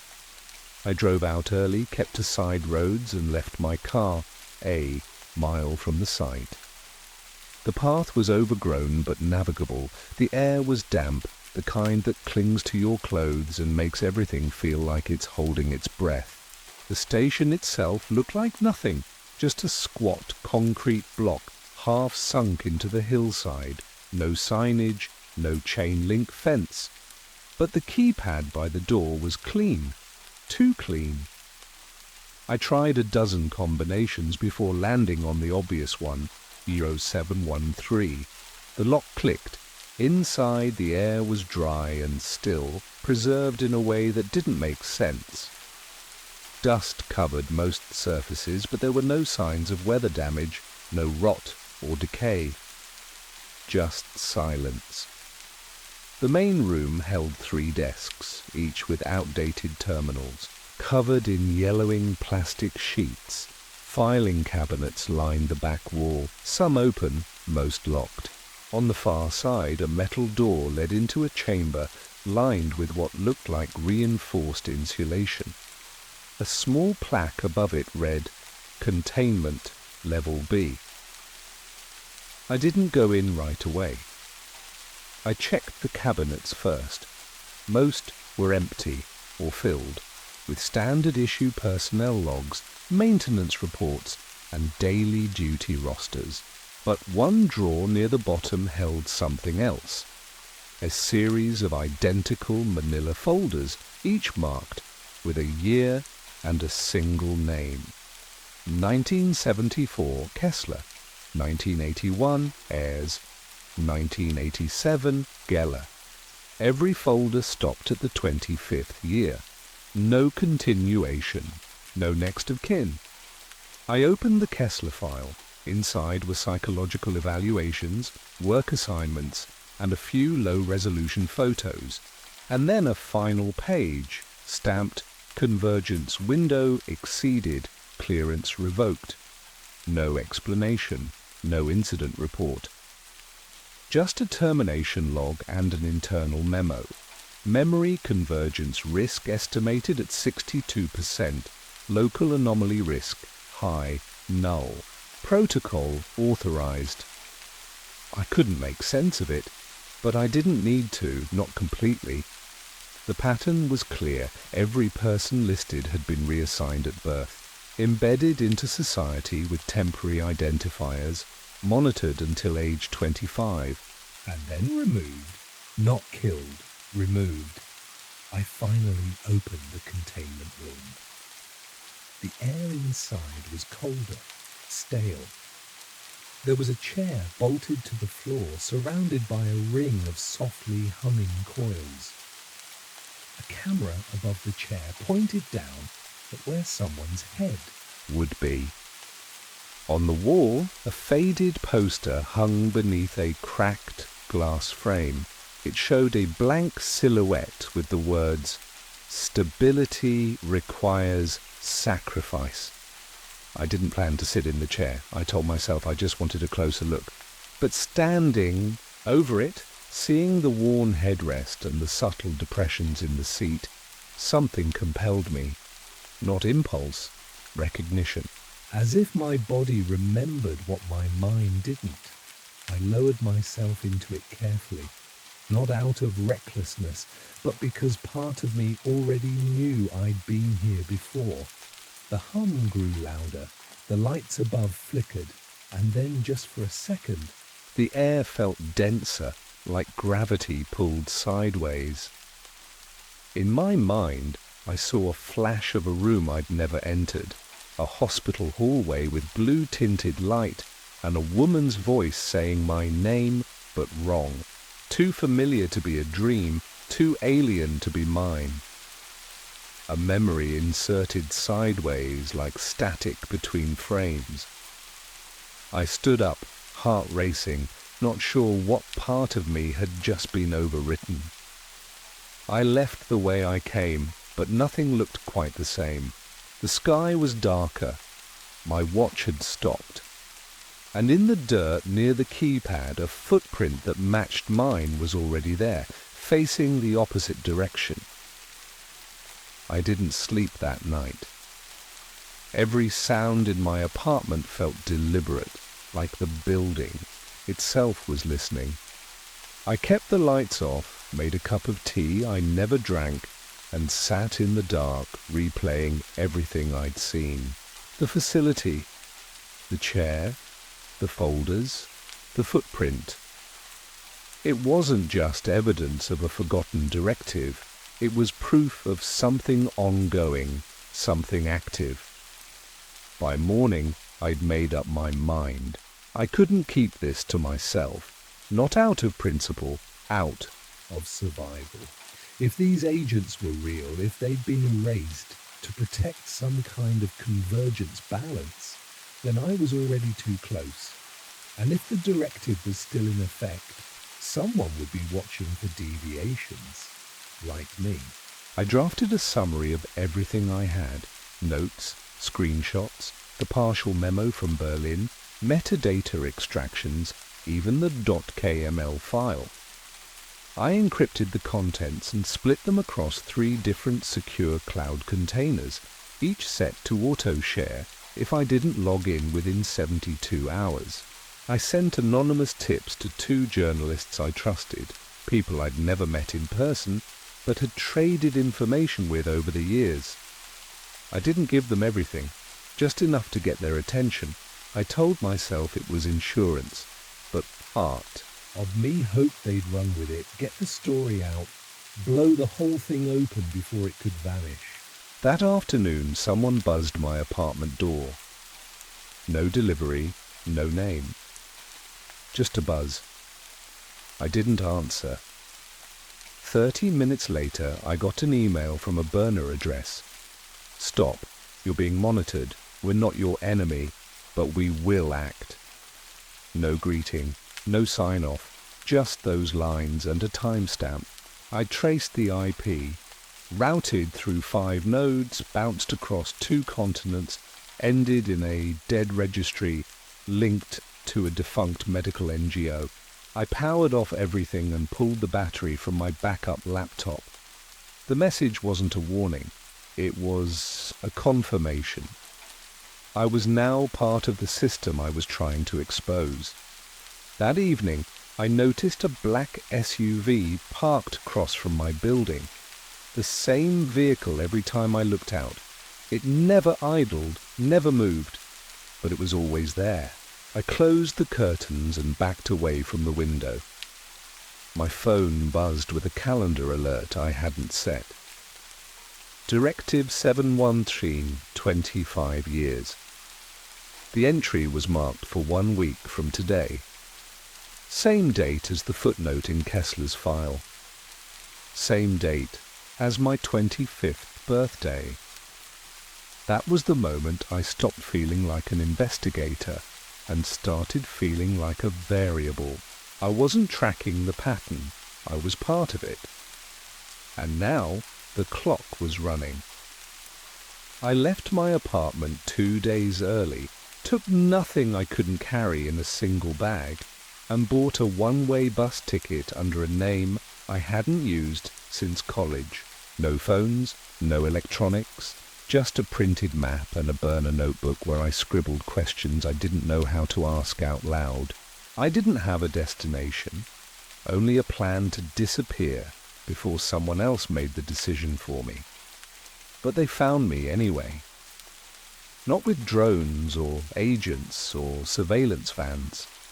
With a letter, hand-delivered to the front desk of a roadside motel in Virginia, addressed in block print to the name I was using. No return address. Inside was a single page. No greeting, no threat, just a series of time-stamped entries going back 25 years. Birth hospital, foster placements, school enrollment, cell tower pings, credit card receipts, medical records. It ended with one line. Convergence point 05-1725, null authorized. That was today's date. My birthday, I didn't panic, I went numb. sat on the edge of the bed while the room blurred around me. This wasn't surveillance data. It was life cycle tracking. I wasn't a target because I uncovered Directive 713. I was a part of it. An active convergence point scheduled for nullification. My life, from the beginning, had been structured to intersect with certain variables. To remain stable until my window expired, I had been useful, predictable, until now, until I started looking. I needed answers, not theories. I called Noah from a landline using a calling card. He picked up after 2 rings and said only one thing. "You need to hear something." He played a clip over the receiver. A digitized voice, modulated, speaking in clinical monotone. Subject 7135 entered the destabilization phase following exposure to deprecated assets. Psychological coherence remains intact. Probability threshold exceeded. Reset required. The clip ended. I didn't ask how he got it. I didn't need to. He'd found a copy of the directive, or enough of it, to confirm the truth. The agents weren't being erased as punishment or cleanup. They were being removed to prevent overlap, intersections of memory and identity across timelines that could fracture the linear structure of perceived reality. We weren't protecting secrets, we were the secrets, but things weren't staying still. In a diner outside Roanoke, a server asked if I was back from Phoenix already, though I'd never met her before. In a second-hand bookstore I found a signed copy of a field guide with my full name on the inside cover, and the signature matched my handwriting. I asked the clerk where it came from. He said I'd sold it to him 2 months ago. I didn't argue, I just left. The convergence wasn't coming. It had already started. Back at the motel, I pulled open the nightstand drawer and found a small black envelope I hadn't placed there. No writing on the outside. Inside was a photo, grainy, time-stamped, surveillance style. It showed me standing outside the abandoned relay station 3 days ago. Except the angle was impossible. I'd been alone. No cameras. The note beneath the photo was handwritten in ink that looked faded before it dried. Reset is mercy, don't delay it. I didn't sleep. I didn't run. I just sat in the dark, watching my own silhouette in the window, and wondered how many other versions of me had read the same message, and whether they'd followed the directive. It's been 6 days since the reset window passed. Nothing dramatic happened. No men in suits, no vanishing into thin air. The world didn't collapse, and as far as I can tell, I'm still here. But something has changed. I feel it in the way strangers look at me for a fraction too long, in the gaps in my memory, small, specific things that feel misplaced, a face I can't match to a name, a scar on my wrist I don't remember getting, my own voice on a voicemail I never recorded. I haven't gone back to my apartment. I doubt. It's still mine. The power to erase someone isn't just physical, it's administrative. A few keystrokes, and I become an error in a database, a discrepancy no one has time to chase. I've spent the past few nights sleeping in cheap motels, or staying awake in all-night diners, blending in with the undercurrent of people who exist just outside the system's line of sight. I don't make phone calls. I don't access my old accounts. I check the feed sometimes, half hoping one of the journalists I contacted followed through. But there's nothing. No leaks, no mentions, no stories about agents erased to prevent timeline corruption. If the information made it through, it didn't surface, or it did, and got pulled before it could spread. Either way, the directive holds. And I know now why it has to. I've seen the patterns more clearly, with distance. How the anomalies aren't just rare, they're recursive. Memory fragments looping between people, moments repeating across time, not as déjà vu, but as fractures in causality. The agents weren't just removed to hide what they knew, they were removed to stop what they had become. Anchors for alternate sequences, living nodes of instability. The closer they got to understanding, the more dangerous they became. Not to national security, to continuity. I was meant to null out at 25, quietly, cleanly, but I didn't. And now I'm something else, not an agent, not a variable, something in between. I carry the knowledge, but I don't know what to do with it. Not yet. Maybe that's the real convergence. Not a person, a choice. One that resets the world each time it's made. So I wait. I move, I write, I trace threads that aren't supposed to exist, because I need you to understand something, whoever you are.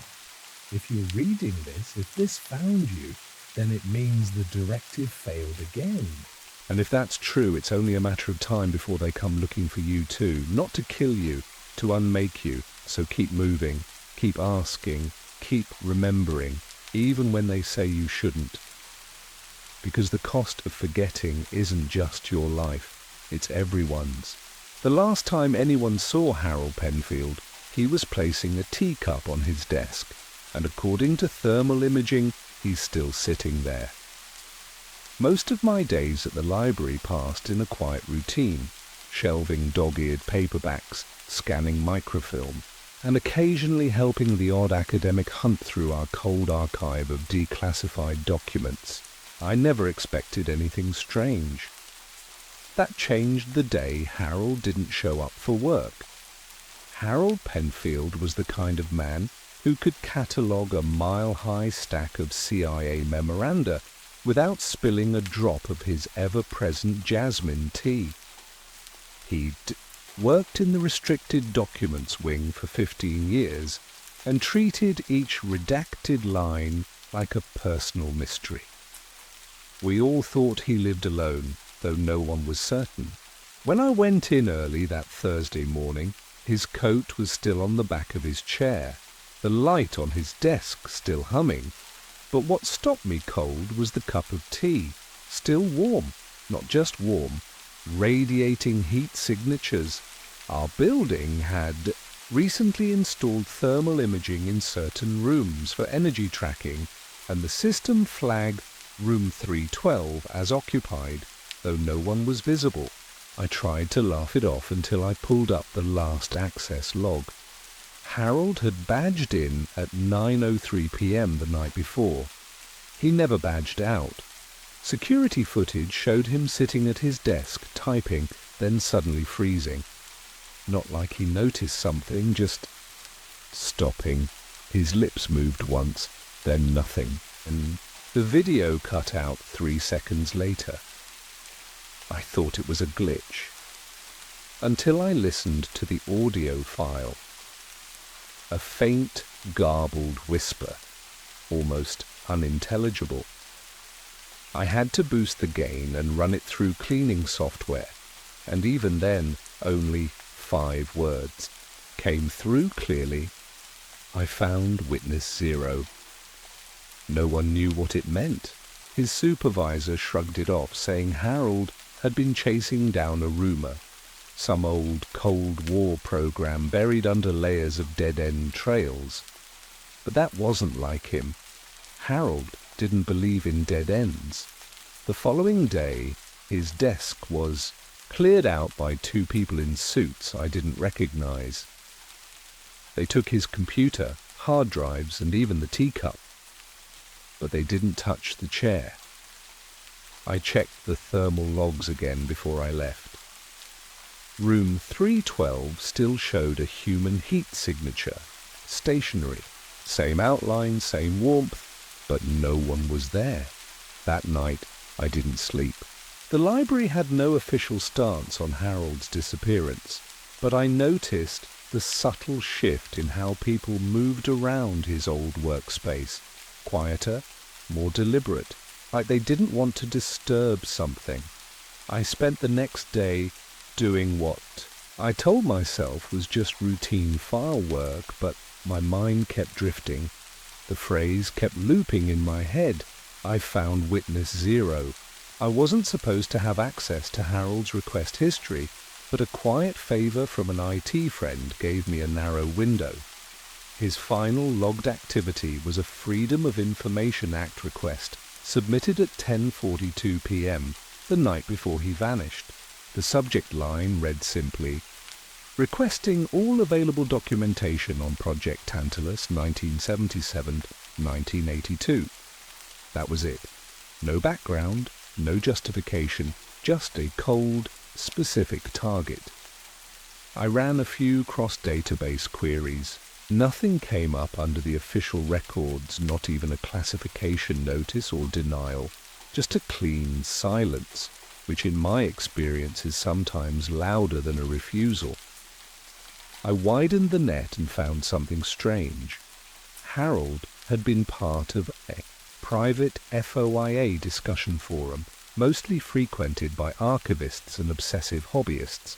His last post, time-stamped an hour before his request, was brief. "It's real. Connecting dots. Heat displacement anomalies line up. Tantalus isn't theoretical. It was deployed. Witness 0. Maybe proof."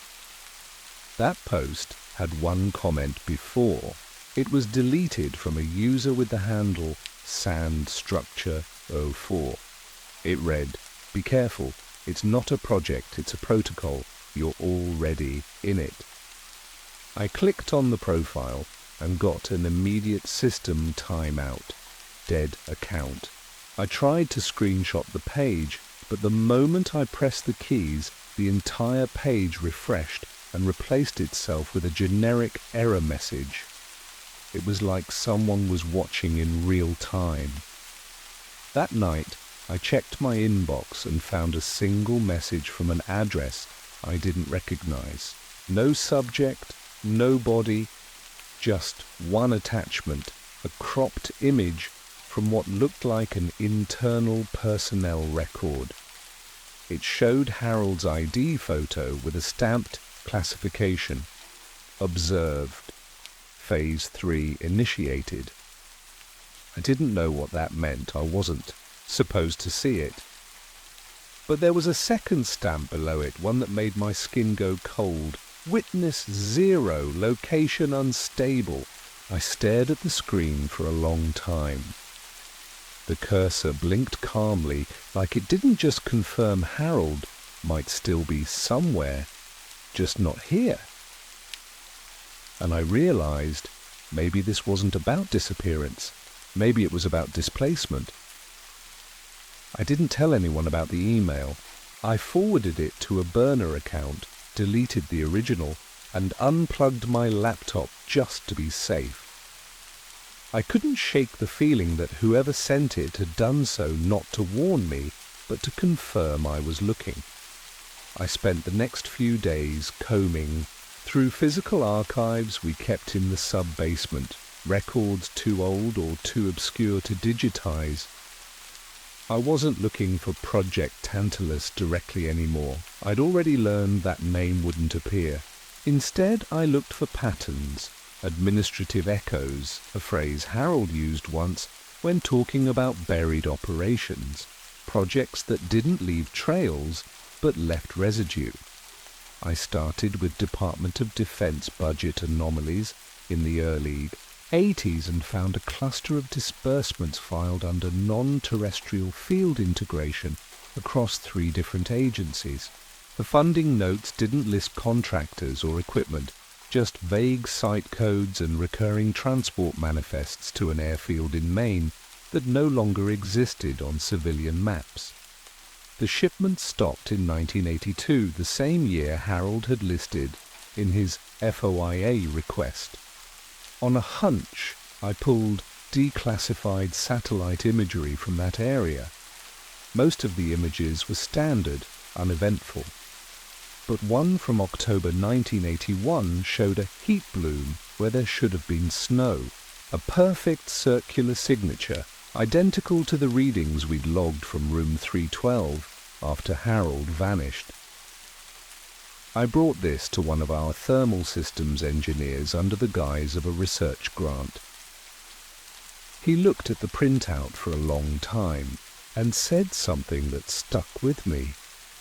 This isn't residual heat, this is active occupancy. Something was, or is, generating a constant thermal output, but without a corresponding physical structure. When I asked what could cause that, he shrugged and said, maybe something phased slightly out of sync, like it's there, but not fully anchored. I asked if anything in our current tech could do that. He just shook his head. I returned to the library that night and retrieved one of Harold's old notebooks we'd boxed for storage. On the inside cover, he'd scribbled, something in pencil, barely legible. Displacement isn't erasure, it's exclusion, phase shift localized, not linear. Underneath was a small diagram of a human silhouette inside a rectangle labeled Observed Frame. Outside the rectangle was written, Witness 0, pre-reintegration unstable. Harold hadn't vanished. He'd stepped, or been pulled, into something that wasn't fully here. Not gone, just somewhere we can't see. Yet. The airfield in Maine had been defunct for decades, officially shuttered due to environmental contamination, but I found a series of reference maps in the National Transportation Archive that still listed it under its old designation, Field Echo 17. I booked a flight to Bangor, rented a car, and drove northeast until the paved roads gave out and the trees thickened. The gate was still there, rusted and half buried in brush, but someone had welded the chains clean through at some point. Past it, the access road was pitted and cracked, and the old runway stretched out like a scar. No signs, no fence, just a wind-battered expanse of cracked asphalt and silence. I parked near what remained of a maintenance hangar and stepped inside. The structure was empty except for a collapsed ladder, broken crates, and the unmistakable chemical scent of old aviation fuel clinging to the walls. At the far end of the hangar was a service hatch I almost missed. Metal, sealed tight, but with scratch marks around the edges, as if someone had tried to pry it open. I worked at it with a crowbar I'd packed, and after several minutes it gave. The hatch dropped into darkness with a corroded ladder descending into what looked like a service corridor. I climbed down slowly, flashlight scanning the walls. The temperature dropped sharply the further I went, cold enough that I could see my breath despite the mid-spring air outside. The hallway leveled out into a narrow concrete tunnel. On one wall, barely visible under layers of grime, was a painted phrase phase observation module. Entry restricted. I took a photo, though the camera app froze twice before I could save it. Further down, I reached a locked door with a small, round window. Behind it was a room, empty except for a chair, a desk, and a ceramic mug that looked disturbingly familiar. The thermal scanner clipped to my bag began chirping. I checked the display. There was a heat signature in the chair, human-shaped, warm.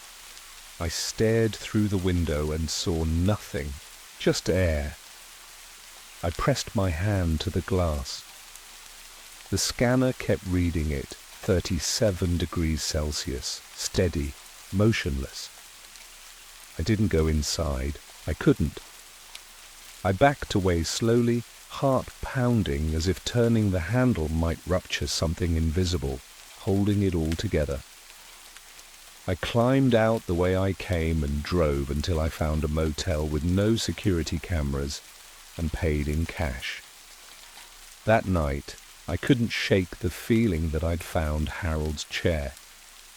And somehow, impossibly, he was still sitting in it. I knew the moment I tried to upload the photo that something was watching. Not someone, something. My laptop froze the instant I connected to Wi-Fi. The screen went black, then rebooted without warning. When it came back, the image file was gone, replaced by a corrupted thumbnail labeled Witness 0 null.jpg.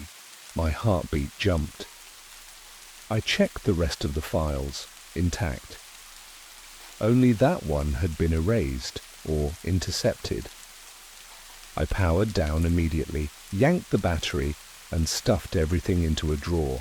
Whatever Harold had found wasn't just classified, it was protected by something that moved faster than my connection. The next morning, a plain white sedan sat across from the motel, engine idling, no plates.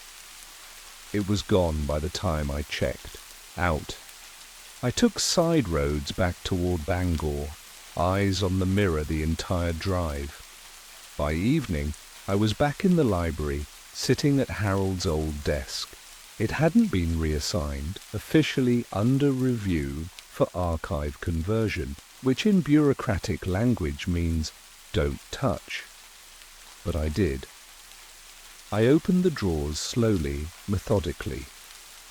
Most were empty, save for an old foam earplug container tucked behind a file divider.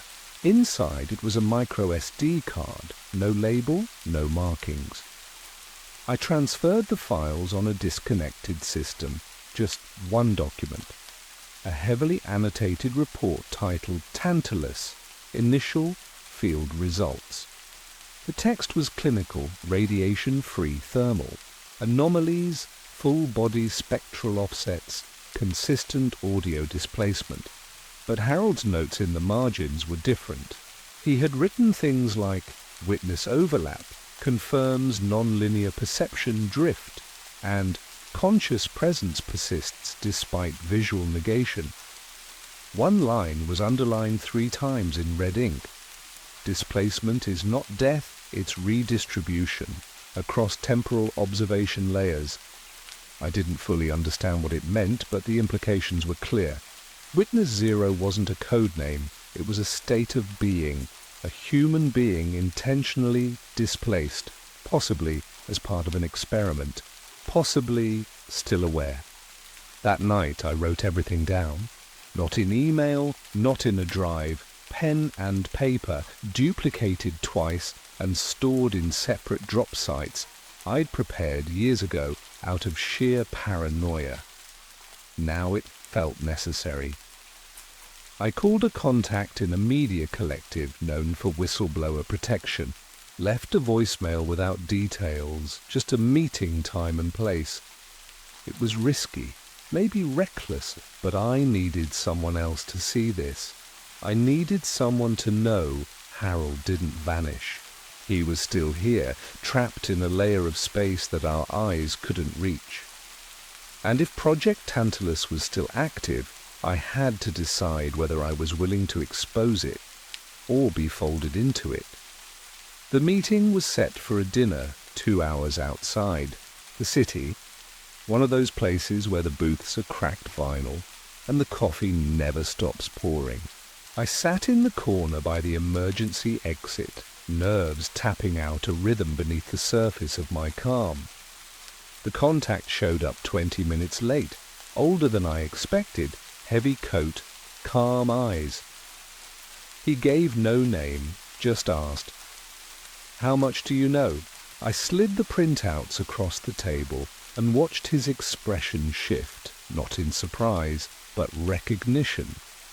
He said nothing for a long time, then finally whispered, "Tantalus wasn't shut down, it was just renamed."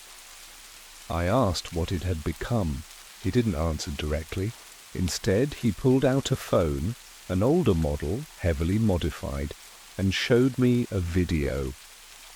It was dated 2 weeks prior. The footage was grainy, shot through a thermal scope. A man seated in an office chair, unmoving. No visible body, just the heat outline. A timestamp blinked. The location read, "Phase Facility 3C, active hold." He said, "That's not Harold, that's someone else. There are at least 17. I felt the air leave my lungs. 17 displaced people, all reading as present, all invisible. I asked how. He told me the original purpose of Project Tantalus wasn't just surveillance, it was containment, not of people but of perception. Witness Zero wasn't the subject, it was the proof. The program had discovered a way to shift targeted individuals out of visible range, essentially freezing them in a suspended observational layer, still conscious, still warm, but undetectable to the eye. A ghost soldier project gone too far. They were meant to be prototypes for field agents who could observe without being seen. Something went wrong. Early subjects never came back whole, if at all, and yet the program persisted. "They're not missing," he said. "They're locked in a loop between presence and absence, a glitch in how space understands them." He slid a second document across the table, marked Echo Override Protocol, Clearance Omega. It outlined an emergency procedure. Immediate. Thermal suppression, cognitive desync, neural memory wipe. A shutdown plan for people. That's when I realized I wasn't there to share information. I was being assessed. He stood up slowly and said, "They already know you've seen too much. If you hear ringing in your ears that doesn't stop, it means phase latency has begun. Don't let them near you." He left before I could ask another question. I sat there alone, hands shaking. Later that night, back in my apartment, I heard the ringing. The ringing never stopped. It pulsed in waves, low and constant, like standing near a hidden frequency that only I could hear. I stopped going to work. I shut down my phone, wiped my drives, burned every document I couldn't hide. Sleep became impossible. Every time I closed my eyes, I saw the thermal outline from room 312 Harold, or whoever he had become, suspended in space just outside of reach. I started noticing reflections that didn't line up. In mirrors, shop windows, even puddles. Sometimes I would catch a movement where I hadn't made one. A lag. A delay. Once my reflection looked directly at me after I turned away. I left the city the next day. I didn't tell anyone I travelled light. Just cash, a duffel bag, and one of the handwritten copies of Harold's notes. I stayed in motels without cameras, moved every 2 nights. But it didn't matter, they were still able to find me, not in the physical sense, but through anomalies. Static on old radios when I walked past. Streetlights dimming. Rooms growing inexplicably cold. I tried to ignore it, to ground myself in reality, but reality had shifted. I was no longer just observing the distortion, I had become part of it. One night, in a remote roadside inn, the room went silent. No sound at all. Even the wind outside stopped. I looked in the mirror. There was no reflection. I was still there. I could feel my heartbeat, see my hands, but the mirror showed only an empty room. I ran, but after that, the mirror never worked. Again, not for me. Weeks passed, or maybe days. Time felt unreliable. I found a small cabin near a dried-out lake, miles from anything. No signal, no power, just stillness. That's where I'm recording this now. On an analog tape deck Harold left in his office years ago, long before he vanished. The tape is nearly full. When it ends, I'll bury it in a waterproof case beneath the foundation. If someone finds this, know that I tried to understand. That I tried to warn you. But if you're hearing these words, it means displacement doesn't erase, it leaves echoes. I am still here, just not where I was. And maybe not entirely who I was. They called him Witness Zero because he was the first. I was the second. You might be next. Please remember this. What they erase from view, they do not erase from existence. Some documents don't leak. They vanish along with the people who read them. I first saw the email at 2:43 a.m., blinking through a haze of sleep and screen glare. No subject line, just a single attachment and a message that read, "This will delete itself in 90 seconds. Pay attention." The sender address was scrambled, nonsense characters and a .ru domain, but the name listed was one I hadn't heard in years. Elijah Carr. I hadn't spoken to Eli since he disappeared from public life in 2007, 6 months after he resigned from a federal oversight committee without explanation. I clicked the file. The screen dimmed and went black before rendering a single line of text. Directive 719, eyes only, activation. Tier sunset. The document was short, 6 paragraphs, plain formatting, courier font. It described a Cold War era program signed into existence by multiple Western intelligence agencies, mandating that certain individuals, referred to only as convergence operatives, be located and erased from history exactly 25 years after deployment. Not assassinated, not imprisoned, removed from all timeline interference. The language was clinical, precise. It mentioned something called World Line Containment Protocol and the phrase temporal overlap quarantine. Then it was gone. The screen blinked off and my desktop rebooted. No trace remained. I sat there staring at the login screen, the weight of what I'd just read slowly settling on my chest. I'm not the paranoid type. I've spent my adult life inside the system. Legal consultancy, civil defense, data audit work for agencies I still can't name out loud. I've seen black budgets, court-sealed programs, even one genuine foreign psyop, but I've never seen anything like this. And the strangest part? Eli and I used to talk about time, not the sci-fi kind, but the philosophical implications of legal precedent across generations. He once told me that the real threat wasn't bad actors, but bad loops. I thought he meant cycles of corruption. I didn't realize he was being literal. Now I can't stop wondering, what if this directive isn't about people? What if it's about time itself? And what if Eli wasn't running from something? But from when? I didn't sleep. By sunrise, I had pulled every trace of Elijah Carr's name from my private archives. old encrypted drive images, case notes, even a scanned conference badge from a 2003 ethics symposium in DC.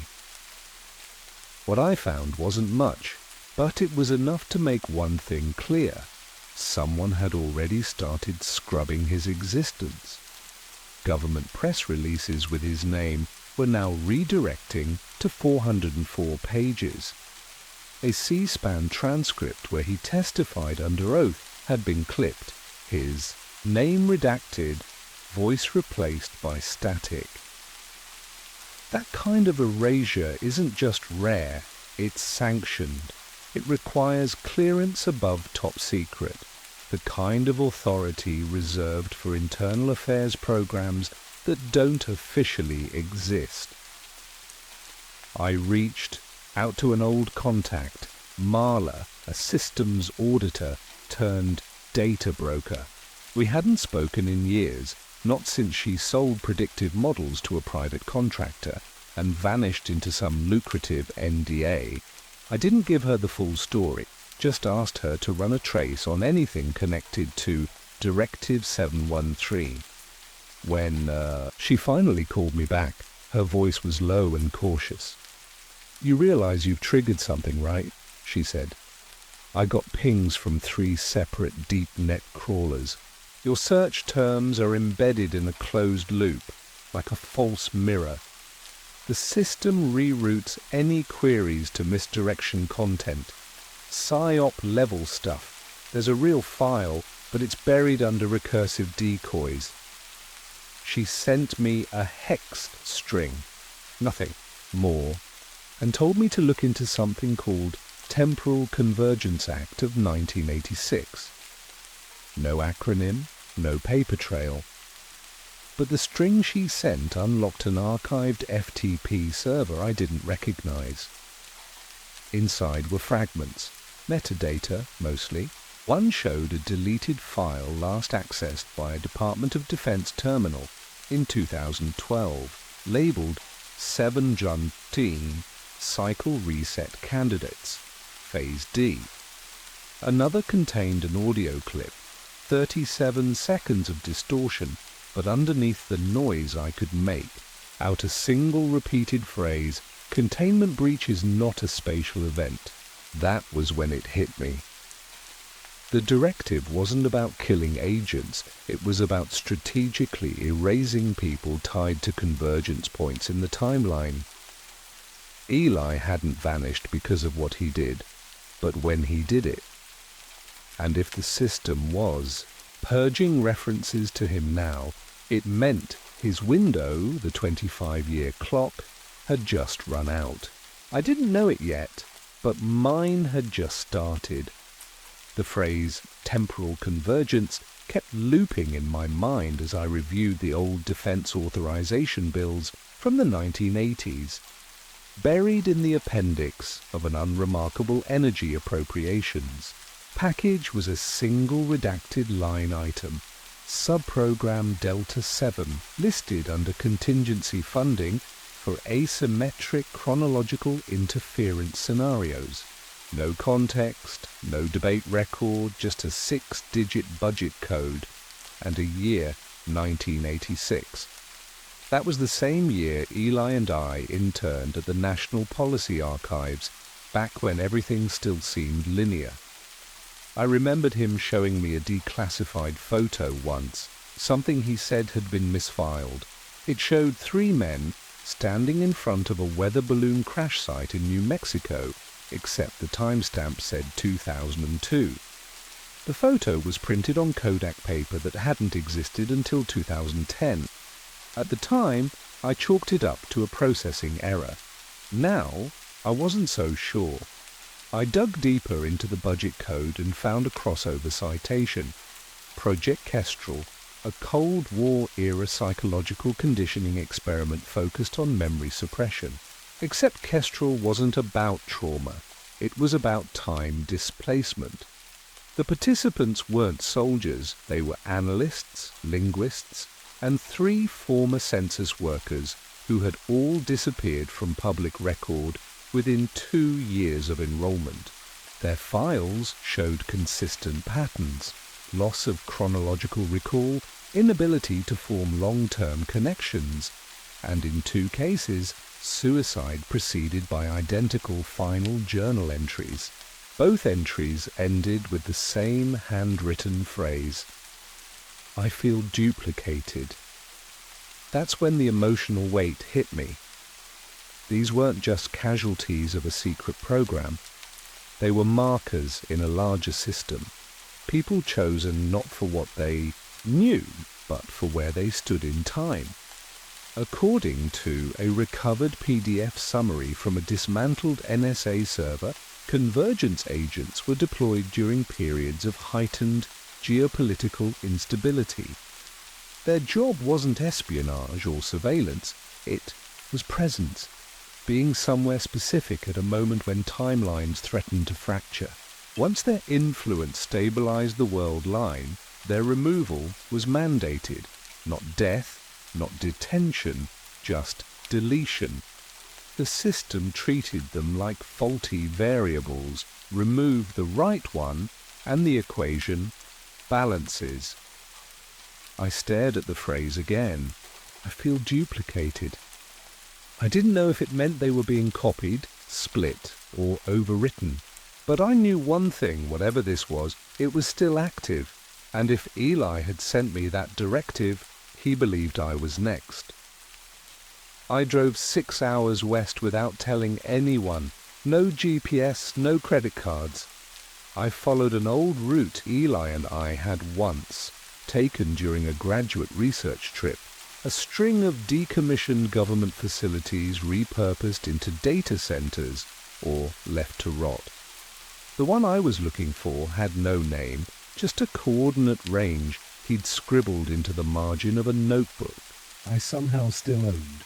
It sat in the Nevada high desert, 10 miles off any mapped road, hidden beneath the bones of a weather station shut down in the early 90s. When I arrived, the sun was falling behind a curtain of dust and power lines. The entrance was chained, shut, but the padlock was already broken. Inside, the air was dry, metallic. Wind scraped through cracks in the concrete like breathing. Most of the equipment had been stripped, but the bones were still there. Server racks, a film projector, rotary phones labeled with color-coded tags. I found a stairwell in the back and followed it down into a windowless basement. That's where I saw it. A room sealed behind a glass door etched with the number 7113. No insignia, just the number, as if it had always been there. The glass was thick, soundproofed, but I could still hear something faint, an irregular click, like a film reel spinning without film. Inside, there was a single chair facing a wall of analog monitors, each displaying a time code. Not clocks, not synchronized. Each one ticked at a different rate, as if bound to a separate heartbeat. On the chair was a personal effects box. Eli's name was printed on the label. Inside, a small cassette recorder, a cracked ID badge, and a handwritten note. If you're reading this, I'm already gone. Don't trust continuity. It's not memory. It's maintenance. I rewound the cassette and hit play. Eli's voice was calm, tired. They told us we were stabilizing the future, but all we did was delay the collapse. Every convergence agent is a correction, inserted to patch a fracture. But the fractures never stop. They just move. Directive 713 isn't about protecting the timeline. It's about keeping it from consuming itself. The tape clicked off. That's when I noticed the time codes on the monitors had changed. One of them now matched the current time down to the second, and beneath it, a label had appeared.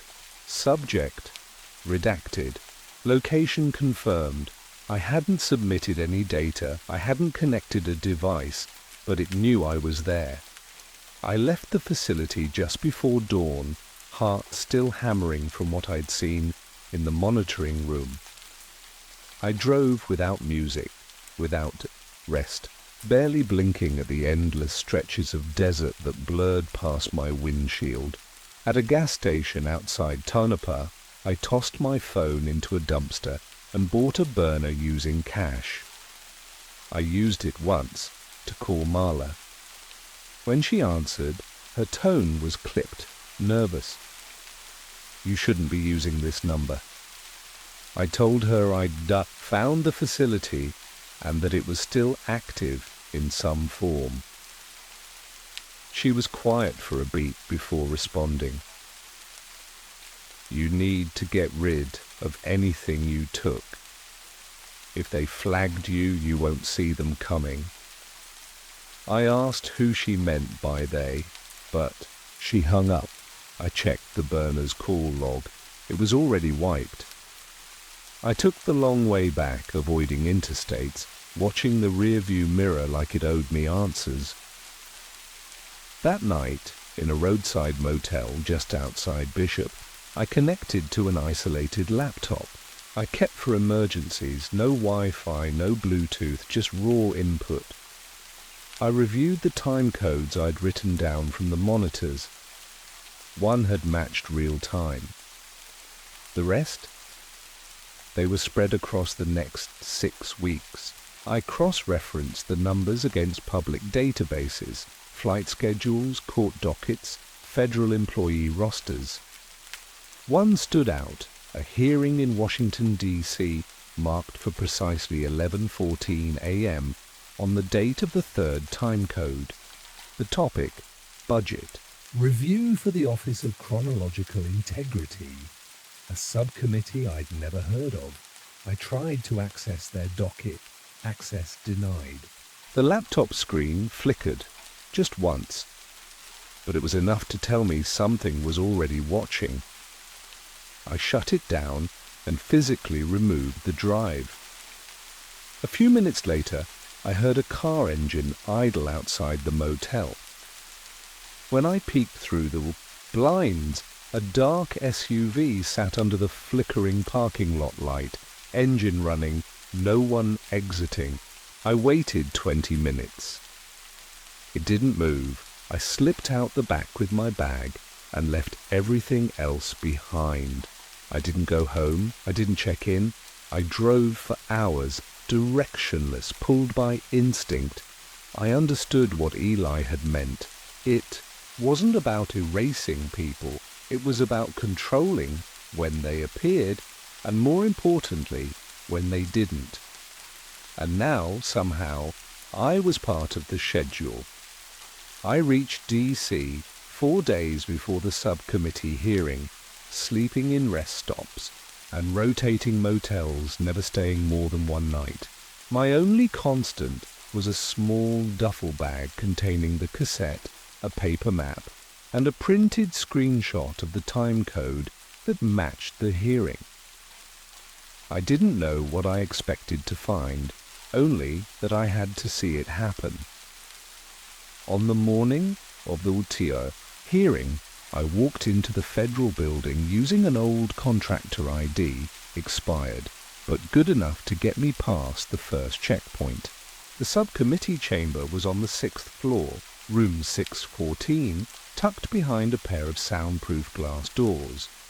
No public observers were allowed, but I found a custodial alcove one hallway over that offered a view of the door and the corridor clock. At 11:14 a.m. sharp, 3 men stepped out of the chamber, their expressions vacant, their movements too synchronized. One held a manila folder stamped with a black triangle, the kind of marking that doesn't officially exist. Behind them, the tea room emptied in silence. No chatter, no hallway conversations, just an unnatural quiet. I waited until the hallway cleared before walking past the door. Through the frosted glass, I could just make out the edge of the table. On it sat a digital clock blinking as if time had reset. I didn't go inside. I already knew what had happened. Back at the motel, I replayed Eli's cassette again, this time with audio analysis software. Beneath his voice was a sublayer, barely audible at normal volume, containing encoded markers, temporal coordinates. One matched the facility in Nevada, another aligned with my last known location. The third was dated for tomorrow. My coordinates. The message was clear. I wasn't just tracking the timeline, I had become part of its structure. I opened the envelope I hadn't touched since the night I left the facility. Inside was a second note, one I hadn't seen. You'll know it's your turn when the clocks go blank. When they do, stay still. Do not interfere. Do not try to leave. I reread the words, trying to swallow the weight of them. I wasn't being hunted. I was being scheduled for removal. Not for anything I'd done, but because of what I'd anchor, what ripple I might cause just by existing past my appointed point. The next morning, I woke before dawn. My watch had stopped at midnight. All the clocks in the room displayed the same thing, 0. I didn't run. I sat on the edge of the bed, hands steady, and waited. I don't remember the exact moment it happened. Only that 1 second I was sitting in that motel room, and the next I was somewhere else, still sitting, still breathing, but the light had changed. Outside the window, the street was gone. In its place was a dense fog, motionless and opaque, as if the world had been paused mid-breath. The clocks were still blank. My hands, my body, my thoughts, all intact. But the feeling was different. Not absence. Not death. Disconnection. Like I'd been lifted off the page while the story continued without me. Time passed, but not in a way I could measure. There was no hunger, no fatigue. Just moments that stretched and folded over each other like static on an old tape. Eventually the fog began to lift. Not quickly, not all at once, but enough to reveal that I was back in the same room. Only now it was late afternoon and the clocks had resumed. 2:17 p.m. My watch ticked. The motel television, Untouched for days, was broadcasting a live congressional feed. The hearing I'd watched from the hallway was airing now as a public session, rebranded under a different title. None of the people I'd seen were present. The agenda had changed. The black triangle was gone. No mention of the Office of Chronological Integrity. It was as if the version I had witnessed had been overwritten. I stood slowly, checking my duffel bag. The cassette was gone. The envelope was blank. My name was still in my wallet, but my old IDs were missing. Online, my search history had been wiped. Marla's number returned as disconnected. I found one last fragment, an encrypted file buried on the emergency laptop's recovery partition. It contained a simple text log of the time codes. Only now the final entry read, "Reset, confirmed. Agent realigned, not erased, realigned." That word haunted me. It meant I was still here, but not quite where I'd been. My presence, my role, had shifted. I was no longer at risk because I had already been used. Whatever convergence point I represented had passed. The question wasn't what would happen to me now, but what I'd become. I walk through the world a little differently now. People who knew me pause for half a second too long before saying my name. as if remembering a different version of me. My reflections sometimes lag by a breath, and in rare, quiet moments, I hear it, the faint ticking of a clock that isn't there. The first time I heard the whales speaking in code, I hadn't slept in 39 hours and thought it was just my nerves, but the dolphins confirmed it 2 days later. I didn't believe in ancient aliens. Still don't, not really.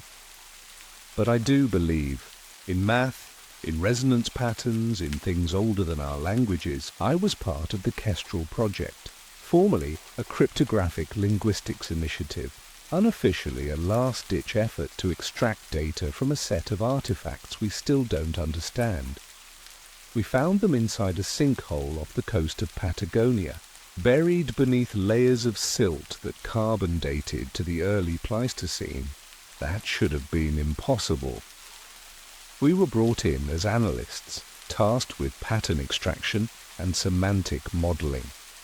The objects, 6 crystalline polyhedrons, each with unique harmonic signatures, were thought to be data stores.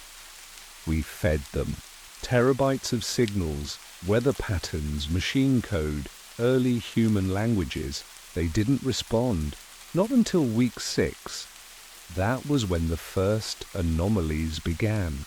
Marcus, our lead signal engineer, reported hearing a low rhythmic pulse in his sleep, identical to one we'd mapped earlier that day.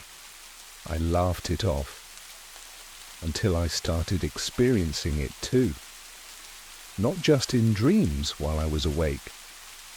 It began subtly. The sense that something was out of place in the lab. The feeling of being observed, not visually, but like your nervous system was under quiet review. Then it escalated. I could identify machines that were about to fail just by listening to their hum. I started anticipating animal behavior before it happened. Once during a routine dive, I turned my head a split second before a barracuda struck from the reef, like my instincts had rerouted themselves. At first, I thought it was stress, or maybe some kind of chemical exposure. But blood test came back clean. No toxins, no illness, just elevated neurotransmitter levels across the board. Dopamine, serotonin, norepinephrine. It was like my brain was shifting into a different gear, optimizing without asking. The others were changing too, quietly, without announcement. Didn't talk about it, not directly, but in the silence between tests, in the way we avoided mirrors, I knew they felt it. We weren't just decoding something, we were being reshaped by it. And even then I couldn't help but wonder, if the relics were speaking, why weren't they using language? Why did it feel like they were instructing us? The change wasn't immediate. It unfolded like a slow update running in the background of our lives, but once I noticed it, I couldn't unsee it. It started with the logs. Our system archived every transmission the relics emitted, but the raw data was incomprehensible, dense strings of noise, barely distinguishable from random static. Until one night, half out of boredom, I ran a parallel compression using an obsolete signal parser designed for deep space telemetry. The result wasn't smaller, it was cleaner. Patterns emerged, geometric pulses hidden inside the waveform, repeating every 11.2 seconds. It wasn't just rhythm, it was instruction, commands. The structure reminded me of machine code, but far more elegant, as if written by something that didn't just understand logic, but intuition.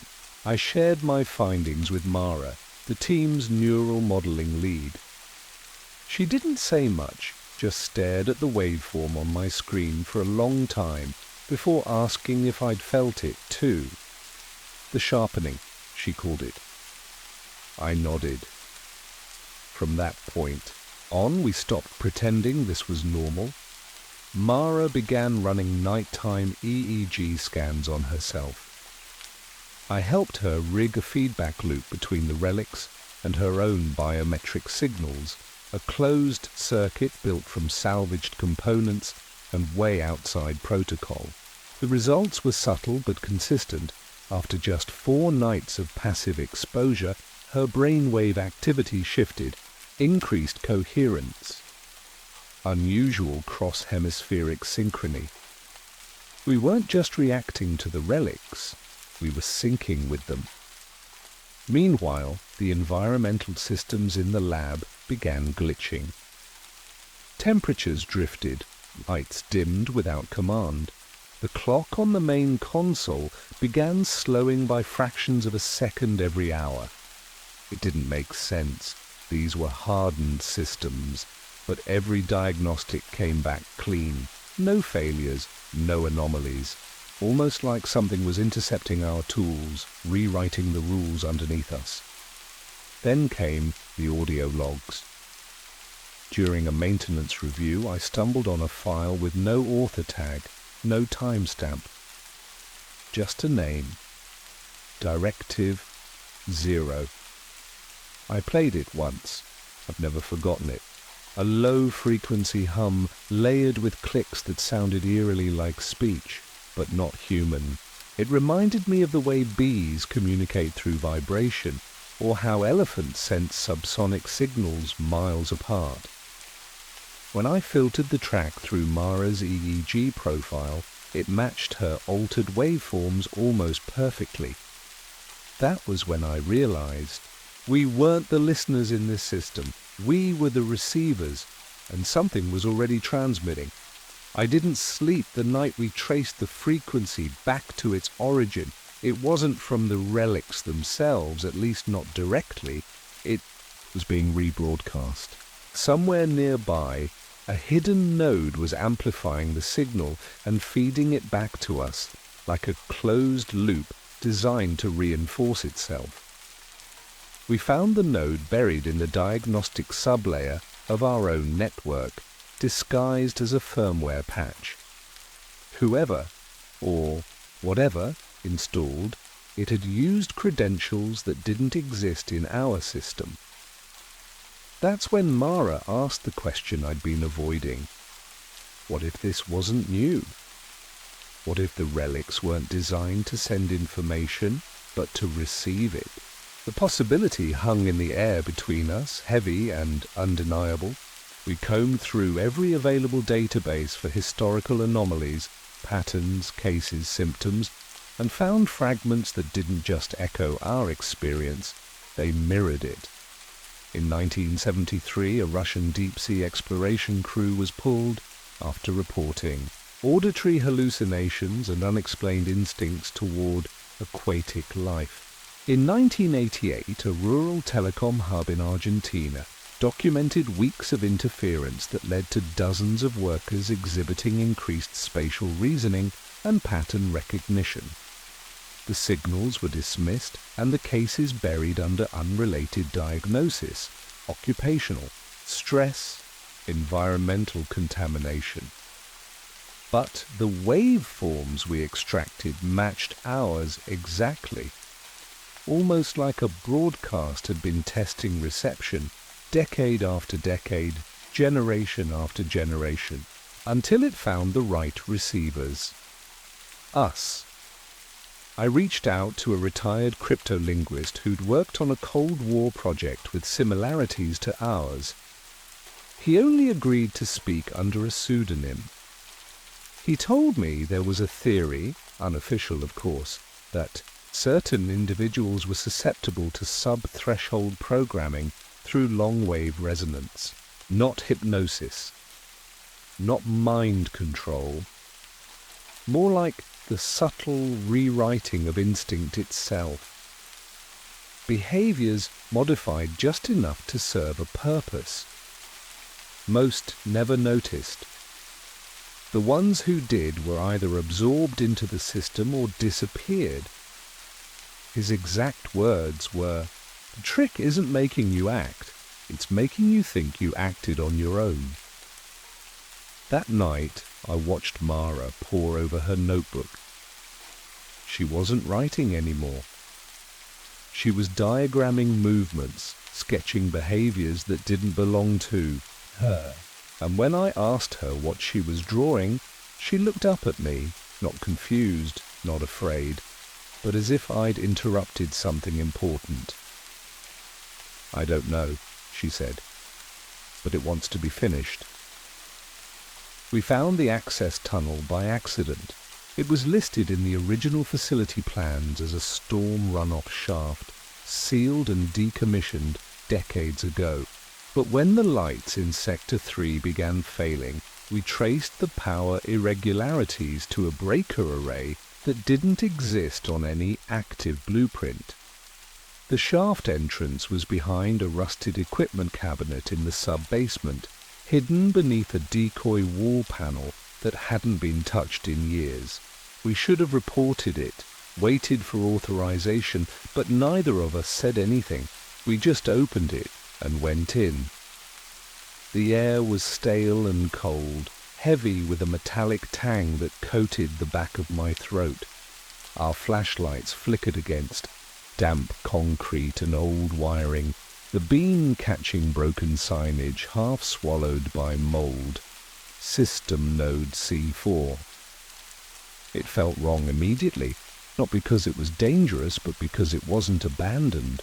The space was clean in places, unnaturally so, like something had been maintaining it in secret. At the end of the corridor we found the terminal, an analog workstation still drawing power from a live junction box, its monitor quietly pulsing with a static red cursor. Mara sat down without hesitation. Her fingers moved like they remembered something she didn't. The screen responded instantly, pulling up a nested interface in a language we couldn't read, angled glyphs that shimmered just enough to strain the eye. She froze, staring. Then, slowly, she typed a sequence of symbols we'd only seen before on the relics themselves. The screen blinked, then displayed a single line in English. "Receiver sync. Integrity stable." My skin went cold. Behind us, the hum of something deeper began, a low-frequency resonance that vibrated through the walls almost like a heartbeat. Lights in the ceiling flickered to life, revealing a chamber far larger than we'd expected. It was filled with old military crates, most unmarked, a few stamped with identifiers that had long been scrubbed from public records. In the corner, under a tarp, we found a storage unit containing 3 more relics. These were different, darker in tone, incomplete in form. As Mara reached toward one, she jerked back, her eyes wide, whispering that it was already listening. Not broadcasting, listening. We recorded everything, scanned what we could, and sealed the space behind us. But I knew it didn't matter. That room hadn't been waiting for us. It had been waiting for someone like us. And now it knew we were here. We should have stopped. There was a point, maybe a dozen points, where we could have walked away, buried what we found and let it fade into the system's forgotten corners. But by then, it wasn't about curiosity anymore. It was about control. The relics had changed us. Not just our senses, not just our thoughts, but something deeper. A reprogramming of perception itself. I could hear tones buried in machinery, see patterns in flight paths, predict shifts in temperature by the way my joints felt before dawn. Mara had stopped sleeping altogether. She said she didn't need to anymore. Said dreaming now happened while awake. When she said that, I didn't question her. I understood. But the more we changed, the more the project closed in around us. New personnel appeared, names we didn't recognize, credentials that didn't match any database. They weren't there to study the relics, they were there to watch us. One morning we found our terminals locked, access restricted without notice. The relics had been moved. The dark ones from the tunnel were now in sealed containers surrounded by lead-lined walls and biometric scanners. But the broadcast continued. We heard it even when we weren't near them.